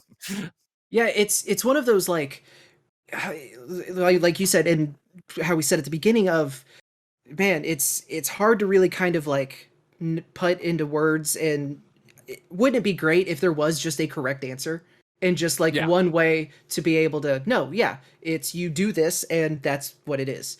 Unfortunately, people are complex characters and they do a bad thing here, but then you look at this great, this love that they show, or this great thing that they did. Chris Jericho. So like my two favorite wrestlers of all time, Chris Jericho and Kane. I could not be farther politically, I think, from either of them. Yeah. And like some of the things, like Kane being the mayor and just actively fighting mask mandates. As funny as that is, because it's Kane and he spent the majority of his career wearing a mask. Yeah. But like, it's and that's the thing too. Like Jericho's a bad dude or not. You catch me up, because here's what I know is that like like this happens with me every fucking time I talk about wrestling or tweet about wrestling, where I'm like, oh yeah, Jericho. Somebody asked me a similar question, like, I'm like, oh, Chris Jericho, and they're like, don't ever fucking talk about him again. I'm like, ah, Jesus. And it was the same way of like, on a stream one day, I was like, Road Dogg, Jesse James, blah blah, and everybody's like, well, actually, he sucks. And I'm like, what did he do? And it was like a thing of him and I think the Hurricane arguing about masks. And then I was like, Jesus. And then somebody's like, don't tell him about the Undertaker. And I'm like, what's wrong with the Undertaker? They're like, oh, he's Blue Lives Matter. I'm like, oh, fucking goddamn. And that you want to talk about separate the art from the artist? I'm like, I don't even know what the fuck's going on with anybody. Yeah, we're real deep into now that now that the mystique of the Undertaker is gone. We're learning a lot about Mark Calloway that a lot of people really wish we didn't know about Mark Calloway. Yeah. But like, I mean, in Jericho, it's not like there's anything egregiously like, someone thinks that his wife might have been at the January 6th shit. Yeah, it's both a rumor and also kind of a meme. Like, I don't think there's enough there to 100% confirm it, but there's enough smoke that it's like, we should probably check for fire maybe. Okay. But yeah, and he donated to Trump's campaign. He had one of the Trump kids on like his podcast to plug his book, stuff like that where it's like, oh, you really could. Like you said, we're not aligned ideologically, right? But at the same time, like anytime a old school, like who was it, Dalton, that like they did a GoFundMe. Perry Saturn. Like Perry Saturn, but was going to lose his house, like he was going to be homeless. And you go down the list of donors, and like Chris Jericho donated like $10,000. And it was also like a rumor. And I don't know, Greg, if you've seen the GIF of it, but it was a backyard show where a dude jumped off the second rope, landed, and his legs paper clipped. It's the best way I can say it. They both like gave out, and he had a GoFundMe, and Jericho like allegedly, like I think it was his like actual name, like donated a bunch, like an amount of money that only Chris Jericho, I think, would be able to donate to just a random guy. So, like, and there's a lot of stories where he seems like the best human in the world. Like, there's some where I'm like, man, like, there's some good lining up moments, but there's also some like, but you've also done some things that are kind of questionable. So it's kind of a gray area. With me, personally, to answer your question, like, aside from, and I'm not joking, aside from killing someone, I can pretty much watch anybody's matches. I can't watch Chris Benoit, and I can't watch Snuka. Like, those are the two that I'm like, I get how good they were, and I get, like, their impact on the business as a whole. But personally, like, I can't separate that art and that artist. Like, I can't, like, that's kind of where I'm at. But, and this is unfortunate, and it's like you were saying, there's a lot of change going on now. That's good. There's so much, like, bad stuff that happened in the past with like the Dark Side of the Ring, where it's like, yeah, like I have a big action figure collection of wrestlers, and me and Ace have had the conversation of just like, so I've had this kind of person, I have them in toy form, and it's like, yeah, I have a lot of really not great people. Yeah. And that's the unfortunate thing. It's the whole not meeting your heroes thing. So my personal line is murder, which I feel like is a pretty fair one considering there's all makes and models of people. And again, it's back. And by the way, this is a great discussion. I thank you guys for having it, right? Because I think it is so, it is, everybody wants everything to be binary. They want it to be a light switch moment. You know what I mean? Of like good, bad, you're with us, you're against us kind of thing. Mm-hmm. And life isn't like that. And it gets so complicated. And then it's so hard to express that, right? Because it's like, how does anybody talk about Hulk Hogan? You know what I mean? Like, it's like, who's one of the best? I mean, well, Hulk Hogan changed the industry, and then he said the N-word, and he said a whole bunch of other stuff that was really horrible. And it's like, that was like everybody's hero. It's like, oh god. And didn't he do something else recently? Didn't he do some weird tweet recently or some shit? It was about the deaths of some people, wasn't it? He blamed Betty White and Sidney Poitier on getting dying because of the vaccine.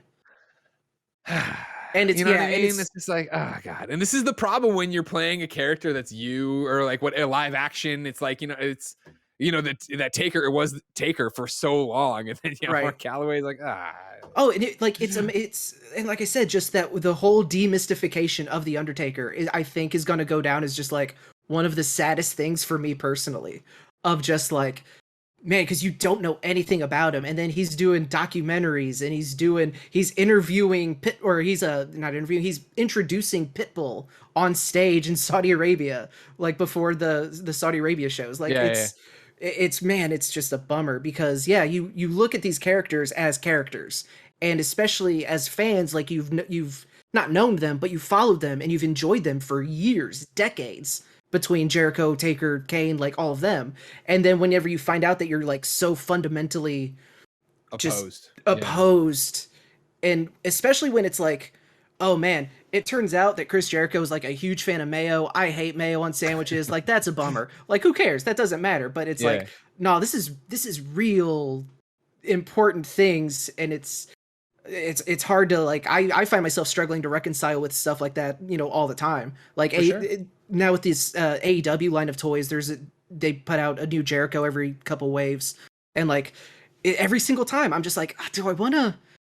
I like having like these, I have this collection of AEW figures, but do I really want to give Jericho money? I don't. But I don't know. And like you said, we wish it was binary. I wish it was binary. That would make things so much easier. You wouldn't have to have these, these kind of thoughts and problems. But for sure, and that's the struggle of it. And like when the John Oliver thing hit and you did it, and I'm watching it, it is that idea of like, well, fuck. And I'm lucky enough, and I've talked a lot about Austin. I'm not talking about him. I talked to a couple other WWE friends, you know what I mean, about like where they come down on it. And it is that thing of like, I feel like the figurehead sucks, you know what I mean? But and it's that thing where I even hate saying that, and then I feel bad for then trying to walk it back. You know what I mean? Like Vince McMahon doesn't treat his workers fairly. That's fair. That's clear as day to look at the thing, right? But it's like then there's these stories where he did do the thing, right? And he did do the thing, and he did change it, and it's like it's such a fucking convoluted mess to walk through. But it is about, I feel, supporting the people who are the workers who are making it. And so for me, that it means supporting the product, and it also means supporting their right to get fair treatment, to get pension plans, to get all this stuff, and try to see if, and that's my hope with AEW too, right? Of like, I don't watch anything regularly, right? But I catch it and I'm paying attention to AEW, and I can't wait for their fucking video game. It's that idea of like, hopefully they put pressure on WWE to change. Hopefully, when Vince inevitably steps down or dies, Stephanie and Triple H, they actually make changes that would be beneficial for the wrestlers. I don't know if I'll hold my breath for that, but I hope. Sure. Moving away from like WWE and AEW, do you follow any sort of independent wrestling at all, or like do you know who Danhausen is? No. Okay, so because that's kind of like the metric of independent wrestler. He just debuted for AEW. It was a huge deal for fans of him. You would probably like him a lot, because he's basically Conan O'Brien and Simpsons references, just as like a demon. Okay. It's pretty fantastic. You sold me already. I'm in. Yeah. He's amazing. Yeah, he's incredible. But so he's been a huge deal. He was with Ring of Honor for a little bit, and then Ring of Honor released everybody. But he's been huge on the indie scene, and his whole thing is character. He knows exactly what this weird, outlandish, crazy character is, but he has it down to a T. And doing vlogs and unboxing videos of action figures, stuff like that. Some of his most entertaining stuff isn't even wrestling. He's really good wrestler. Yeah. And he did an interview with Conan O'Brien for Conan Needs a Fan, the podcast. And it's totally out of character, which he doesn't do a ton of out of character stuff. Open him up on Twitter to look around. But he it's at Danhausen AD, I think. Yeah. But he's someone that I do think you would get a kick out of. And not just for you, because obviously you don't have a ton of time to really follow a bunch of stuff, but anybody who's watching or listening who isn't a diehard wrestling fan, independent wrestling is where it's at. Oh, and for sure. There's never been a better time to be a fan of independent wrestling, because between like IWTV and Fight TV, you can watch stuff from all across the country without having to actually go. Like, we are very fortunate. We are very fortunate here in Missouri that we have a handful of really great companies between Dalton and I's home company, CCW, Cape Championship Wrestling. Up in St. Louis has St. Louis Anarchy, Glory Pro, WrestleMax. Kansas City has Journey Pro. Like, there's just a ton of amazing talent, and it's people that, if you ever see a flyer or something and you feel comfortable doing it at this point, for an independent show, absolutely check it I mean, out. we used to do All Pro Wrestling here in the Bay. Oh, really? There was a while there where we were hitting that up every month, Kevin, me, and a couple other folks, and that's where Dan Reichert was doing some stuff. Eventually, he started showing up and doing a managerial stuff, and that was great. That was awesome, and it's what you're talking about, right? It's back to and then same idea when we were up there. What 3 years ago now? My final trip up to Quebec this last time around, there's a weekly wrestling independent circuit thing they do there in like the basement of a church that we went to, and it was just awesome because it's like clearly the neighborhood comes together for this and it was just like that's where I love going to those shows because that reminds you why people are wrestling, right? Because it is that trying to get over in a very small audience, trying to get that the gasp because it's so quiet, right? It's so loud at a WWE or AEW show, but you go to a small indie show and it's just like you can hear every barb, every little thing, and everybody's trying their hardest to make something really cool. So in our local scene, there was one guy. I wrestle independently. Asa does a lot of commentary, and we got booked together on a show in Arkansas. And Arkansas is only like a couple hours south of here. And I remember taking Asa in our carload with us, and I had been to a couple of like the building we have in Cape is really, really nice. And that's not the case for a lot of these independent shows. And we showed up to the building that was the only building in like 10 miles of itself, except for the Dollar General that was across the street. And everybody else in the car like getting a little dodgy about it. And I'm like, no, this is the building. I know where we're at. And we opened it up and they just like did not know what to think of it. It was a half bar, half like restaurant, half wrestling ring like situation. And it was the most horrible looking independent wrestling venue in the world, and those are the ones I love. Like I love wrestling and like the really cool ones, but like you say, the basement of the church. I think the nicest place I ever wrestled was a hotel ballroom, like a conference room. Those are where like that's the kind of wrestling I really enjoy at this point, because like I watch AEW because I have some people that I've met there that I'm like, oh, I really like that person. WWE I'm kind of iffy on sometimes, but like independent wrestling where it's at, because it's a smaller crowd. Since I'm kind of in it, I like seeing how people get themselves over and stuff like that. But it's the venues. I love nothing more than just a shitty independent wrestling venue. If like the goofier looking, the better. But yeah, just that utter look of just like, this is where we're at. And I'm like smiling ear to ear, looking at Roscoe. I'm like, oh, this is home. This is great. I love it. So you mentioned, Dan Reichert doing some managerial stuff, and I mean, you've talked extensively about knowing you wanted to work in video games forever, but you've also talked about doing, the BYCF. BYWF, Or BYWF, sorry. I'm furious. Was there ever fake fan? I've been exposed. Have you? You're just reading my Wikipedia. Did you ever have any kind of thought about getting into wrestling, like either as a wrestler or as a personality, or even like now, if an opportunity arose, because you've done hosting obviously, and you've done stuff with WWE, but like if a company were to approach you of just be like, hey, we think you would be good as like an on-air manager for someone, or like a mouthpiece for someone, is that something that, assuming you had the time to do, like that you would be interested in? Oh, I jump at the chance. Yeah. I think like, I don't know if I ever took it seriously. Right. I think it's very much like, I've known since the 4th grade, I wanted to write about video games, talk about video games. But I remember, I think maybe even the 4th grade time capsule, like at the start of the year, like when they went around, what do you want to be? I said a professional wrestler.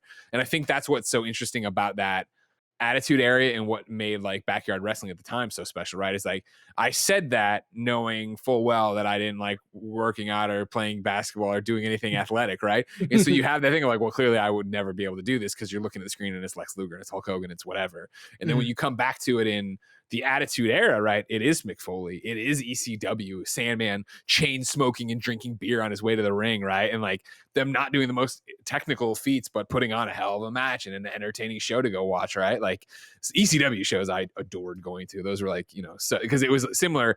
And I guess it was independent at the time. It wasn't that small, but it was those smaller venues. As somebody who knew it from the bigger Chicago arenas, to go to like Tinley Park and go to these like tiny ass places where it was Sandman pushing me, pouring beer on me. I was like, fuck yeah.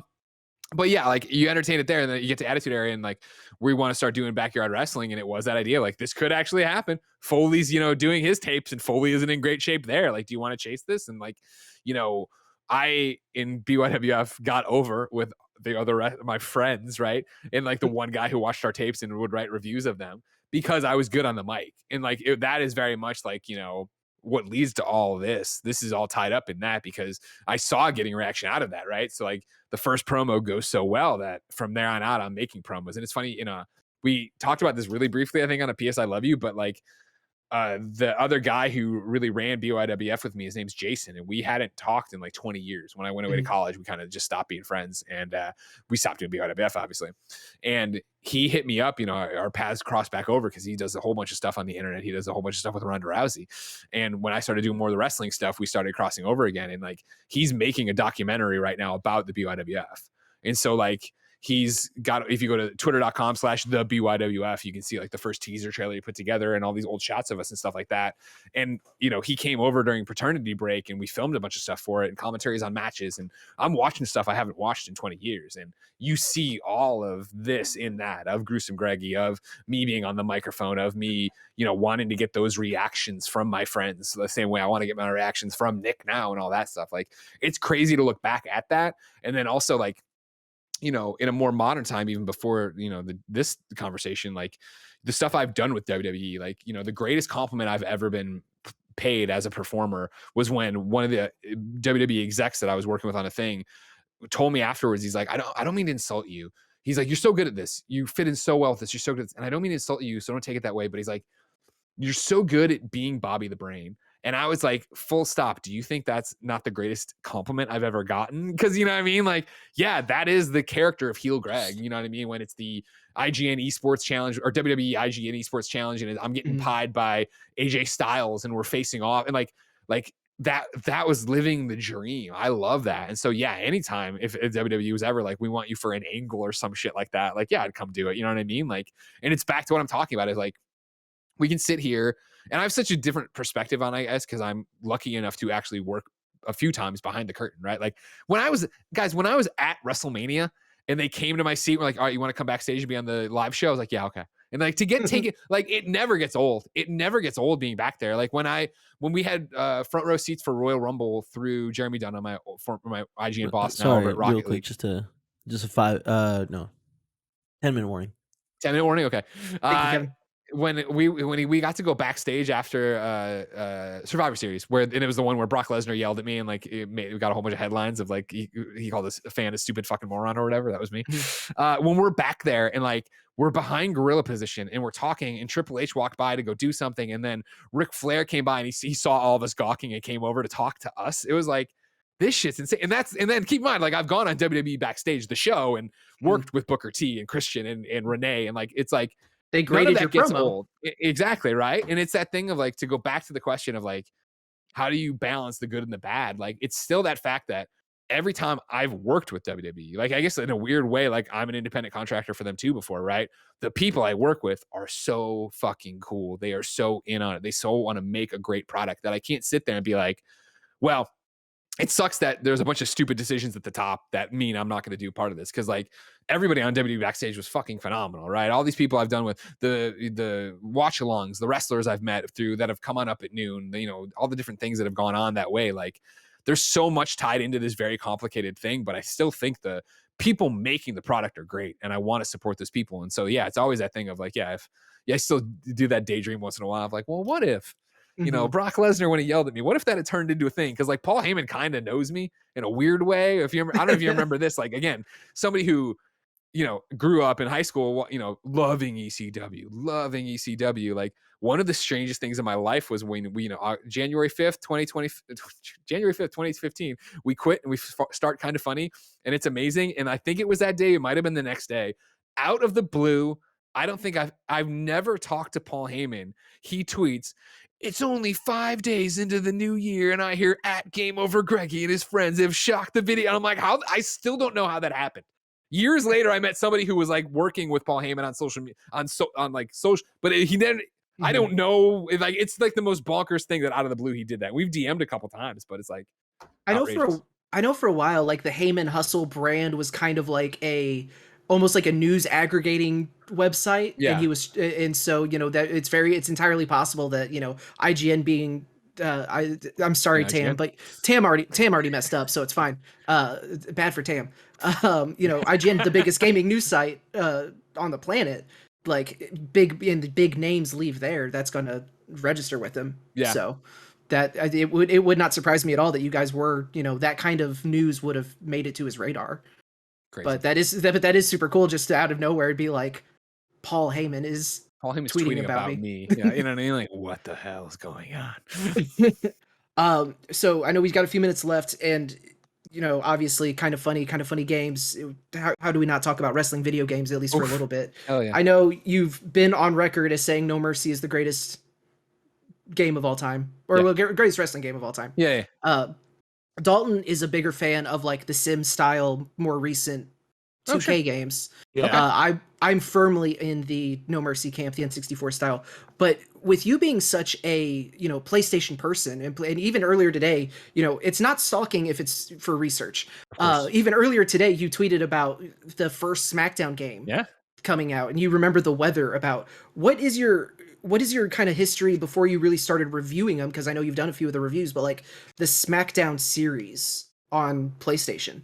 Yeah, SmackDown series comes from starts with me from a place of pain, because what had happened is I had chosen the Sega Saturn, which was a terrible choice.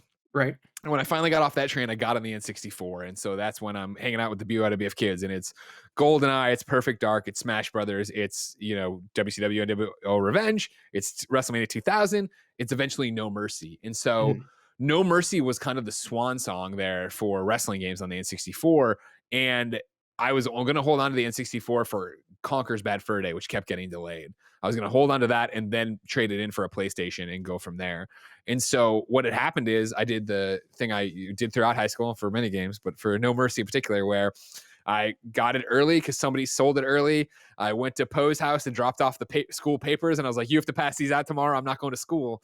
And I played it all weekend long. And the original round of No Mercy cartridges had a bug in them that would reset your progress. And so the first time it happened, I was like, oh my God, this fucking sucks. And then I played through the same thing. It was a cartridge again. I was earning almost to get to Undertaker's purple gloves or whatever. And it did it again. And I was like, fuck. And like, again, the internet is not the internet it is now. So eventually, I think GameFAQs, somebody was like, this keeps happening to me. Yeah, me too. Some of the cartridges are faulty. So I go into EB. It was an electronics boutique in the suburbs of Chicago at the time. Go in there, trade it in for return it for another copy, come home, reset again. Got another cartridge, came home, did it. And this is hours and hours of play. Did it reset again. And I was like, all right, that's it. And I scooped everything up. I went to Funko-Land. I put it down. I'm like, give me a PlayStation and WWF SmackDown. And I came back, and it was that thing of like, SmackDown's a great fun game, and it looked really good, but it was that, there are load times here. Like the thing about No Mercy and WrestleMania 2000, right, are like, they were like so good at recreating what you watched on TV at the time, with the Titantron, the fireworks, you're walking down, the name bars, everything. And if you remember SmackDown, and there was no load times because it was cartridge, so it felt like you were watching programming. And SmackDown, will never forget putting it in, and it's like, I'll be Jeff Hardy, and Jeff Hardy walks to the ring, and it's the full screen of his video, and then his character just walking, like you can't see his feet, and then it would be like loading, and I was like, oh my god, what is this game? And it was fun to play, and it was all this great stuff, but it was like, shit, this is not No Mercy, and I just like gave it all up for this. And then of course I find Metal Gear, SmackDown, just bring it. Fucking come on, you kidding me right now? I still have the guide over here that I got from a fan, I think, or maybe Craig Harris, I forget, but I think it was a fan. And like when that one dropped and I brought that to college, I still have the stat sheet of like who won what. We had a piece of loose leaf that we kept track of for the dorm, and I still have that. Like, and it was that thing of, well, they're just gonna get better. And the thing is, and it's so much of a place and time thing, right? And where you were, where I think hitting with that group of friends during the Attitude Era, during us going to every wrestling show we could go to, whether it be ECW, whether it be WWF, we dressed as Right to Censor once. Like when Right to Censor was at the peak, we dressed as Right to Censor. There was like 7 of us. We had signs that had the big no symbol on it. We got booed by the entire upper bowl of the Rosemont Horizon. It was amazing. And like, you want to talk about getting heat and getting over, like I was like, put it in my veins. This is what I need right now. Like, that's why I connect so much to those. And it's why I have a soft spot for Just Bring It. And like, but like, then I get older and I'm still playing stuff, but like, Here Comes the Pain, I remember getting and playing on my girlfriend at the time, we had a TV, she was watching whatever. At night she would watch TV, and I had a second little tiny ass TV where I would run like GM mode or whatever it was, and Here Comes the Pain and play down there. And so, yeah, eventually I get to IGN, and like, one of the first things that happened when I got there was Jeremy Dunham, who had hired me, was like, I mean, I'm talking like day one. It's like, do you like wrestling, by the way? I'm like, oh yeah, I grew up in wrestling games. He's like, cool, you're in charge of the SmackDown Countdown from now on, which was like, again, grew up on this shit. Like, I mean, WrestleMania 2000, I remember watching the Chris Jericho video of his debut in the game at the St. Francis St. Francis library for high school. Like, I remember, because it's the only place that had fast internet. And like, I'm like, oh, okay. And like, it was such an honor and privilege to do that, which then led to, working so much on WWE games and with the wrestlers. That's awesome. Well, I know that is just right at our time. So the last thing I'm going to ask you before we get out of here is I'm going to kind of abuse my position here of getting on the Kind of Funny show.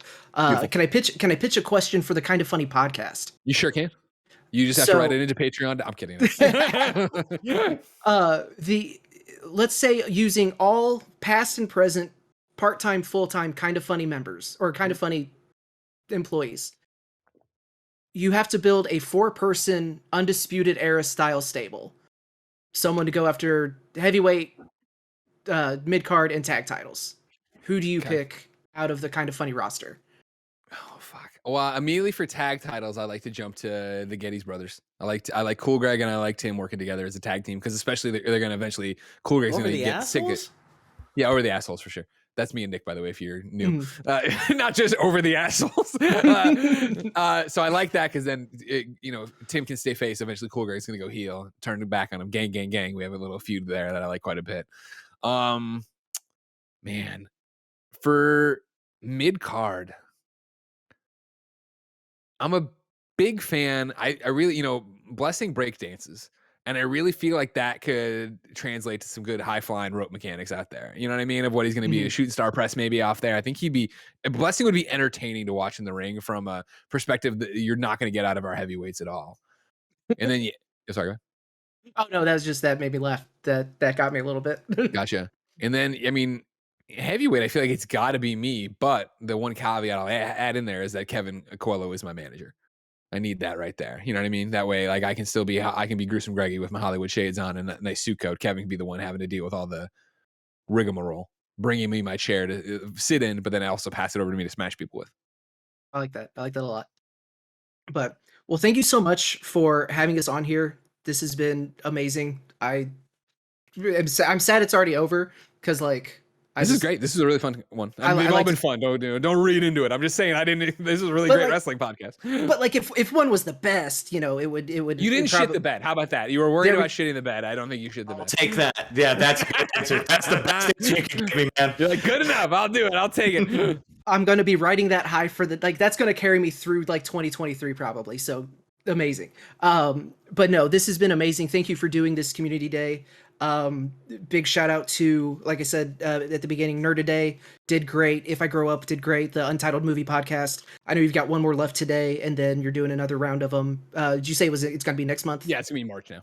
In March now. Okay, so but this has been great. Thank you so much. Thank you for doing all of this with Kind of Funny. Also, thank you to Kevin for running this. Big Kev Dog. Glue. No problem, guy. So, but yeah, this has been Nerdiest Part of the Ring. Obviously, Greg Miller, Kind of Funny, patreon.com/kindoffunny or patreon.com/kindoffunnygames. Nailed it. All the YouTube. We are Nerdiest Part of the Ring. You can find us on Twitter at Nerdiest Part. I am at the 5-Star Man on Twitter. Dalton is at PZ85D Anthony.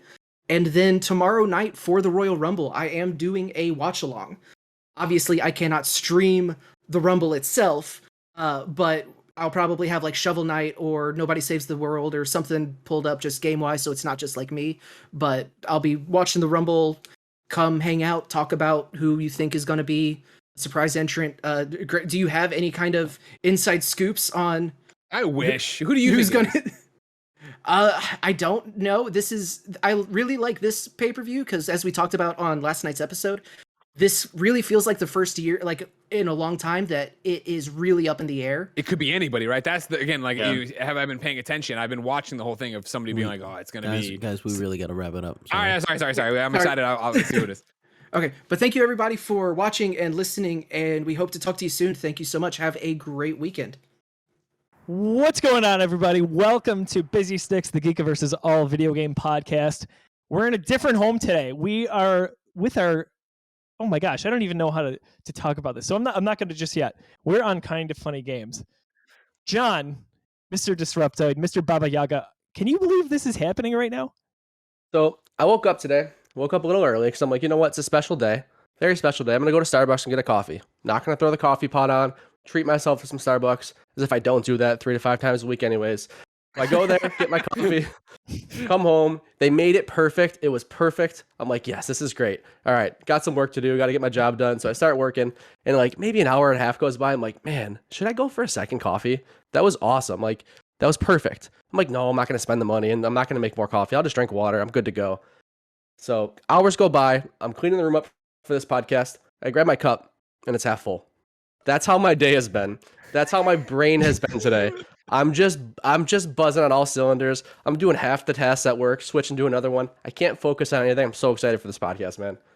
So I'm Josiah Leroy. I can't even, again. So quick story. Well, the Geekiverse started 2014. Long time ago now. Holy shit. Anyway, as we started with written content, and then 2 years later we got into podcasts and videos. I'd never sat in front of a microphone before. I didn't know what I was doing. What did I do? I listened to IGN for ages. I listened to Colin, to Greg, to Damon Hatfield, you name it. And in the first day before we started recording, I was like, I don't know how I'm gonna like intro this and start this. What did I do? I was channeling Damon and one Greg Miller, as many people have done and probably have done today on the stream. So without further ado, it's my absolute pleasure and honor, and I can't believe, again, pinch me right now, we've got Greg Miller, the coolest guy in gaming. Greg, thank you so much for having us on today. It's been a long day for you. It's almost done, my friend. How have fine, you been? Don't worry. This has been, first off, thank you, Joe and John, for having me. No, this is a fantastic thing, and I'm glad you're here to end the day with some energy. I love it. No, like, yeah. This has been awesome for me. I love this, especially when it's like, I'm not producing the podcast. I just show up and talk. I can do 5 hours of that. Don't worry about that. You want to ask me about wrestling, games, whatever. Yeah, hell, let's go. It's no big deal. That's what I thought was awesome, was like, we're the first gaming podcast. Like, this is, knowing this audience, this is kind of surprising that first time we're talking games. So behind the scenes, I'll tell you what I did is I was like, all right, cool, 10 podcasts. Let's go through. Obviously, I was looking for shows I hadn't been on before. I was looking for diverse content, and I wanted, people who were doing, not just saying like, hey, it's the Gamescast again, or hey, there was a lot of, we're pretty much the Gamescast. Hey, we're pretty much a kind of funny podcast. And I was like, okay, cool. So let's get stuff that like had specific questions. Like, I liked your specific one, even if we don't get to it, but I like that idea of like coming with an angle, right? And so I went through and did it, and I picked 5 games shows and 5 non-game shows. And then what I did is I emailed everybody and said, hey, on this day, I'm going to open up the slots for you to go book. Go ahead and book. And I was like, clearly this will work itself out. Today, we got 4 non-game shows and 1 game show. Meaning they got 4 game shows and 1 non-game show in March. I'm like, all right, whatever. You didn't just get 4 non-game shows. You got 4 completely different shows. So it was pretty cool. I mean, there was we talked Superman, wrestling. We talked movies with Matt and them, and now some games. So great spread today. It's been awesome. Yeah, it's been a lot of fun. Thanks for being part of it. Absolutely. Thanks for having us, man. Circled on the calendar the second we knew this was happening. Super, super exciting. So, real quick, the Geekiverse is pop culture. It's video gaming. We like a lot of Star Wars, a lot of Marvel. As you can see, John's Buffalo Marvel t-shirt. We're from Buffalo, New York. Ironically enough, I wore the Buffalo shirt under my work garb today. And John wanted to coordinate outfits so we weren't wearing the same t-shirt because it happens a lot. And sure enough, I was wearing that. But instead, I've got my God of War boy shirt on. So... Question, Greg? Yeah, can I buy the Buffalo shirt? Where can I get that? That's awesome. So that's actually, glad you asked that question, because so this is from a local company here in Buffalo. It's called 26 Shirts. You have purchased from them before, actually. The Wing People. The Wing People, yes. So I don't know if you're familiar too much with their business model, but all their stuff is limited release. So everything they do is tied specific to a fundraising campaign. Yep. So it's gone, but we'll see what we can do, because Del Reed, who is the one of the owners and operators of 26 Shirts, was very excited that you were coming on because we're good friends with them. Nice. He's been on a few podcasts with us. So we'll see what we can do. Yeah, they've always been great. Like I think I ordered 3 Wing shirts 3 years in a row from them for some fundraising stuff. That's great. Okay. So I saw Del yesterday, and I was like, hey, you got to watch our stream tomorrow. This is a really big deal for us. And I was like, it's with KindaFunny. And he goes, Game Over Greggy. I go, yeah. And he goes, he bought wing shirts for me. Of course I did. It's that thing where if you make wiener dog content, chicken wing content, Ghostbuster Super, like somebody's gonna link me to you and we'll get together. Yeah, that's cool. It's just too perfect. So my quick anecdote on meeting Greg. So I was at E3 2017 with the Geekiverse, and Greg, going into the show, there was 3 of us there, and it was like, all right, guys, just dream scenario. If you can meet some people in the industry here, who would you want to meet? We all had our people. It was Bernie Burns, go down the list. For me, I was like, if I could meet some, I would love to see Phil Spencer and Greg Miller. So I'm in line for something. I get a phone call, and it's one of my guys, and he goes, hey, you're never going to believe who I just saw. I was like off to the side relaxing, and Phil Spencer comes over and shoots the breeze for 5 minutes. I was like, okay, great for you. I'm so upset for me. That's awesome. Not 10 minutes later, one of our other guys calls me, and I'm like, oh man, what's going on? He's like, you're not going to believe who I just was with. I was with Greg and Tim, and I'm like, what is going on right now? So I did get a chance to meet you right before you went live on stage. I want to say with the GameSpot stage. I was speechless, much as I was at the beginning of this episode here. And I was like, Greg, you're the reason I'm doing what I'm doing. And I kind of couldn't get there. And you leaned in for the hug and you said, go get him, Tiger. And I was just like, dude, that's such a nice moment. Like, I know, I know what you're doing. It's the same thing. I know that was, I think, probably the start of that year where it was everyone at E3 and everyone at PAX East was like, this is my first media badge. I've been listening to you since junior high. I'm like, fuck, I'm old. Shit. It caught up to me. Hey, sorry to interrupt. Joe, can you lower your gain just a little bit? Yep. Yeah, a little pop. Joe's loud. Happens sometimes. I'm very loud. I hate loud people on podcasts. It's the worst. Oh, yeah, can't imagine, right? I'll hunch down a little bit. It'll take care of it. Yeah, that's funny. So, John, you had a quick anecdote as well. I do. That'll tie into my show and tell. So let's do our other segment first. We got segments here. This is structured, right. guys. It's a real show, people. All right. So, yeah, come on. This is our first rodeo. Busy Sticks. Find it on your podcast service of choice. Even though Greg has been the fixation, he's just merely a guest. The show has to go on. I'm just kidding, man. So we like video games a lot, obviously, but we also like beer. So part of Busy Sticks is not just about what's in our system, meaning our Xbox, our PlayStation, our Nintendo, but what's about to be in our system. So it's a beer drinking podcast? Yeah, podcast. You got time, go for it. Yes. I said it could happen. I said it could happen. I'm so glad it did. We'll certainly wait for him to get back. That's awesome. So he needs to get the Xbox mini fridge on his desk like I have, because I can just literally open my little mini fridge and got beers right there. I'm so jealous of you. Real quick, while Greg is going and fetching a drink, you can catch our show at youtube.com/thegeekiverse. Obviously, listen to it on podcast services around the globe, and our website over at thegeekiverse.com. I can't wait to see what he comes back with. All right. Very excited. There he is. I told Josiah, I'm like, there's a chance we pitch this and Greg comes back with a beer. It happened. I'm so pumped. I want you to know that you saw very much two different Gregs there. You saw Greg Miller run away in probably January 2021 fashion, then get to the top of the stairs and remember he's Greg Miller 2022 and there's probably a sleeping baby up there. And I was like, oh no. And I did like the tiptoe barefoot all the way to the kitchen and all the way back. Jen, we're so sorry. I was going to say, I'm going to be on text message watch for a second to see if I get a you son of a bitch. You've been great all day. We ruined it. Well, all right, John, why don't we go to you first? What is about to be in your system? Sounds good. So this one is this is not local from Buffalo, but it's from Rochester, so very close. This is a brewery called Fifth Frame. They make awesome stuff, lots of different sours, IPAs. This one's called Slater. I assume this is a reference to a TV show, Saved by the Bell. AC Slater, yeah, that's got the right color. Probably makes sense. That's a little before my time. I'm sure it was in syndication, but I was watching Boy Meets World. So sorry, Greg. I'm sorry. Boy Meets World was my jam. Okay, so this fine. is what I on the got. same page then. Got awesome. So this is a West Coast IPA, my favorite beer style right now. Super excited. John, as you know, I've been on the other half kick. I just can't stop. I've got the Mosaic Motueka. So double dry hop, dual hop, Imperial IPA. Say that 5 times fast. 8.5% hazy IPA. Very much into that. Greg, what did you just go get? I ran upstairs and got my final Revision Brewing Company. Tahoe Haze. Tahoe Haze, yeah, it's a hazy IPA, a Northeast hazy IPA. I'm huge on hazy IPAs. It's pretty much all That's I drink us. right now. Out of We're Nevada, Northeast. representing the one and only Snowbike Mike, of course. That would be- I had sent him a photo when I got originally, and he was like, "My people approve of that." Like he had somebody who drinks beer because he just drinks chai lattes and margaritas. So whoever he was talking to said that was an okay beer. So I'm good. That's all. That can art's great. That'd be one I'd be in the beer shop like just by the art alone and the style. That's the it. thing. I'll grab SF that. is so great at having a bunch of different local shops that carry different beers, and so I love going in and finding just random cans and stuff and trying new breweries. That's what this segment's about. Just finding something at the shop and bringing it in. Also went with a themed glass today. We got Pokemon Arceus launching, so I got my little Pikachu glass. Got my Iron Man gauntlet there. I'm not gonna run upstairs and get a cup. Don't do that. The show will never Joe, go anywhere. Cheers, gentlemen. Thank you so much, guys. Thanks for having me. Awesome. Absolutely. Well, that takes us to our next segment here. We do a little thing. John and I rotate every week. We call it Show and Tell. We just bring something to the show that we find interesting that's typically tied to video games.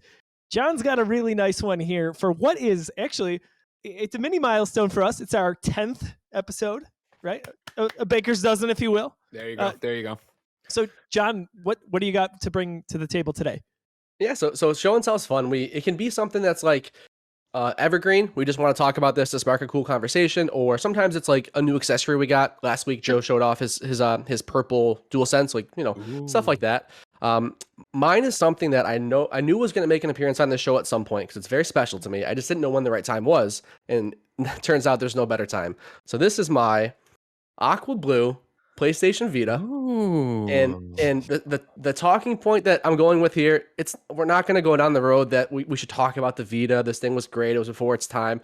We missed the boat. You guys screwed it up. Who screwed it up? Not me. I bought the OLED. I was there day one. Yeah. You guys all screwed it up. Barrett Courtney screwed it up. All right, Barrett Courtney screwed it up, and then he wants to complain that the thing ate a save. Well, you should have been there when the Vita needed you. Right. Not buying these secondhand Vitas from Applebee's or whatever. Yeah. Who knows where that? It does. You hear the V's upside down. It's not even a Vita. No clue. The reason this Vita is important is because it's the Aqua Blue, but it's also got a little splash of pink on the back. That pink comes from my signature. There's Greg Miller. Did you put clear nail polish on it, or did you not need to? I didn't need to. This thing has been holding up great. Wow, it's awesome. So that's my anecdote. So this is the first time I obviously don't remember signing it, right? But what I do remember looking at it is those were the best markers I ever had for signing stuff. They were liquid paint Sharpies. I had a pink one and I had a blue one, kind of funny pink, kind of funny blue, and they never rubbed off. Whereas like a regular Sharpie rubs off all the time. I even bought like a back screen protector just in case like anything ever happened. Sure. It's just been flawless. So, but yeah, so the story there. So the first time we met, so we're in Buffalo, New York. You guys came to EGLX for the first time in 2018. I had never heard of that show. That I just knew about it because you guys were promoting it. Sure. So, and you guys don't come to Buffalo, like anywhere near Buffalo. No, we don't. It's up in the corner of Northeast. What's the point of coming here? So Toronto's my favorite was when Ryan Clements, a Buffalo native, was getting married, and he was like, "I'm gonna have it up in Buffalo." We're like, "Oh, great, well, I'll come." And the closer we got, we're like, "It's really expensive to go to Buffalo." Like this is where we're at IGN making like no money. We're like, this is expensive. Right. I mean, it's basically New York City from you guys. Yeah. So my wife and I were like, we got to go. Like they're coming super close to us. Toronto is about a 2-hour drive from Buffalo. So like, all right, we're doing the trip. We're going to make it happen. We bought tickets. We're spending the whole weekend there, got a hotel. So we get in the car, driving to Toronto. And as I do when I get into a car, I throw a podcast on, usually a Kind of Funny podcast. So it happened. I was a few episodes behind the Kind of Funny podcast, and it happened to be an episode was just you and Nick. It was just a one-on-one. You guys were shooting the shit. It was back, October 2018. So if you want to go sleuth that up, internet people, find what episode it was, whatever. But so that just happened to be on. So my entire ride is just giving the Twitch chat work. Just I didn't do any of my research. Go find it and tell us. It's irrelevant. Yeah, it's irrelevant. It's just that, yeah. So the point is, I'm driving with my wife, and throughout that entire 2 hours, all I have on is Greg and Nick. And oddly enough, you two were the ones that were coming to represent Kind of Funny at the show. This is the one where he jokes Ghostbusters too, right? It is, absolutely. So we get there, park the car, check in the hotel, got our bags, and we turn around, and who do we see standing in the hotel lobby? Greg and Nick. And I am just frozen. And like, first of all, the fact that meeting you for the first time, awesome. But I just listened to just the two of you in my car for 2 hours. It was just this crazy, surreal experience. And yes, they were dressed head to toe in Ghostbusters gear. So it was so awesome. I had just made a beeline over to you guys, and I don't remember any of that conversation because I was going to say, were we assholes? We're like, fuck off, kid. We're not on the clock. No. You guys were awesome. You guys were very clearly like making your plan to go down to the convention because the hotel is connected to the convention. I vaguely remember that. Shoot over real quick. Yeah, so we, I just couldn't believe, like, just spent 2 hours listening to you guys, and you're right there. So yeah, we talked a little bit. That was the first time I'd ever experienced, like, you hear the expression, your legs turn to jello. We got in the hotel elevator after speaking to you, and my legs were literally shaking, and it was just so unexpected. Like, I was expecting to have some time to prepare to, like, I'll prepare to meet Greg and Nick. It's gonna be great. I just whip around, and you guys are there dressed as Ghostbusters. So, like, yeah, I think that's that's how it. You have some when you're doing something like this, you have in your head how it's going to go. And like, you can imagine a meet and greet line. You can imagine after a podcast. You can imagine asking a question and I make you chug a Smirnoff Ice or something. They've asked me to stop doing. But yeah, like when you're not ready for it, right? When you're not psyched up for it, when you're not in that headspace, that's tough. Especially when you're going from real life of driving, doing this, checking in. Do we have the card? I need the ID. Where's the? Oh, they're the people we're here to see. The people we're here to see are right in the lobby. What do I do? Am I intruding? Am I not intruding? I don't know. For sure. Well, so that's the story of this Blue Vita. Love it. Thank you, everyone. If you're watching live on KindaFunny Twitch or watching the syndicated episode eventually on youtube.com/thegeekiverse or podcast services around the globe. Another segment on Busy Sticks here for the Geekiverse. We already talked about beer, but what are we playing? What's in our system? So what's got your attention these days? Greg, I'm going to go to you first because you got a lot going on. You're a new dad. You've got KindaFunny, the Empire here. What are you playing? Well, I'm playing Dying Light 2, Stay Human, which is a redacted review that I can't talk about. You can find out on the Gamescast next week what I think of that. I have Horizon Forbidden West on my PlayStation 5. That is a redacted review that you can find out about in the coming February 14th on the KindaFunny Gamescast. So now I'm looking at my PSN profile to look back and see what's the last thing. I kicked the tires on Uncharted Legacy of Thieves collection. I booted it up to try to get the trophies. Got duped thinking I got a platinum. Turns out there's one platinum for this. I was pissed off about that. But then I restarted Lost Legacy because I played Lost Legacy and never platinumed it. And I remember coming off of it, not cold by any stretch of the imagination, but not in love with it. So I restarted that and gave that a night when I got the first code before I had the other reviews roll in and enjoy it, man. Like, you forget how good Uncharted is and how good Naughty Dog is at making those kind of games and making those kind of character pieces. Because I played it, I would say not like extensively, but all the way up through meeting the main villain and then getting away. So you get, Chloe and Nadine getting united, their characters playing off of each other, getting to explore that world, see the detail on it, let alone what it looks like in 4K now and all that stuff. Just gorgeous. And then beyond that, last thing I was doing a lot of was Rainbow Six Extraction. Played that with Mike and Andy, and gave it a couple nights. Played on my own too. I was taken aback by liking that. I didn't expect to really click with that. I know Siege obviously is so beloved by its community, but when they announced Extraction Quarantine at the time, I wasn't like, oh, that's something I gotta play. I had definitely, even at the time, I think at the announcement's been like, oh, I'm way more into Back 4 Blood, but Back 4 Blood dropped while I was having a baby. And then when I came back and said, hey, Snowbike Mike, let's play Back 4 Blood. He's like, why? Why would we do that? Like, oh, okay, well, then let's not do that. We'll do this. And then on top of that, I guess I played Monopoly. We'll play a lot of Monopoly with Mike on stream this week. And I was very happy. I'm excited to watch that first stream. I missed that, so I'm excited for that. Yeah, don't listen to Mike, all right? Just get ready because the stupid chat had to apologize to me, and I love it when they do that. You know what I mean? These these troglodytes on twitch.tv/KindaFunnyGames doubting my Monopoly skills as I then clown out them. What about you guys? What have you been playing? Greg, you've got a good mix there. That's pretty good.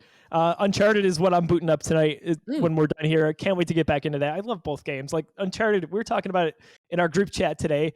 It's a top 10, if not top 5 franchise for me when it comes to games in general. Like, just very special. So that'll tide me over for a bit. Obviously, we're waiting for Horizon. We're not special like you, so we've got to get there. Very cool. That's one of John's most anticipated games. It's on a lot of lists, obviously. I just finished last week 2 games. So first, kind of opposite ends of the spectrum. Resident Evil 7. Okay. As I'm trying to get to Village, so I'm behind the times there. Holy crap, that's a scary game. First person is quite the experience for me. Can't imagine anyone who does VR when it comes to Resident Evil. That was the jam. That was the jam. Maybe one day, and then I'll have a heart attack. And then Life is Strange: True Colors. Nice. Do you like it? So, oh my gosh, dude. So John, all about that game. He's like, you have to play it. You have to play it. I finally got around to it. Of course, I platinumed it. That's an easy one. that is a game that is special for a number of reasons. To me, as I told John, I can't believe how fast I fell in love with those characters despite not having like an established lore before. It's not like you're throwing me into Marvel or Star Wars where I'm like, oh my gosh, I love you because you exist. Like the writing is masterful. The setting in Haven is just beautiful. I thought it was I had not really connected with Life is Strange in the past as I wanted to. This one I could not get enough of. Could not get enough. I'd love to hear that. I'd love to hear that. You know, yeah, I was banging the drum pretty loud there for Game of the Year and just in general how great Life is Strange True Colors is. So that's great to hear. Yeah, I think Alex Chen's such an awesome character. Again, I think at a first pitch level, you know, especially even if you're not into it, but coming off the other Life is Stranges where the superpower is time travel and, you know, telekinesis, and this one is empathy. I'm an empath. Like your Mantis? That doesn't sound that interesting for a standalone game. And the way they use it to, you know, really enhance the mechanics and conversation mechanics of Life is Strange, I think so well done, let alone how alive the town is, the relationships you have with Steph, with Gabe, with, you know, the bartender whose name escapes me right now, like just amazing. It's just a beautiful thing. Yeah, go ahead, John. Right. I was just gonna say it's a game about story, right? It's a narrative game. It's a Life is Strange game, and the superpower is to get you more story. You're an empath. You get to, you know, get in somebody's mind, or you get to trigger a memory based on emotion. So you just get more narrative with it. It's awesome. Yeah, I'm in the same boat as Joe. As I didn't click with the other Life is Strange games. The writing was just a little too on the nose, a little too campy for me. So I always and honestly, I think the fact that they released episodically also was a hindrance for me. It's like I'll play the first one. Second one was like, okay, I dig that a little bit, but like by the time episode 3 comes around, I'm like, I don't have too much motivation to get back to it. So especially with the amount of time between them, right? And then right, you know, and inconsistencies like too. Stuff. Yeah, exactly. Right, no doubt. So this one comes around, and like, you know, the music is what got me. Like just the music, I'm like, all right, this game is going to be my vibe just based on like the title soundtrack alone. Like I know this is going somewhere I want to be. So it was my game of the year. Hell yeah, a man of taste over here, folks. Yeah, I love like the episodic format when it comes to Telltale games back in the day, but this I think really vibed for me because I could play it all at once, and that was important with the consistency. And I couldn't put it down. Very impressed with what they did with that. It's interesting to watch that kind of stuff ebb and flow, right? Because I mean, I was there as Telltale took off, and we, you know, were reviewing these games episode by episode, and like.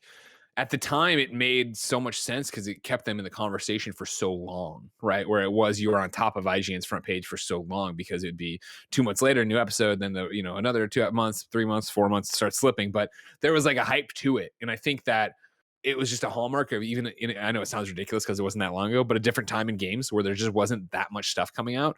Whereas now, like. It's trying to drink from a fire hose, right? Like, I mean, especially right now, right? Where I have Pokemon downloaded, you know, and I sat down today. The first thing I did was boot it up and start downloading.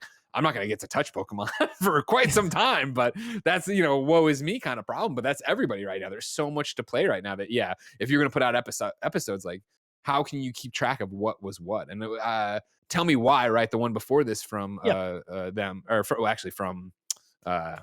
This is Deck 9. That was Don't Nod. Thank you so much. You know, they were still keeping episodic, but they did it all like week to week, which was a more interesting way, kind of like a TV show. It's everybody's trying to figure out what that cadence looks like, but I think they did the right call here too. We talked about it last episode. Like I mean, every year it gets more, right? In terms of how much content is actually coming out, not even just games, but TV and movies. And in particular with games, like I feel like I always wanted to try to just play everything I possibly could so I could have an opinion on it. I could see if it was for me or not. Like that is just insanely impossible nowadays. You really got to just pick and choose what you can get to.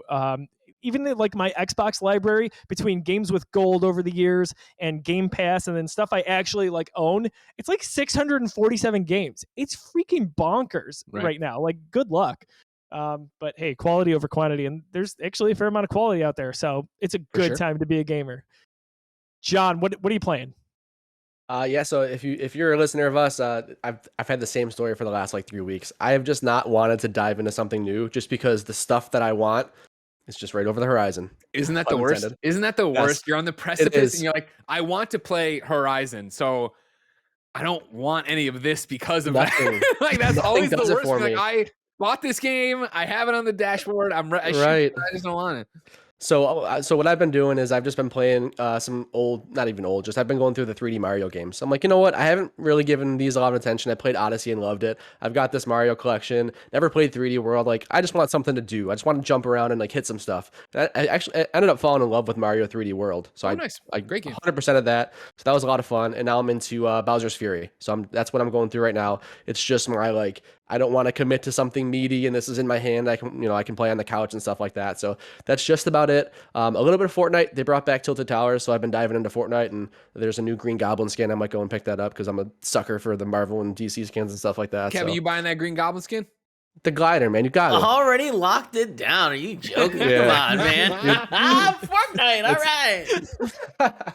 I love it, Kev. Remember, use code KindaFunny to give us a little kickback. All right, then we're on their podcast now. We don't have to promote our stuff. All right. We don't have a code. Okay. We don't have a code. Then please, for the rest of your shows, please say if you're going to buy anything in Fortnite, use the Apron creator code. Kind of funny. We'll do. So that's it for me. Actually, Pokemon Arceus, I booted up for a second. I saw the splash screen. I just wanted to make sure it downloaded, so I can do that too. Is there any stupid update or any bullshit I'm going to like turn it on to actually play and not have it yet? Yeah.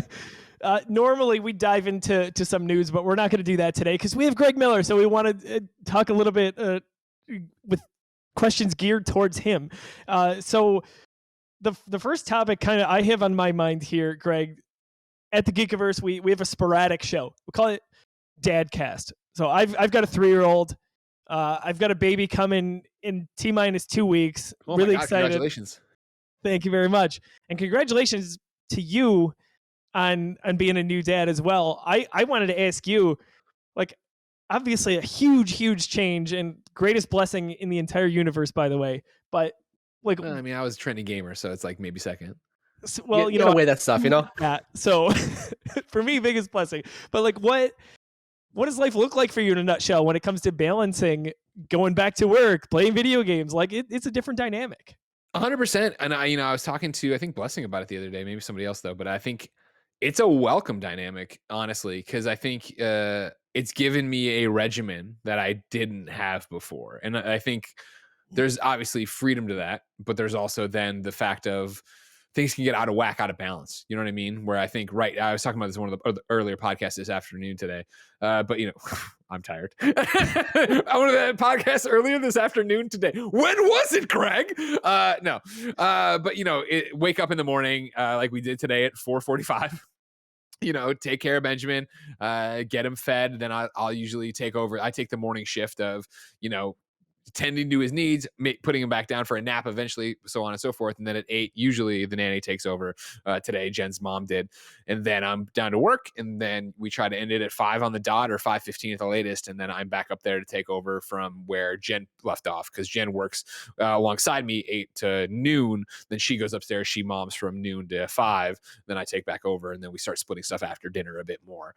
And so before then, right, it was, of course, Jen and I are both working professionals, both with our own companies, and it is a lot of, well, this needs to be done there, that is, blah, blah, blah. You're worrying about what you're going to have for dinner at 6:30 when you're already hungry, and this is happening that way. And so it's been a welcome change to kind of have it regimented and have it walled off, where, I told, the team, kind of funny, like, I'm going to try to be out at 5 or 5:15 every day for right now. Obviously, when we go back to the studio, I think that'll be a little bit harder to do and different, obviously, with the commute and stuff like that. But for right now, as we get in the swing of things, and everyone's been so respectful of that, and it's worked out so great so far. And, for me, it's actually better than during the paternity leave, because during the paternity leave, it was anything goes, you know what I mean? And Jen and I are both trying to, it very well, I'm sure, Joe, like, you're tossed into this situation that you have no information on how to actually this is going to go. And like, I'm sure we were laughed at, but we were laughed at behind our backs by the nurses and doctors at the hospital, because Jen and I, being Jen and I, were in the recovery room. We had to stay 2 days or 2-3 days because of the C-section. And on like the final day before we were going to leave, we both whipped out our laptops and we went into Google Sheets and we made like a daily schedule that we're like, well, this will be this and this will be that. And like, here's a free block. And like, everyone must have been like, oh, you summer children, and left the room, because of course you get home and none of that we never opened that document. Like, that never happened. Right. It's a sliding scale. When's he sleeping? How much is sleeping? This is going on, blah, blah, blah. And so like, then it was like, I was I think it was I did like 2 weeks without playing anything before I finally had time to like crack it open and play. And then even then it was what was it? Oh, when I was doing Far Cry stuff, when I was trying to work on the Far Cry Platinum, it would be like I'd get into a story mission and like the cutscene's playing, and it would take me 45 minutes to get through 2 minutes of it because it'd be like start, stop, start, stop. Oh, so you need me stop, stop. But all this, like this is actually given a bit more regularity to it, and obviously Benjamin being older helps with that. Of like, all right, cool, we're gonna put him down between 8, right around 8, somewhere maybe under, usually over, more even towards 9, but put him down, and then Jen still goes to bed super early, so I'm back to getting like 9:30 to midnight for gaming and getting back into or as I've been doing work as well, emails and stuff, catching up. Dude, it's so awesome to hear that, like you said, it was regimented. I think a little bit kind of the same for us. My daughter was born August 2018, so this is like right before Spider-Man PS4 comes out. One of my favorite games ever. Like, could gush about it all day. But what made that game even more memorable for me is that, so my daughter Daisy was just born, and she's up, she's down, she's up, just sleeping all the time. We feed her, get her back down. So my sleep was kind of all over the place. But when I was up, that's what I was doing. She's sitting on my lap. I'm like a brand new dad. This is super exciting. I'm also doing something I love, which is playing Spider-Man, which is phenomenal. And just the balance there, like it made all of that even more special. And now, so she's about 3.5. She's realizing that video games are a thing and they're fun. So like she'll look at me as I get home from work and be like, "Dad, video games?" I'll be like, "You know it, kid. Let's do it." And then we go from there. You son of a bitch, I'm in. Exactly. I'm an easy sell. So are you giving her like the disconnected controller and all that, where she feels like she's doing something, or is she just watching? So we've got like in our living room, we've got this cabinet. It's got a drawer that's got all my PS5, my Xbox controls, my headsets. And she just goes in and grabs them and kind of brings a headset for her, brings one for me. Oh my God. It's so beautiful. She brings the control over. The only problem is she knows how to turn them on. So I'll be playing and I'll be like, wait, don't do that. So you got to just get the ones that are like worn out, take the battery out of it, like drain it already, have it all set to go. Yeah. There's a benefit to the Xbox controller right there with removable batteries. Of course, that's why they did it. Phil Spencer was really thinking of you guys when he's like, what, here, eat the batteries. Exactly. That's gonna go. Son of a it's ahead of the curve, Last night was funny. I was playing Dying Light 2 or whatever, and Benjamin was in his little bouncer, and we were, you put the foot on him and keep him bouncing or whatever. And I'm playing, and Jen and I are talking, and she keep, stop watching the game, and he's just like craning his neck back to try to get a glimpse of what I'm doing as I'm like dismembering zombies. Well, that's the thing. Like when Daisy was first born, I felt like, hey, I can play anything I want. It doesn't really matter. Now I'm in the age where I'm like, there's certain things I probably shouldn't play around her. Yeah. So that's when, she goes to bed. But man, yeah, super awesome to hear everything's going well for you. Yeah, it's been great. It's been awesome. I think, it'll be interesting. I was concerned, obviously, on the other side of it, when you're talking, he was born in October, when you're starting to wind things down in September, where it's just like, am I going to play less games? Am I not going to be finishing more, or will I be finishing less and stuff like that? And like right now, like, again, just it forces me to have a regimen. Whereas before, I think I would have said, I'll play, Horizon during the day, during a thing, but then I would have booked a call, I would have booked a podcast, I would have booked whatever. And now being very much like I'm blocking out the calendar, and I have turned down multiple things and moved things of like, they want to collaborate, they want to do this week. I'm like, that's the week leading up to the embargo, so I can't. So let's move it there. And it's forcing me to think in a different way and probably do less, I would say, probably outside of KindaFunny, but do more inside, which I like, or be better prepared, I guess, for what I do inside. Makes sense. Yeah. Hey, super glad it's working for you. And again, like I said, huge blessing. So happy to hear that for your family. Typically, we have one question of the week where we ask the Geekiverse community question, you answer, and we talk about it on the air next week. What we thought was a good idea was to kind of bring in the few episodes worth of questions we had so far, and a little bit rapid fire those over to you, Greg. Okay, so John, my mind. Got it. Clear it right now. Get ready. Yeah, get ready. Your mind. Don't go upstairs again. Tough ones. John, I'm going to pass it over to you. Yeah, thanks, man. So every week we do this question of the week. Quick plug. My favorite place to ask this question has been on TikTok lately. So as you go and follow KindaFunny Games on TikTok, also please follow the Geekiverse, because I'm having a lot of fun with our TikTok as well. So I've been asking those questions there. So Greg, we've got what 1, 2, 3, 4. We got 6 of them. So feel free to give me a 1-word answer or go into whatever you want. We've got some time left. Have I ever been that short? Have I ever had that little to say on any podcast in the history? Right. Some are pretty face value, whatever, but take as much time as you want. All right. So first one, we did this right at the turn of the year. Most anticipated game of 2022. Oh, mine clear. I go Horizon. I think it's probably because it's imminent, but I think also coming off of the re-review on PS I Love You, I'm just like, man, that was such a great game. So I can't wait to see taking all those learnings and putting it into this. I could argue God of War, but I'm still not sure that's coming this year, so it makes it less exciting in a way. So I don't know about that. So I would go Horizon, but it might be an immediacy thing. Okay, cool. Next one was right after the announcement of PSVR 2. So the question was, do you plan on diving into VR in the future if you haven't already? Oh, I have already, obviously, but I definitely plan on diving in the future. Right now, that's the thing we talk about on PS I Love You, where it's like, man, we love PSVR. Haven't played it in well over a year, but still love it. I don't feel like I've missed a lot of great experiences. I know there's a lot of things that have come through and like little experiences and yada, yada, yada. It's just the headache of getting all the stuff reset up in a new place, let alone the fact that I'm such a unique thing of my PlayStation 5's right next to me here. My TV's over there. I move things back and forth all the time. So where am I leaving this headset? Also, I have low ceilings and it's a million different problems, but yeah. Yes, I'm excited for VR 2, PlayStation VR 2. John, cool. you've got something pretty cool right next to you that we can't see on camera that you just got. You can't. Wait, which one? Talk about it. Xbox. You got the fridge, yeah. man. So I just got. So yeah, you had to run upstairs to grab your beer. I just got the Xbox Series X mini fridge. Oh, which is nice! Coolest thing ever. So walking through Target, if you follow me on TikTok, you'll find that story on there. Walking through Target and just randomly found it there, and it's so cool. It's sitting right next to the actual Series X, and it's like I couldn't believe the size difference, but it's awesome. Very cool. Yeah, super jealous. Yeah. I'm question. Geekiverse right now, so I can see this after the show. Thanks, Greg. Appreciate it. Thank you. Next question came after we did our episode about the results from last year's Fantasy Critic Games. Josiah, real quick, who won? Who was the victor last year? Don't recall. Don't care. You don't recall? God, I think it was me. I got back-to-back rounds. Just saying. So, Greg? What do you think is going to be the most critically acclaimed game of this year? Oh, fuck. Right, and what does that mean? Right, like is it the highest scoring? Is it the best?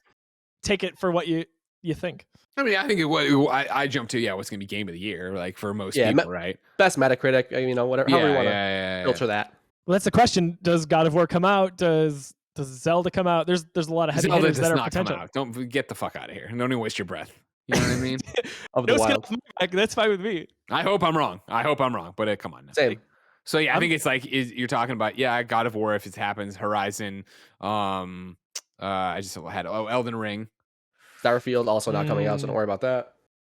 They were so confident. They put that date on it, Dates are great. Come on. Dates are great. Oh my God. We've never seen that before. I should clarify, by the way, when I say I don't mind if Zelda slips. It's not that I don't like Zelda. It's that I want to space things out a bit. You have enough to play this year. You don't have to really worry about another giant open world 10 out of 10 game. Yeah, I understand. Exactly. To be even more clear, you didn't finish Breath of the Wild, so you kind of maybe don't care. Fake fan. I'm just gonna go. I think it's Horizon or Elden Ring. Okay. And I'll say Elden Ring. All right, I like that. That's a good one. Can't go wrong. Nope. Those From Software fans really like those games. Next one. This was the biggest news story of the decade, maybe of all time, and this was a fun one. I think you guys actually asked the same question. But if Sony were to counter with a studio publisher, what's the purchase? What would you think they should do if they had to counter that sale? Konami. I think Konami? If you had to in this universe, you have to make a move. I'd go Konami and be like, we got Kojima on to talk about more Metal Gear. He's gonna oversee Silent Hills, whatever. Like we're Castlevania's back. We're gonna put out there'd be so much stuff you could get in there that would really be like, if you did it right. And that's been the big thing. And maybe you don't even go the Kojima route, right? Where it's like, Naughty Dog is making a Metal Gear and Kojima's gonna, consult on it or something like that. Like it gets super exciting when you start tossing that kind of stuff out there. Didn't even think that would be possible. Yeah, same here. Like those are words I didn't expect to hear. Well, for the record, it's not possible. This isn't happening. But you said if I had to counter, of course it's not. Yeah. Sony doesn't have Microsoft money. They can't go out buying $70 billion studios. So not gonna happen. Last question. This was from our most recent show, from the most recent news story. I know you're not the biggest Star Wars guy, but give it a shot. What do you want to see in the Respawn first-person shooter Star Wars game? Oh, interesting. Our angle there was like, what time period, who would you like it to star, stuff like that. Again, I know you're not the biggest Star Wars guy, but Sure. No, I mean, it still makes sense, right? I mean, I jump to Mandalorian. Like, I would think it'd be cool to extend that universe out, right, and do more and have it be Pedro Pascal, right, and whatever we're often doing. But like, we're doing the shooting, the grappling, the flying. I know that could easily pivot to being a Boba Fett game, which so many people want to. That would work as well. But I think that's the way you go for a shooter. I think we've all been with Battlefront enough of a stormtrooper, right? Like, I'm not even the biggest, like you said, Star Wars fan, but it's like I feel like we got our fill of being stormtroopers and running around, and like I think there'd be a fun story to tell there. So many people want to be that bounty hunter. So many people want to be a Mandalorian. No I doubt. thought it was interesting that people were, I mean, I never say never, but they're like, oh man, this means Battlefront 3 is not coming. And like, I'm a huge Star Wars fan, so you could be like, hey, we're doing anything Star Wars, and I would literally play it, good or bad. But if it was Battlefront 3, like, what do you do with that game? Like, say what you want about Battlefront 2, but that was a pretty deep game, especially by the end of that run, if you will. There's just about everything that you could possibly want in a Star Wars fantasy, so to speak. So I don't know. It's exciting times to see that Respawn is handling these. I mean, my gosh, what more could you want there? This is a company that is built on first-person shooters. I mean, talk about Titanfall and Apex Legends, like that's what they do. So regardless of the setting, it's going to play well. For sure. I like the Mandalorian approach. I think that's the way to go. I would agree Well, with that. We saw that Star Wars 1313 footage, and again, like you're talking about, I'm not the biggest Star Wars fan, but like, God, that looked great. That would have been a fun game. Right. Man, so crazy to have the high of having that announced, and then like a year later, they were like, oh, this is not happening. So tough times, but hey, it's okay. We got a lot of Star Wars on the horizon here. It would not be an opportunity for us to talk with Greg if we didn't talk about, and have we mentioned we're from Buffalo? Like, I was going to say, when's the wing conversation start? Where am I? How good is the Anchor Bar? Is it really as good as people say it is? Is that what you're swearing by? No, it is not. So you predicted it. The question is definitely about chicken wings. So Greg, I'll give you some tiers to the chicken wings in Buffalo. Thank you very much. Anchor Bar is not the tourist trap. They don't really have great wings at all. You go to Anchor Bar because you're Greg Miller. They're fine. Listen, no, we're so spoiled that even like the 15th or 20th best wing is still pretty freaking good, you know? Which is great, which is fine, but there's so many better options, right? I'm not being a wing stop. I'm just saying, for Greg Miller, you go to Anchor Bar because you love chicken wings and you want to see where it started, right? You want to go to the original. So you definitely visit Anchor Bar, no doubt. You buy a t-shirt and grab some of the hot sauce, and it's a fun experience. I would say the Portillo to chicken wings is probably going to be Duff's. That is the one I've heard that a lot of good thing about Duff's. Duff's is good. There are certainly a lot better wing spots around here. If you talk to the wing snobs around here, they're going to say Duff's is bad. Just like I'm sure if you ask, you're getting your hot dogs at Portillo's. There's no Gene and Exactly. Jude's, Wiener Circle, these little one-off things. Yeah. Right. So that's kind of those are the two nationwide people know is that Anchor Bar. Okay, they invented them. The wings are fine. Duff's people recommend is maybe the best wing in Buffalo. It's really good, but there's a dozen better options. So that's really all I wanted to talk about in terms of our what is local the places. Best? Where do you go? Like, where do you go consistently? So there's a lot of them. So in honor of today, Google Chrome right now. I want to start looking. So in honor of today, I had wings for lunch, and I'm making a day in the life TikTok about this experience, and that'll be. Did you do the same thing where you came back 4 hours later and like the wings were half eaten? You're like, fuck, I didn't finish eating them. They were so hot. I did not do that. I was focused enough to eat my wings today.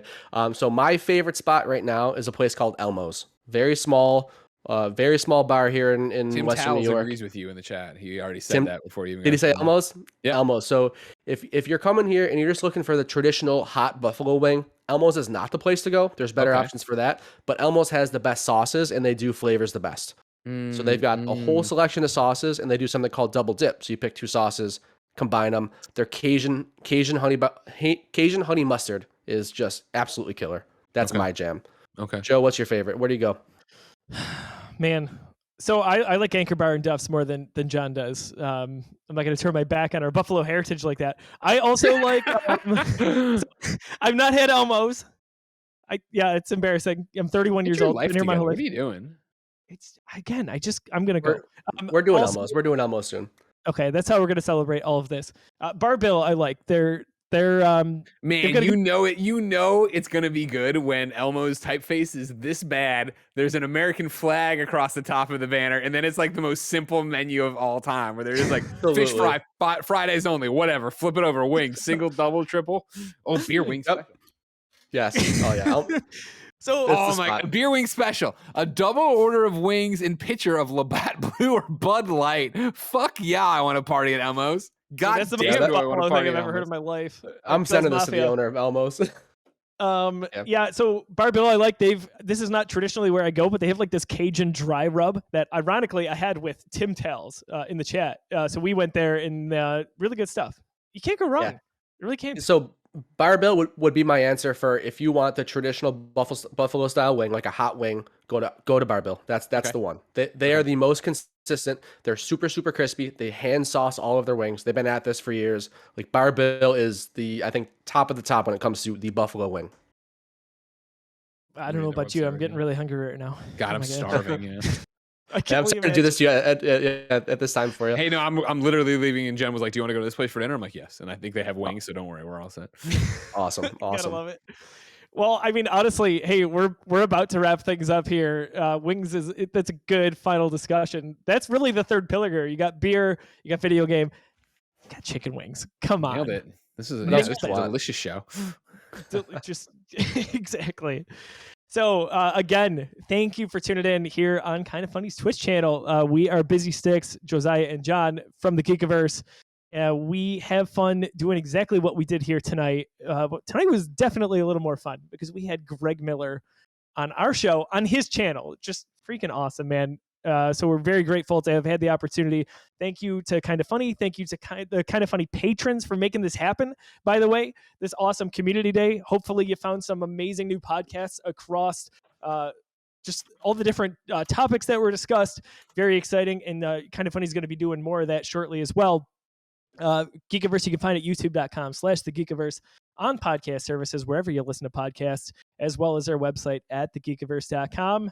John, I'm going to pass it over to you. Where can people find you on social media and anything else that we should tease that we're talking about? Yeah, so I'm on all social medias at Disruptoid. You'll find me there. You probably see me in the KindaFunny Twitch chat there all the time. So I'm there across the board. Here at the Geekiverse, we've been doing Star Wars review. So we've been watching all the Star Wars movies and reviewing them. Super unique idea. We made it up ourselves. It's been a lot of fun. It's been a lot of fun. We're about to do the Phantom Menace. We're going in chronological order. So if you want an excuse to rewatch Star Wars, we got one for you. Come hang out with us. It's been a blasty blast. Yeah, to say the least. You can find me on social media at Josiah D. Leroy. If you're on Xbox and PlayStation, want to add me and play some games, the name there is I am Brosiah. Thank you to my sister for coining that term. So Good Greg, I appreciate that. Last thing I want to mention here before I forget it, because it's fitting, because it's the end of the show here. I play the drums. Kind of have done that on the side for my whole life. You guys, back in the IGN days, Podcast Beyond did play one of my songs at the very end. No shit, that's awesome. Not going to ever in a million years expect you to remember it. But a pop punk song. I was in a band many years ago now called the Daydream Chronicles. It was great because you and Colin read my name, and I don't remember what else happened, but you went Josiah Leroy, just like that. And it kind of stuck. So good stuff. What was the song? I couldn't. Oh, At It Again. It was called At It Again. And I want to say you guys compared it to Newfound Glory, if I'm not mistaken. Oh my God. Can I find it anywhere online to listen to? YouTube. Yeah, Actually, it's around still. We haven't been a band for a few years, but it's there. It's still on At Spotify. It Again. I'm on Boomplay. At It Again. At It Again. That's awesome. Greg, I Is know he on the drums? You're fucking going. Trevor, I hope you're watching, man. Yeah, Trevor, that's yeah, you. this shit still slaps. Yeah, hey, that's the best compliment I could receive. Much Do you appreciated. guys still play or no? Is that over with? Sorry, no, no, all good. I still dabble here and there. Geekiverse, we held a charity event in December. We raised, we did an all-day stream. Really awesome day. We ended up raising $6,000 for Make-A-Wish Foundation, Western New York. One of the perks there was when we hit a certain level, I would do a drum cover.